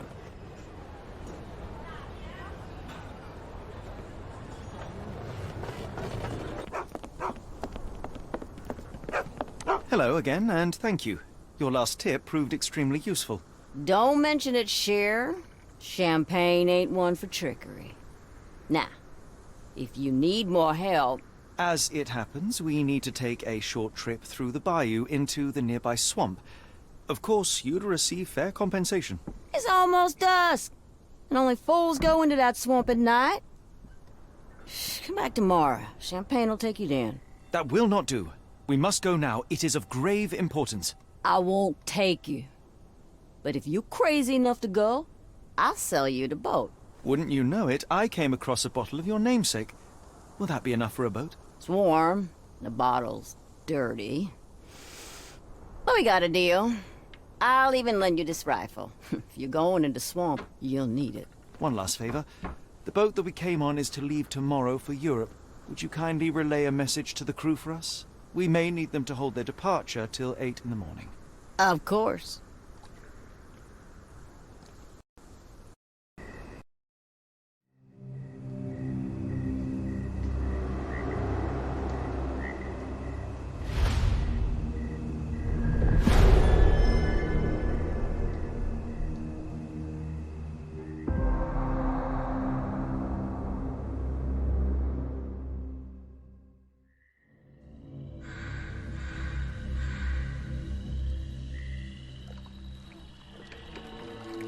At least in Afghanistan, we had nippy nights. It makes one yearn for rainy London. This place, Champagne, did not mince words about it. Keep your wits about you, Watson. We are inching closer to the heart of this mystery, however dark it may be. Hell's bells! I told you to stay away, Doctor. That he did, Holmes. I rule these parts. No hiding from me here.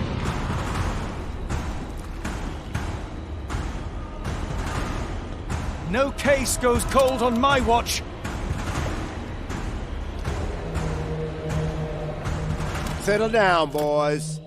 Our friends are as good as gone. This is it, Watson. Our moment of truth.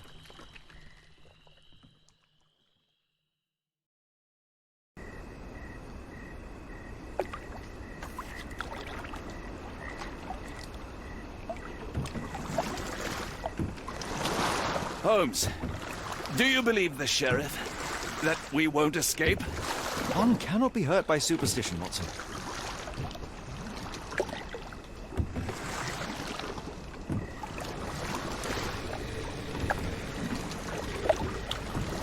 Careful of the gators, Watson.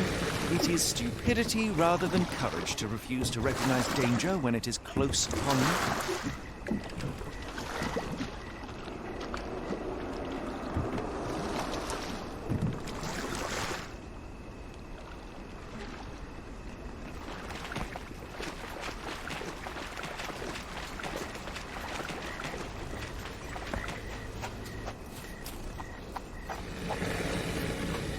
Holmes, hand me the rifle. I can shoot the ropes holding a few of those poor souls. Come on, Holmes, give me the rifle. We shouldn't waste time in a place like this.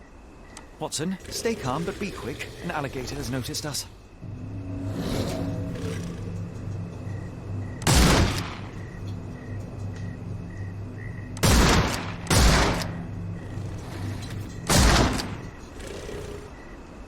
That's That's vicious.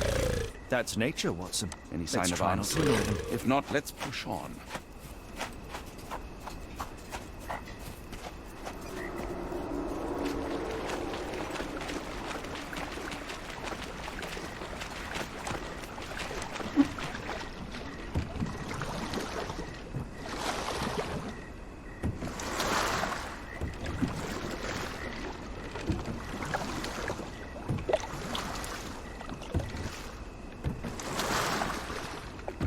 That pier looks promising over there, Watson. We're approaching the heart of darkness.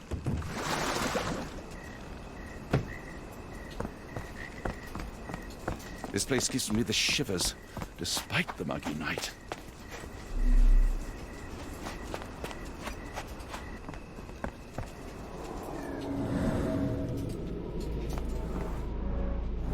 Footprints left by a crowd of shackled prisoners.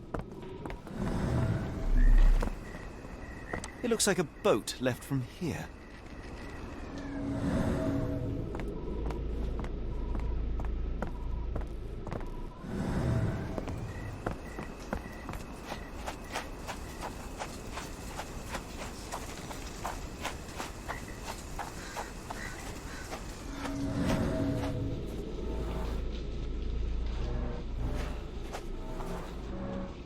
Ashmak dragged Arneson here.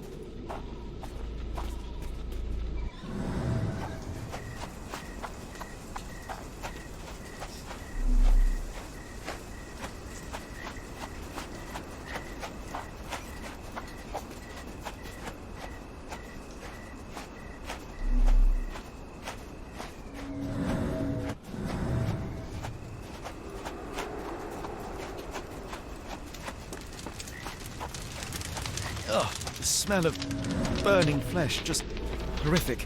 Keep away from it, focus on our fiery task, so we may gathering of soon leave all passions this and behind. deceit.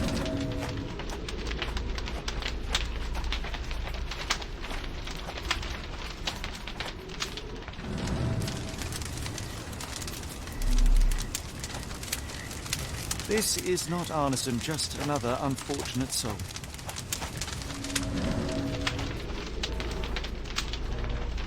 The hand tied here was bleeding in 4 places. This had to have been Arneson. Thankfully, it's not Arneson. Thankfully, Arneson isn't among the dead.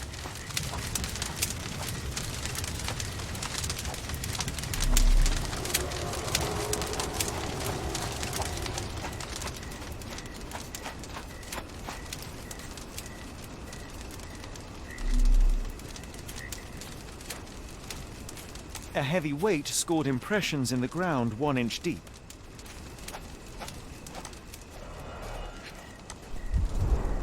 Days old and rotten.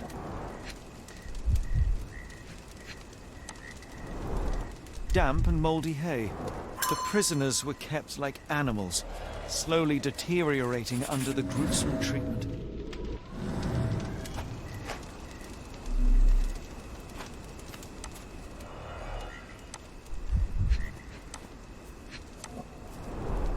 The blood is dry. The axe has not been used for some time. A simple rope.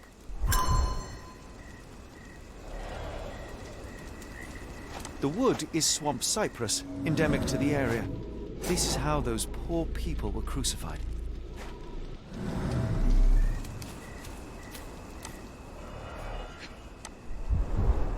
The initials EA are embroidered with silk thread. The prisoner's clothes tossed aside.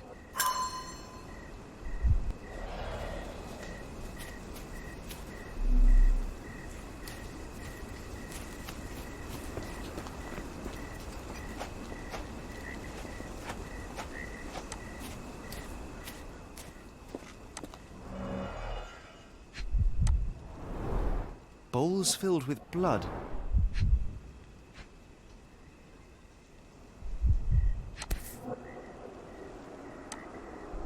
A worn blade, but clean and without blood.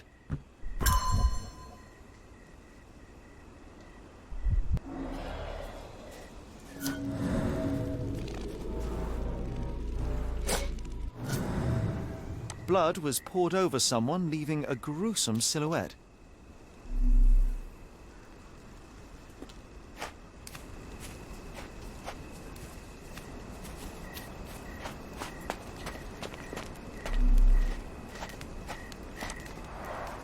Only this indentation was spared from blood. The tracks lead behind the stone slab.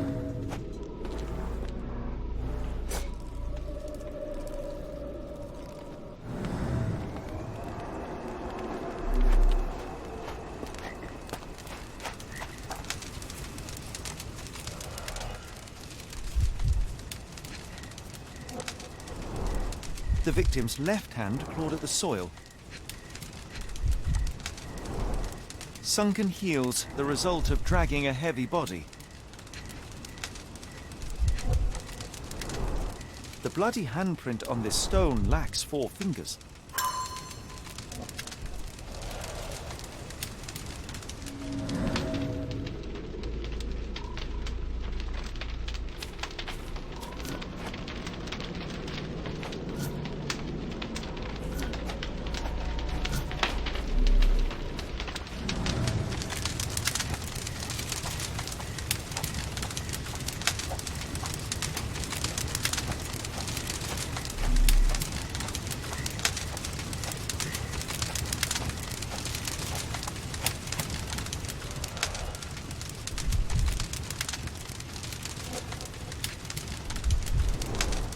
That's a lot of blood, but probably not enough to be fatal.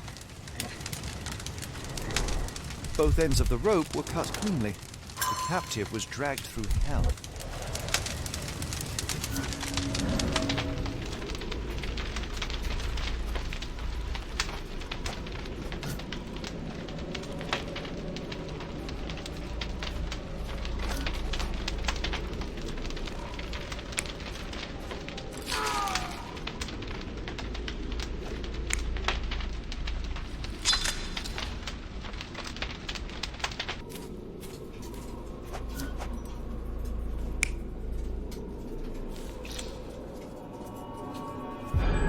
Arneson was held captive in this cage until his abductors tied him to a cross and dragged him to the bonfire. Arneson was left hanging here for a while before being freed and led to the altar. At the altar, Arneson's captors performed a ritual on him and poured blood over his head.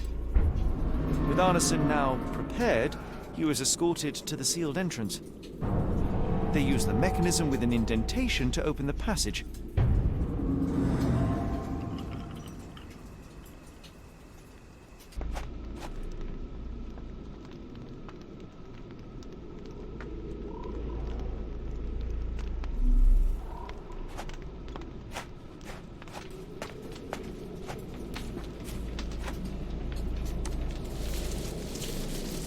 Heavy and covered in blood.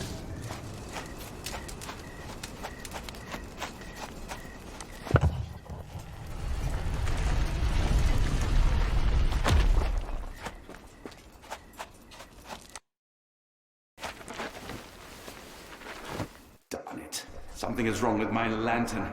Give me a minute. I won't wait for you. I'm going in. It's nothing, Holmes. I'll join you in a minute.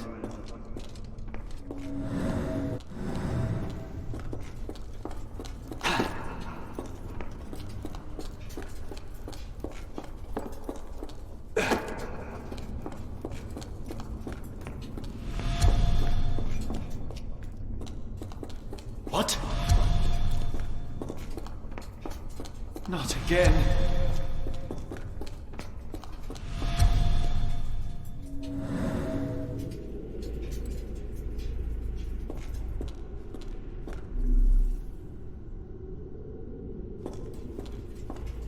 Woe betide those who take it. Walk away. Let the unknown be.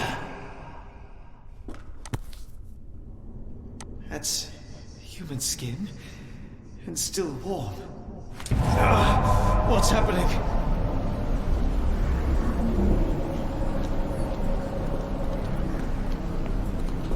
Deja vu, and not in a pleasant way.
And now, axes? What on earth for?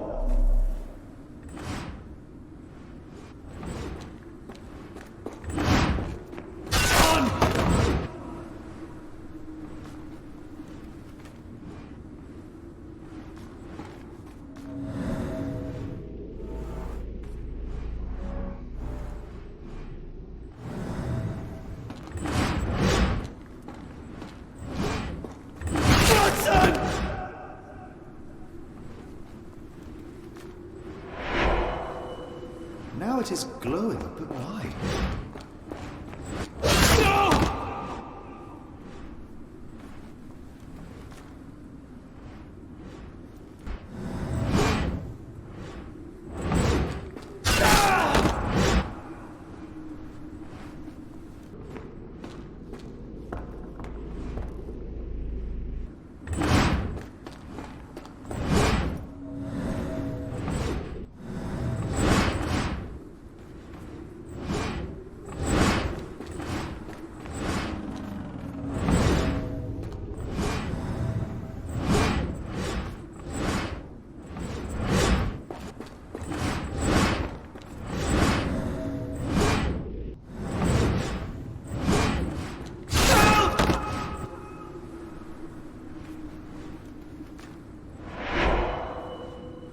I hope that was all. I can't take any more.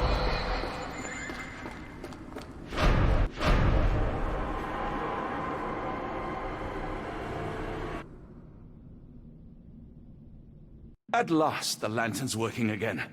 Holmes, I'm coming.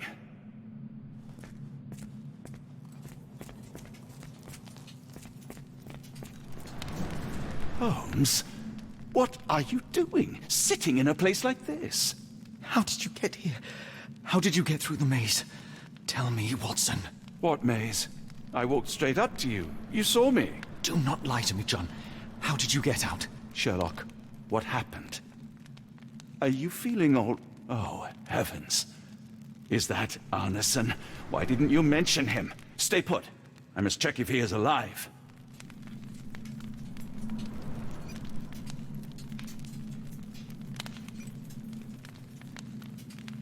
I just need a second, John.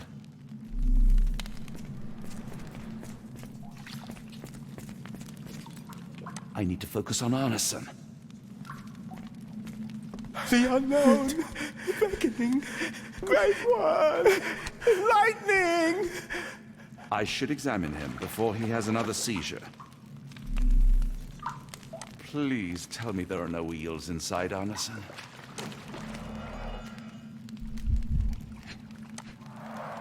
Blunt trauma to the cranium, dilated pupils, lips moving without a sound.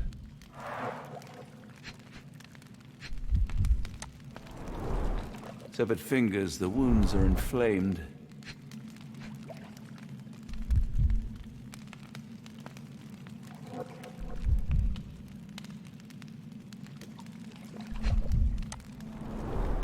Pulse is racing, 110 beats a minute.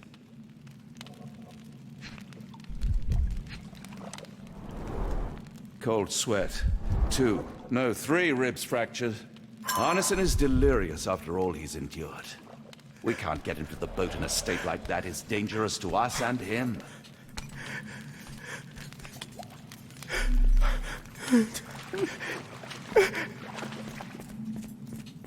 The nightmares these poor souls had to endure. I wonder what this language is.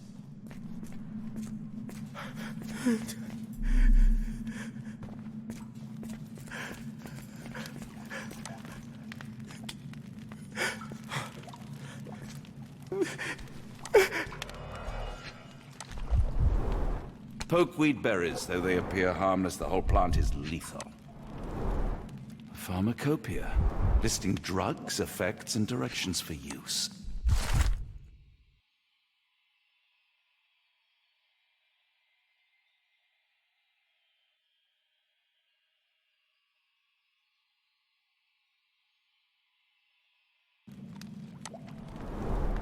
Some kind of amanita mushroom.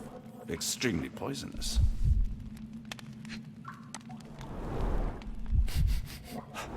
Odorless, watery, and hard to identify.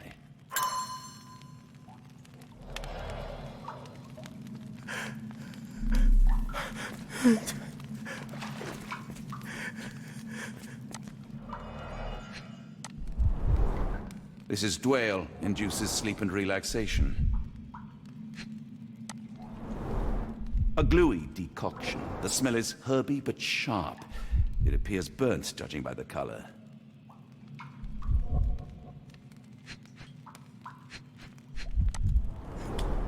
Salvia divinorum provokes visual hallucinations.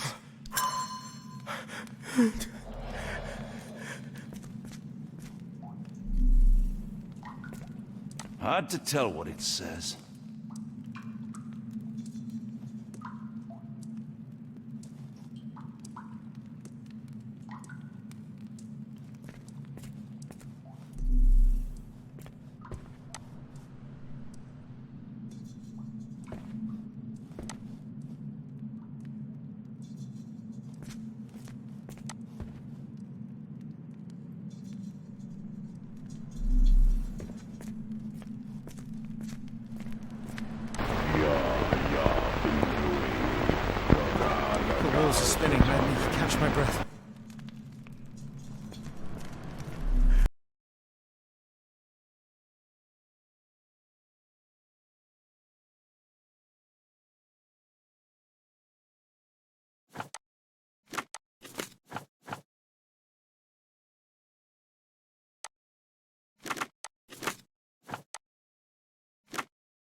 This should help soothe Arneson.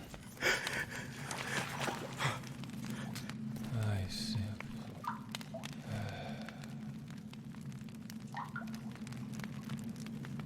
I need some fresh air.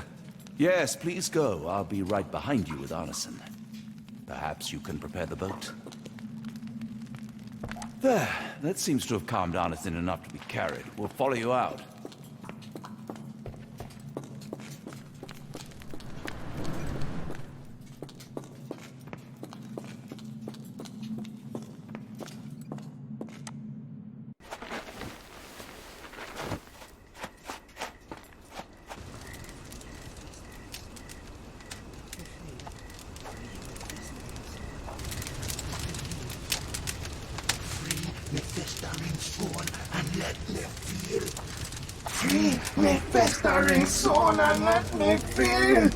Eyes without purpose, and now see the truth. Tear me mind from me flesh, score me festering soul. Phantoms of nothing, we are born to die, filth in the eyes of our eldritch lord. Free my festering soul and let me feel. Oh, please, I wish to return. Free me, let me return. Free me and rejoice. Eyes without purpose, I now see the truth. Tear my mind from my flesh. Holmes, are you all right? Here, let me help. I'm fine. Holmes? Sherlock! What the hell were you doing? He almost killed you. I don't... You're right. Let's go, Watson.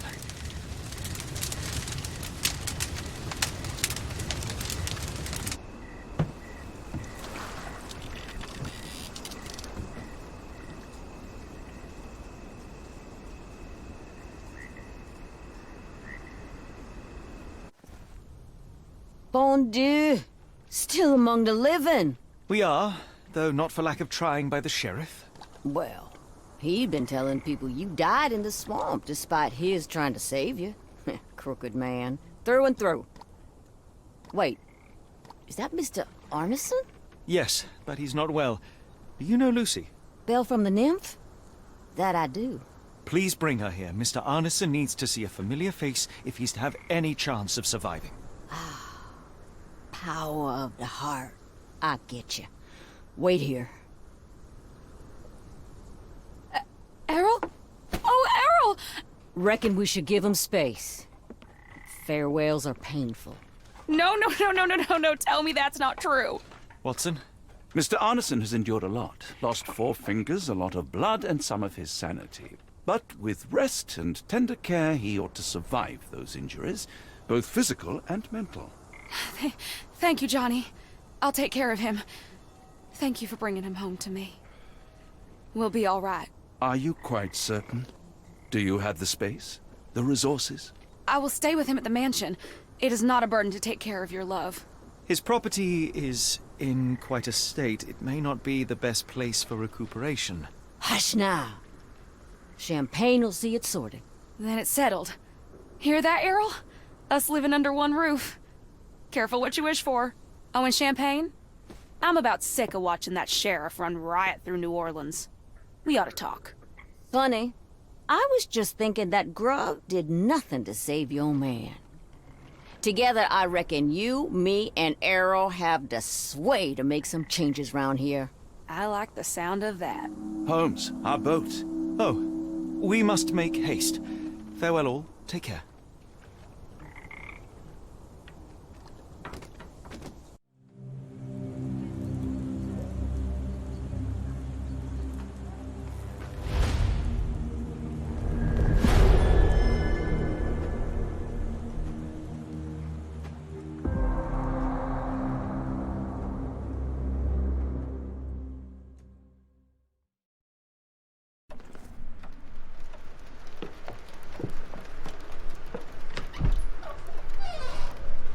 Who's there? Who do you think? Let it be known that I'm handy with this revolver. Nonsense, Dr. Watson. As I understand it, when faced with the imperative to defend oneself, one's comrades, and one's nation, you fled. I... Aren't you going to introduce us, Sherlock? Watson, meet my brother Mycroft, the Queen's best boy. This is a grim augury indeed, for wherever Mycroft travels, tedium surely follows. In contrast, of course, to Sherlock, a man whose obsessive pursuit of the trivial tears through the most carefully laid plans like a hurricane. Do you have any idea what you have disrupted? Your ego is inflated as much as your waistband. What word comes to mind? You work for the government? International trade is a delicate beast. Your antics and Edelweiss have jeopardized one of the Crown's richest relationships. Oh dear. As rich as all the butter you've been slathering on your bread? We need your help. What? There is evil afoot. Strangeness and savagery like I have never seen. Something otherworldly festering in the dark beyond our reach. We have seen things that defy explanation. Mystic forces, magic. You must help us. It's true.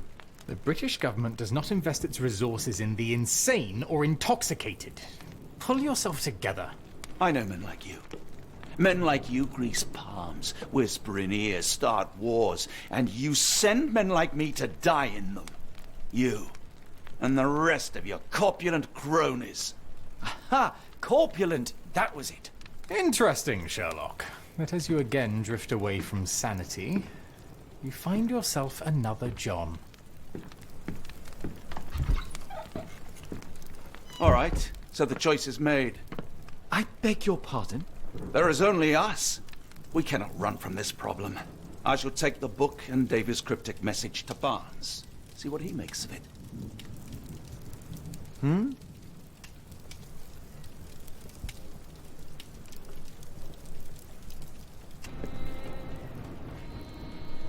Another sinking near Scotland. By the Strand for all the details. Cool. Thank you, sir.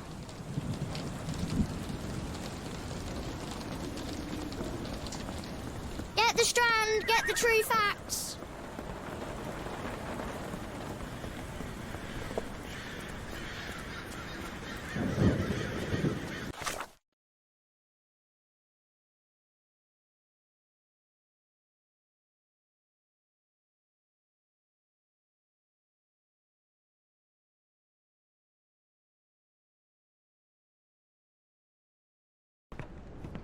It has been a while, Barnes. Dr. Watson. Indeed it has, and good to see you as always. How can I help? Last time we met, you mentioned your knack for translating occult texts. I was wondering if you could help me with this book. Certainly, Goodness. Where on earth did you procure this grimoire? That's a long story.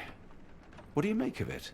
It seems to describe pagan rituals, ancient deities. Wow, what a marvel. I can try and translate it for you. Just the pages bearing that symbol. This section, really. Entity of ocean or time. Oh my. Oh, already on it, as you can tell. If you can have it done at your earliest convenience, that would be lovely. Someone is full of pep. Oh, yes. Mr. Holmes, he was quite the inspiration. Last time you were in town, he offered me some stirring advice, which I have since acted upon. Holmes is nothing if not provocative. Indeed, the thorny truth is often hard to hear, but it did the job, and now my heart is full. I'm glad to hear it. Much obliged, Doctor. Barnes, does Stevenson's guiding light mean anything to you? Well, my mind first goes to Robert Louis Stevenson, an up-and-coming author. I've been following his work in the periodicals. Interesting man. I take it his literary pursuits are somewhat of a deviation from the family business. What makes you say that? He wrote a poem. Let me see if I have it still. Yes. Say not of me that weakly I declined the labours of my sires, and fled the sea, the towers we founded, and the lamps we lit. The labours of his sires. I wonder what they do. I have a book on great British families. If the Stevensons have achieved anything of note, they will be in there. Please, feel free to take a look. It should be on the shelves to the right. Much obliged. A moment, please. Spellbinding pages. For some reason, it makes my skin crawl.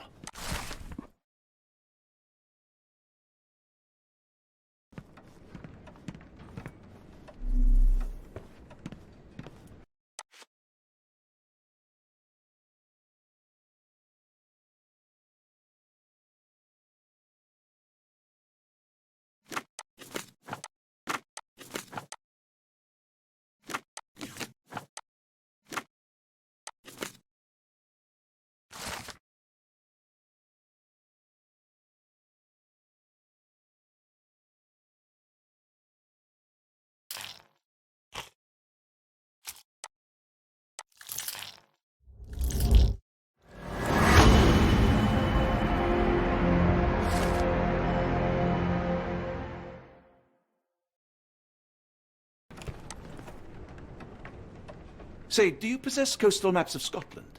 Indeed. Have you figured out what the Stevensons are known for? Feats of lighthouse engineering.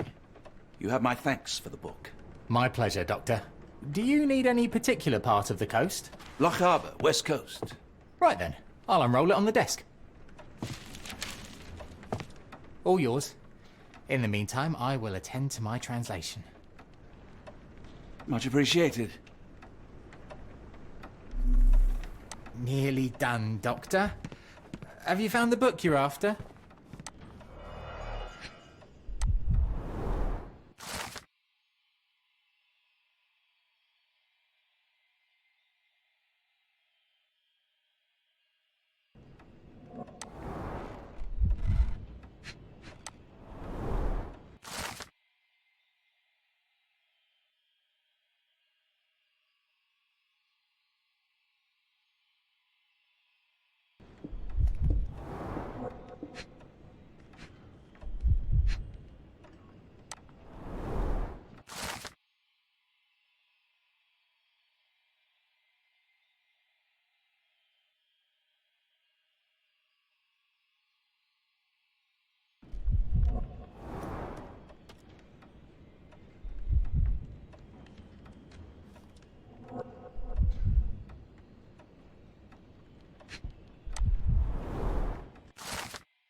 Doctor! Look what I just found. Barnes, have you finished with the book? Yes. I've written out a translation of the section you wanted. It, puts the grim in grimoire. I thought as much. Long story short, it details macabre rituals, death, leviathans, and the apocalypse. See for yourself. I must ask you to leave the book with me so I can read more of it. It's compelling. Very compelling.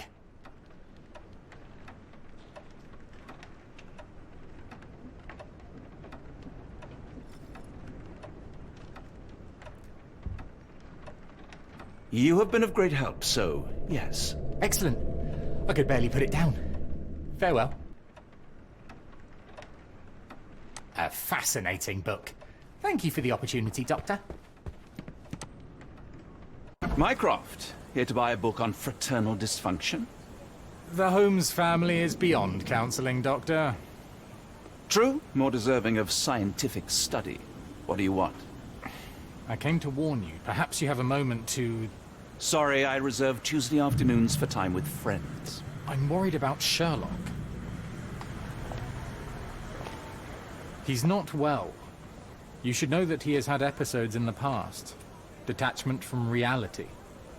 He will need your support. Such gall. First you crush him under your boot heel, now you ask me to pick up the pieces. Your emotions are impeding your rationality. He needs to be distracted, diverted into something less harmful. Surely you jest. Only one thing shall truly bring him peace of mind, and that is solving his case. The last case he pursued so doggedly was Cordona.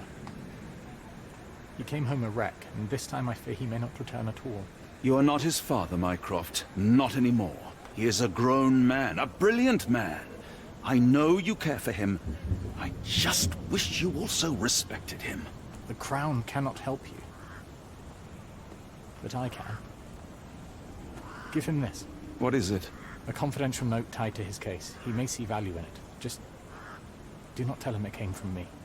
Oh, speaking of the Crown, perhaps you can help us with another matter? It requires some local knowledge.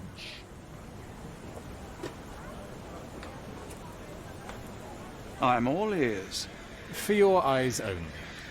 Here is a folder with all the details.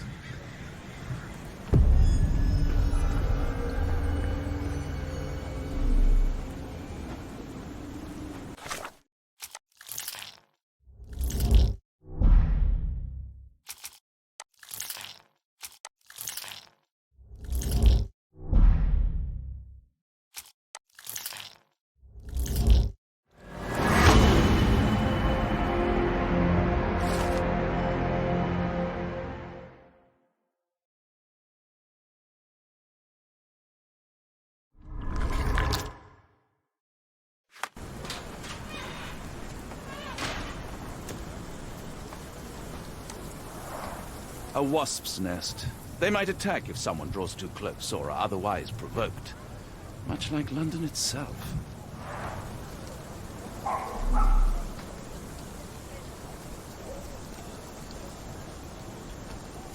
Near perfect camouflage. It makes me wonder if Mycroft also spies on our suite in Baker Street. A map of possible routes taken from the embassy. I thought only Sherlock was capable of this kind of deduction. The spyglass was positioned to watch the windows of the embassy across the road.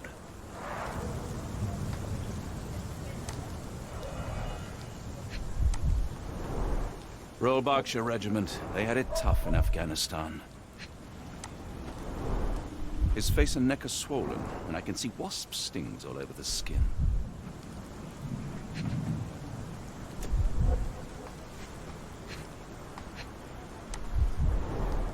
Only his right arm was functional. His left arm was paralyzed in the war.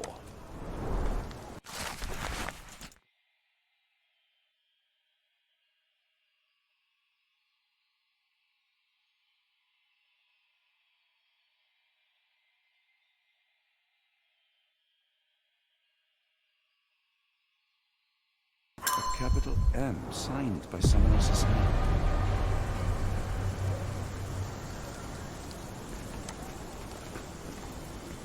Unlike Holmes, I don't carry lockpicks.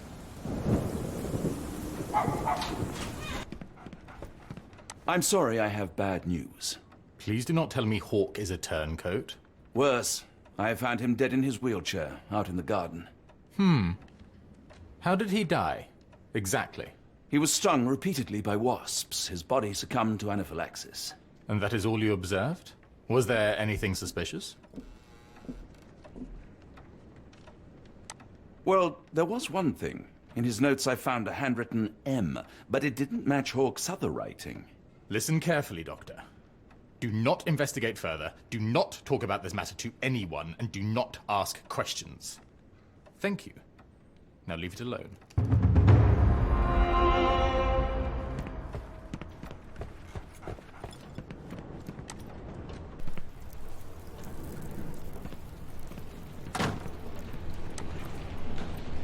Holmes, I have the translation. Barnes will keep researching. Holmes? Watson? Did you hear me? Barnes gave us a preliminary translation of the book. I think we have a lead. Sherlock, what is it? I find myself burdened. It will come as no surprise that I tend towards obsession. Indeed, obsession oft grants me the insights that have become my stock in trade, my greatest asset. Yet I cannot deny this nature proves as much a hindrance as a boon. It has cost me friends, colleagues, brothers. And despite my obsession, as I contend with the matter at hand, no closer to understanding than when we began, I must conclude that I am of no worth at all. Without an answer, what use is the question? Sherlock, this is no time for despair. The book is real. Those men went mad. John, I fear that I am as mad as the rest of them. I bore witness to the same events that you did. I saw with my own eyes the inexplicable, the ghastly, and the unnatural. I can attest to their occurrence. So take heart, for it was as real as you or I, and thus we must persist. Lives hang in the balance. If you cannot see your worth, then trust in me, for I see it. And I know of no other man capable of putting this matter right. Thank you, John. Would that I possessed even half your courage. Pray tell, where does our journey end? Ardnamurchan, Scotland. Well, shall we be off? Yes, of course. You can apprise me of your actions while we pack.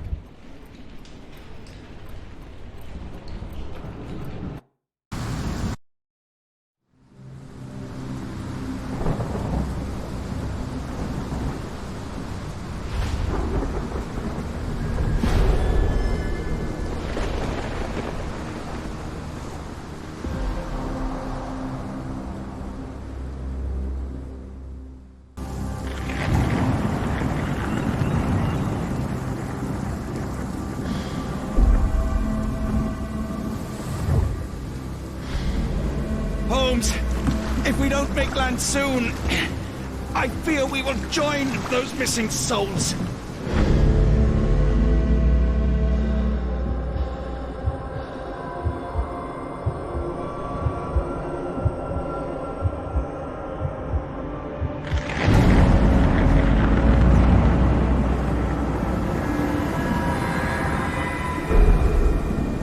These seas have taken too many, John. Let's stop them from taking more, then.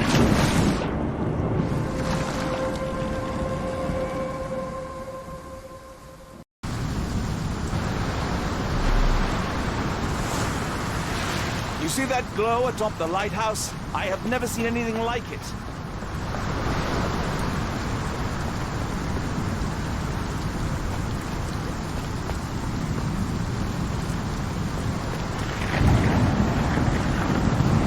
The door won't budge.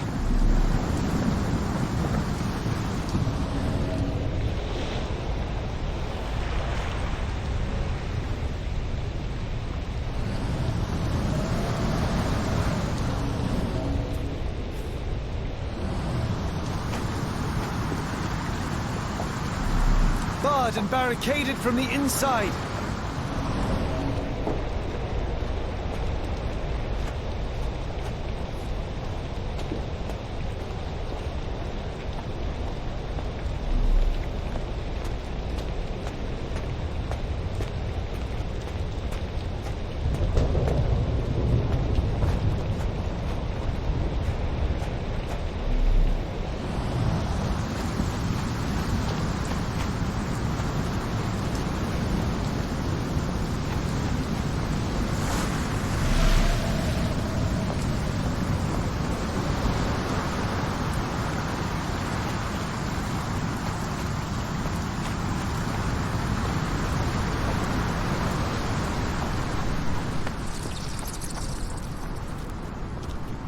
An old cannon, probably rusting here since the 16th century.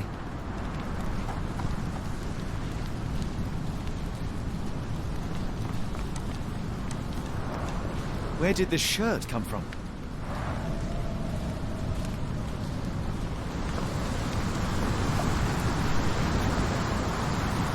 Holmes, look! There's a body here! Not just any body, it's Ashmat.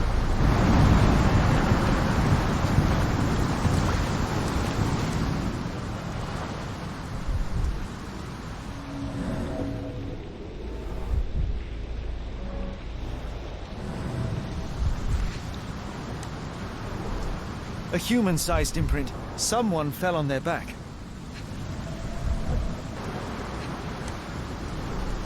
This branch was recently broken. The wood is still green.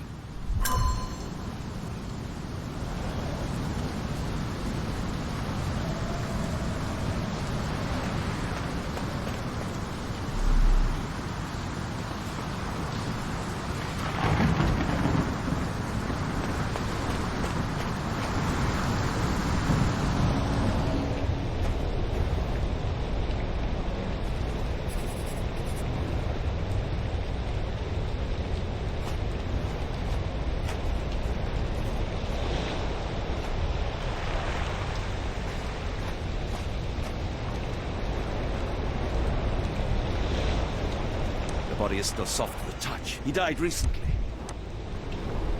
The infamous curved dagger. It's tied firmly to his hand. Scratches, bruises, and stabs, all self-inflicted. Oh, his eyes are gouged out.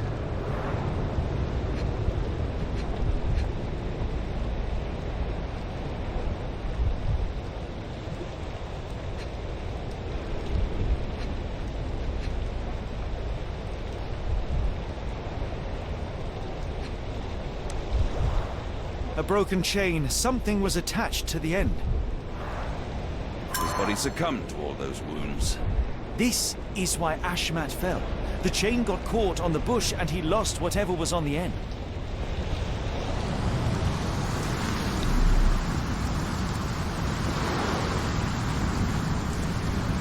The ocean twice for his cult, only to end up splattered on this rock.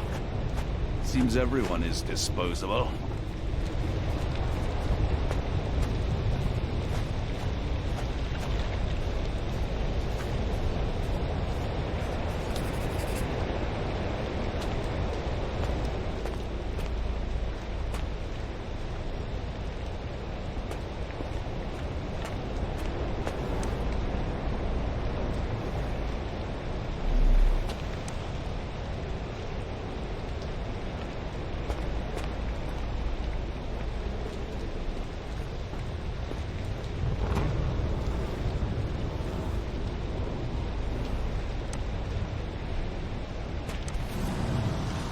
Interesting occult pattern.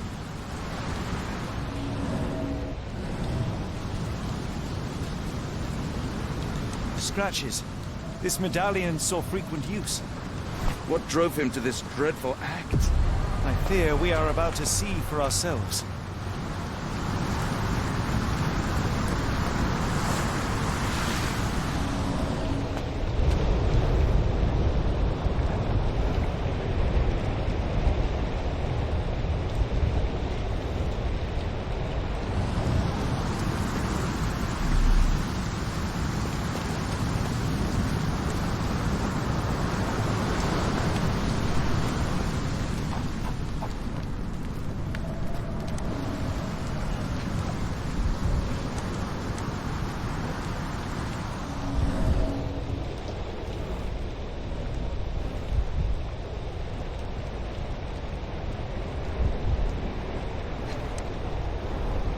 Ouroboros, a snake eating itself. An ancient symbol of eternal renewal.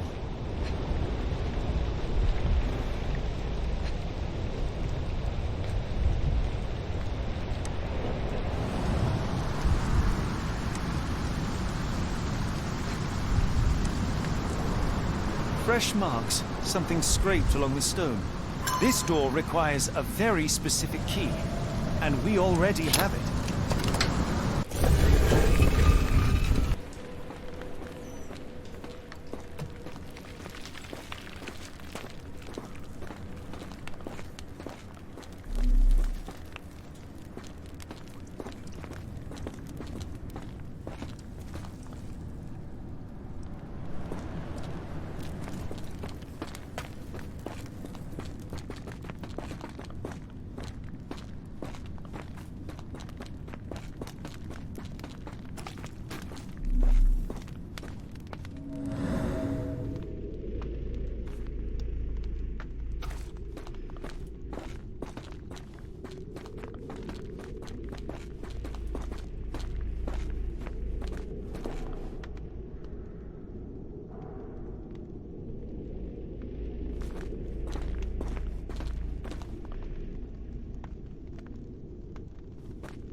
Sealed shut, and seemingly for a long time.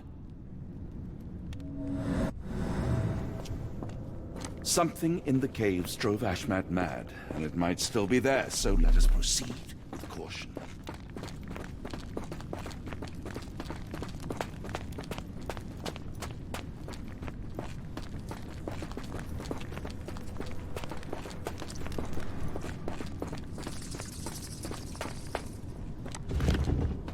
That's a crafty mechanism and quite ancient.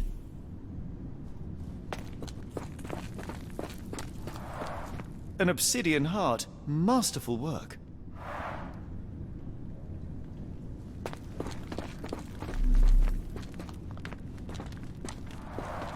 This vessel is covered in dried blood. Oh, I get it. We need fresh blood. And no, I'm not volunteering. Fear not. I think Ashmat can help.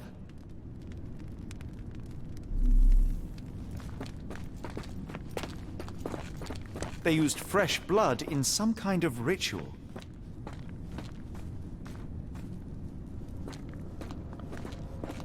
Sealed shut, and seemingly for a long time.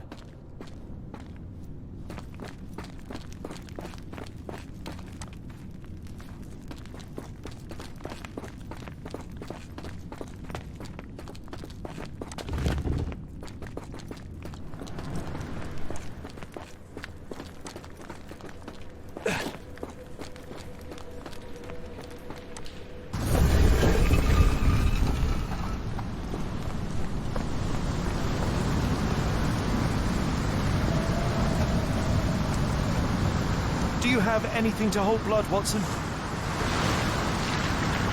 Fine, take my flask.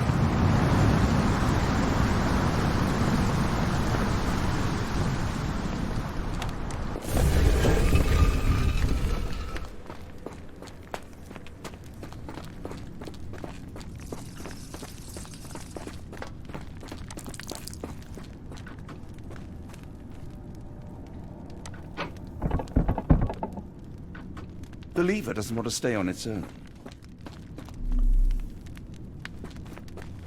Watson, hold the lever for me. I must investigate.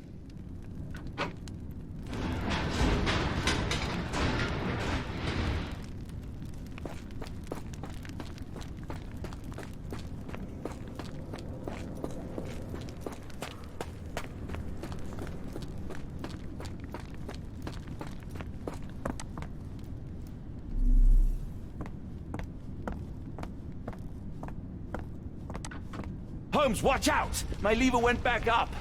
The doors, Watson! Hold the doors! Ah! We're trapped! Now what? Look around. There must be something we can use.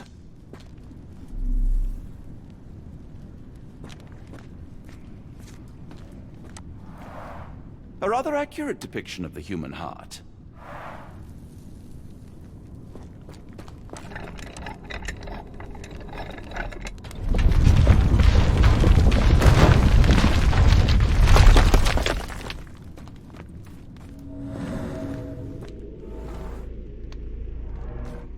Those holes seem to have a purpose, but I won't risk my arm to find out what.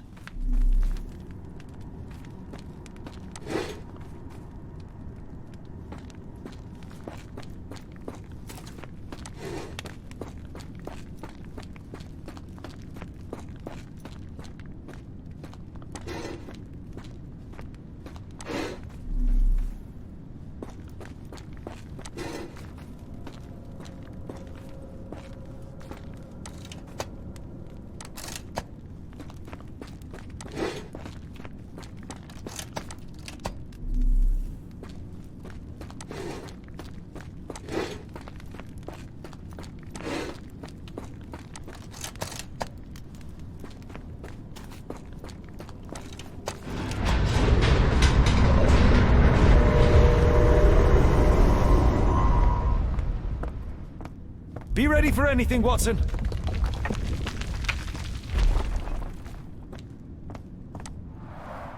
It's all right, Watson. It's merely a chest with coins and a dagger, made of obsidian by the looks of it.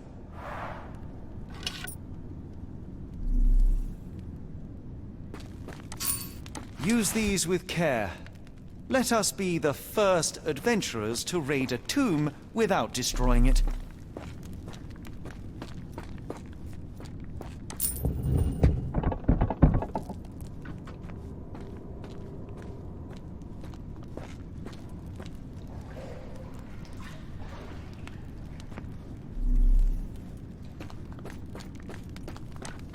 Terrific.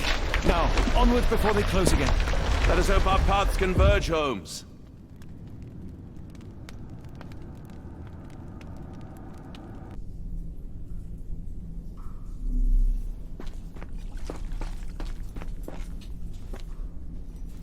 It's calling me, John. I cannot bear it any longer. Holmes, speak up! Holmes! Please!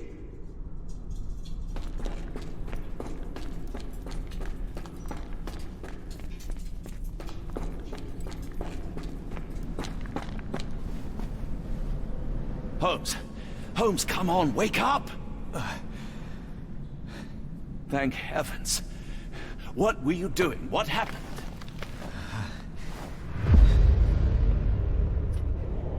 The whirlwind. Stars so distant. The sun inverts the earth. It becomes transparent. Sherlock, snap out of it. Nothing is everything. We are so small, inconsequential. A shadow in the dark. I think we best go back. You are not well, Sherlock. No. We are so close. We cannot... You asked that I intervene if I saw you cracking. This is me intervening. With every passing minute, another life is extinguished. We must stop Rochester. We must end this. Ah, Sherlock, you almost died. Do not worry about me, John. You have other men to save.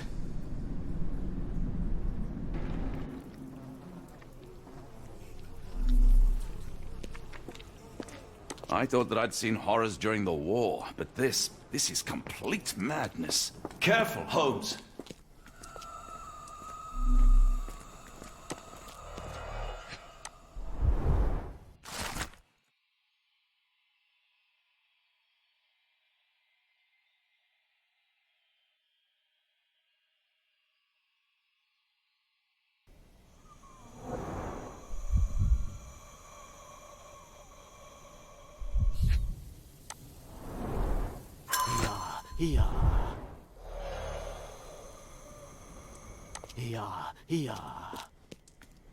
Finglui Maglanafa.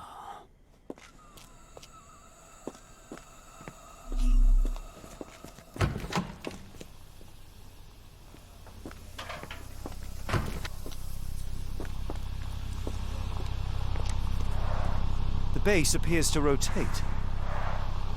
Hands off, Holmes. We have no idea of its purpose.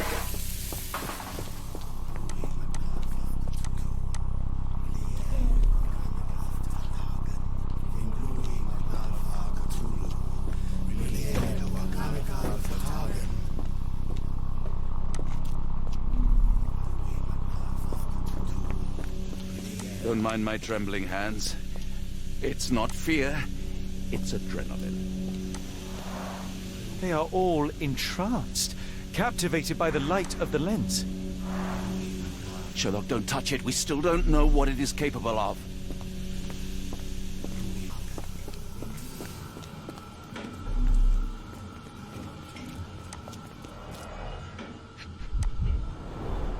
The sheer form of it, the color, it makes me feel uneasy.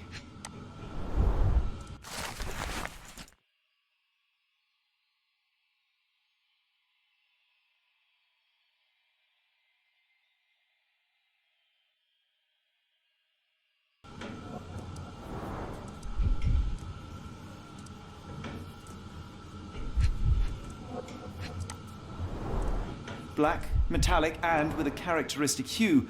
Obsidian yet again.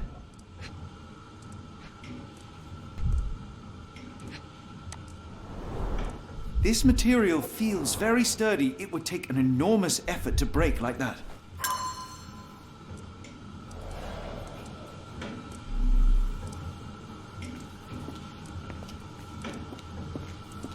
Mad cultists, ancient ritual sites. Had I known where this case would lead, I would never have brought you to see Stenwick.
Watson, you killed him!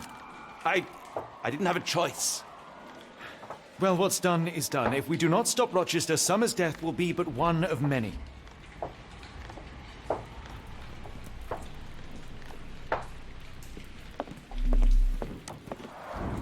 The sailor who didn't survive the storm. The port of London feels so long ago.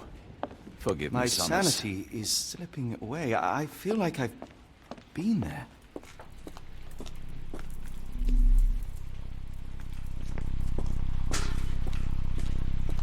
They made sure no one could enter through the main door.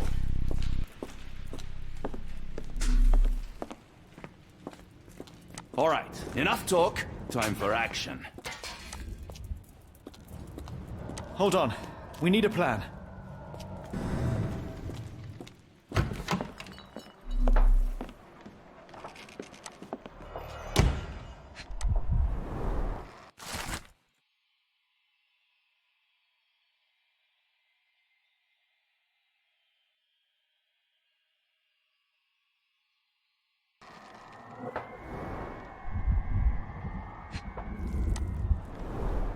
They modified the gallery and watchroom.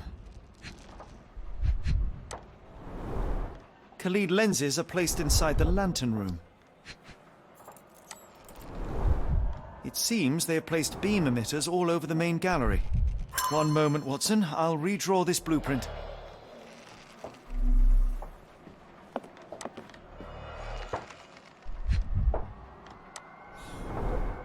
Pay for padding. They didn't want their cargo damaged.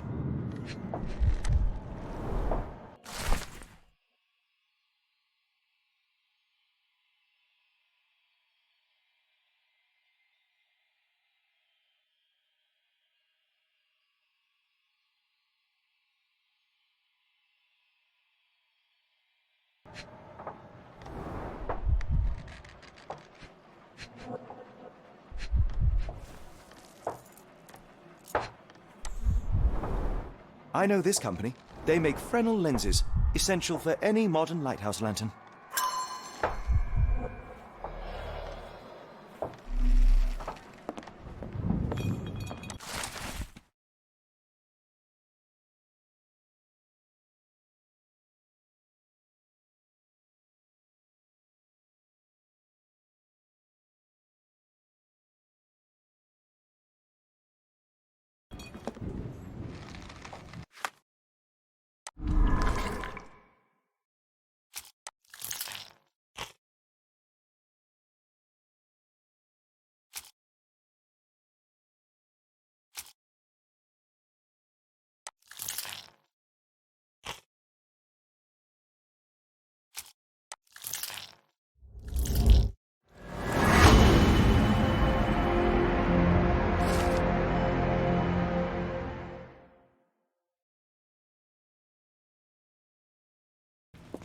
All right, enough talk. Time for action. Tell me you have a plan. Of course. We shall apply what we just learned, charge the Khalid lenses, and break them with the dagger. That should put a stop to this cursed ritual. All right, good. I confess, I worry about what awaits us. Is it too much to hope this will all come right? If our future is black, it is better surely to face it like a man than to attempt to brighten it by mere will-o'-the-wisps of the imagination. Come on. We'll go together.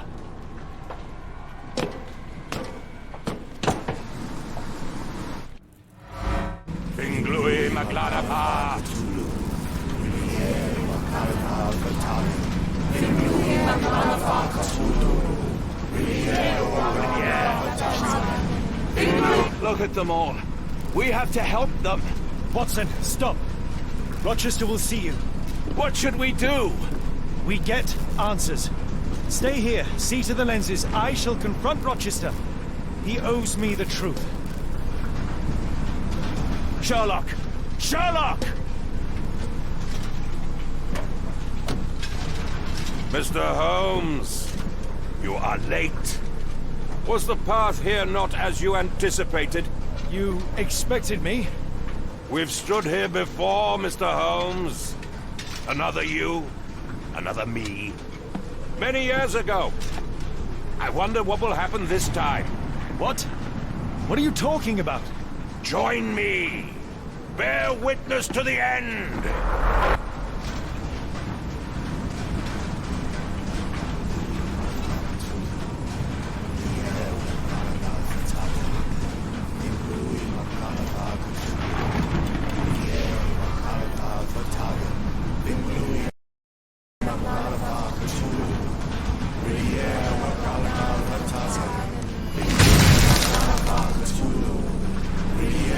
You cannot bear witness to anything, Lord Rochester.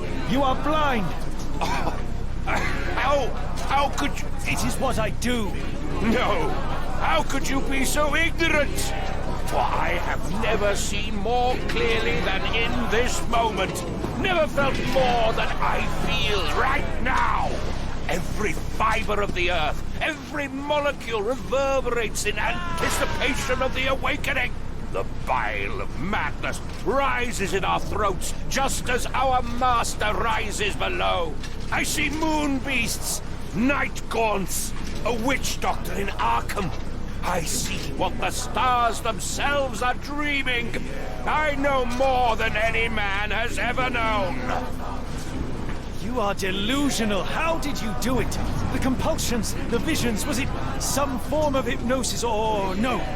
A drug, perhaps, tell me. Ah!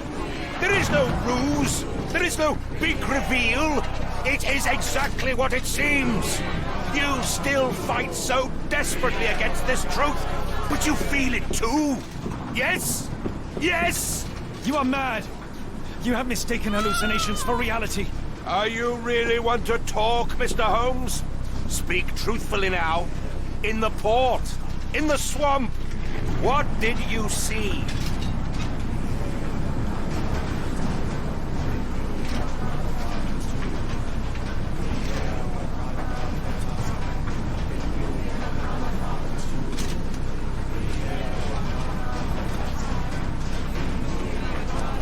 Something beyond the capacities of my imagination. A world so alien, but so familiar. Yes, I see it too, in your mind's eye. Untold horrors lick their lips in the shimmering dreamlands as Sarnath sinks eternal.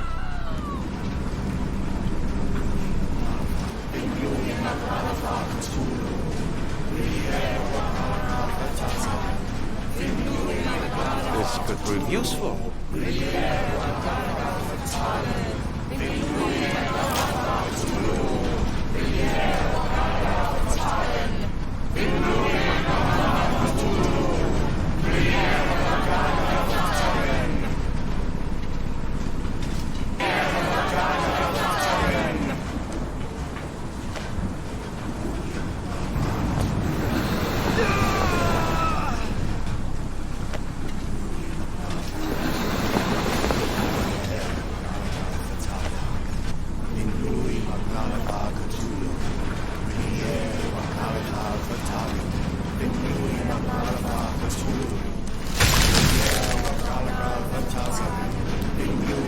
What is the point? What are you hoping to achieve with all this slaughter? Do these people deserve such suffering? They are just tools. Their existence is meaningless unless put to use. Oh, all-seeing master. Oh, grand God beneath. How he has blessed them with purpose. You use them for cruelty. I've seen a man eat his own flesh just to hear the whispers of lizards. I've seen a mother behead her newborn that she might travel to another world. Galaxies swallow each other whole. Light folds in on itself until nothing remains. You know not cruelty, Mr. Holmes. Cruelty is for such knowledge to be beyond the reach of so many. This is hubris delusion. You are Icarus flying too close to the sun. No, no. You misinterpret the legend, Holmes. Icarus flew. He reached heights no man had ever reached. One must imagine Icarus happy. He burned. Rochester plummeted to his death. And were you to ask him of his choice, he would have not a single regret. Every step I took was necessary. Every drop of blood a blessing. Every death predestined. Surely you understand. It was for knowledge. The only thing worth living for. Why must you remain so blind? Be honest. What is it you fear?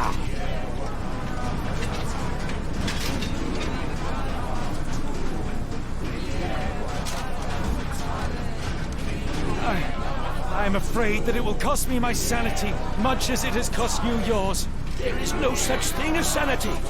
There is only the world as it is, and one's willingness to accept it.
Truly believe it. That a god arises from below that the world shall end. There is only nothingness. Only chaos and torture and endless time, stretching its wings, baring its teeth. It's preposterous. It's nonsense. It's... You drugged me. The fumes in the temple, narcotics, a bad reaction. Or you're one of my cross agents. Yes. Yes, this has the stink of my brother all over it. No, wait. Of course, I am dreaming in the asylum. In Black Edelweiss, tied to a chair. You are standing right here, Holmes, as you always do. You said that before. You said we had met, but I've never seen you before in my life.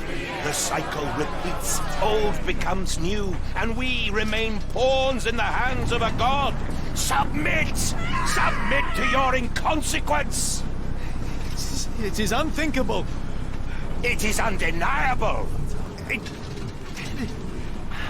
I cannot.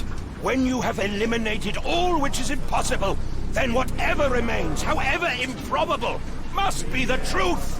Now, Holmes! Now is the moment! You know it in your heart! Say it! Say it! It's real. All of it, it's real.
Maybe your god is unstoppable, but you are merely a man.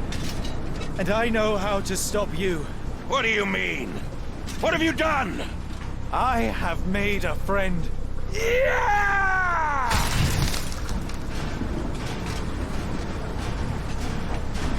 No! Curse you! Oh, Great One, forgive me! It is over, Rochester. I thought this time would be different. But the gods laugh at man's arrogance. Sherlock, come back down! The wave! Come with us! Turn yourself in, save yourself! The abyss calls for me, Mr. Holmes, as it does for you. The final problem approaches, and you too shall fall. Sherlock, please! Rochester, don't! Such heights we reach! No! God! Sherlock, we must get inside! I have to see it, John. I have to know.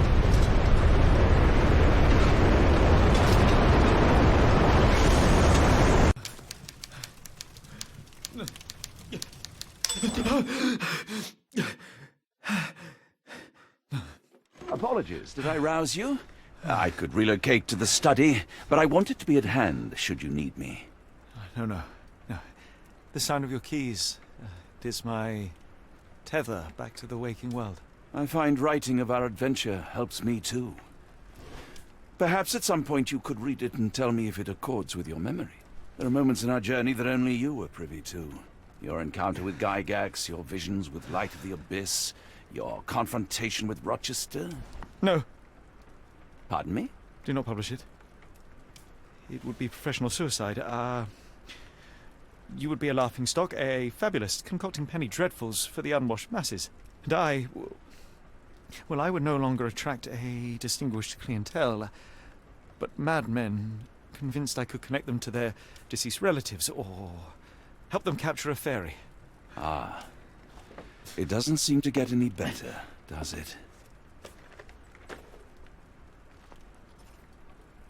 When I close my eyes, John, I am falling. Falling into a black abyss.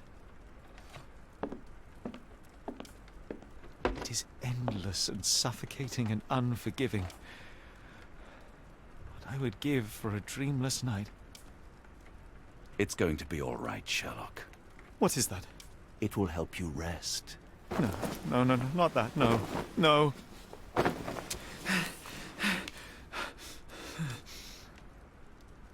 I say, Watson, would you be afraid to sleep in the same home as a lunatic, a man with softening of the brain, an idiot whose mind has lost its grip? Not in the least. Ah. That's lucky.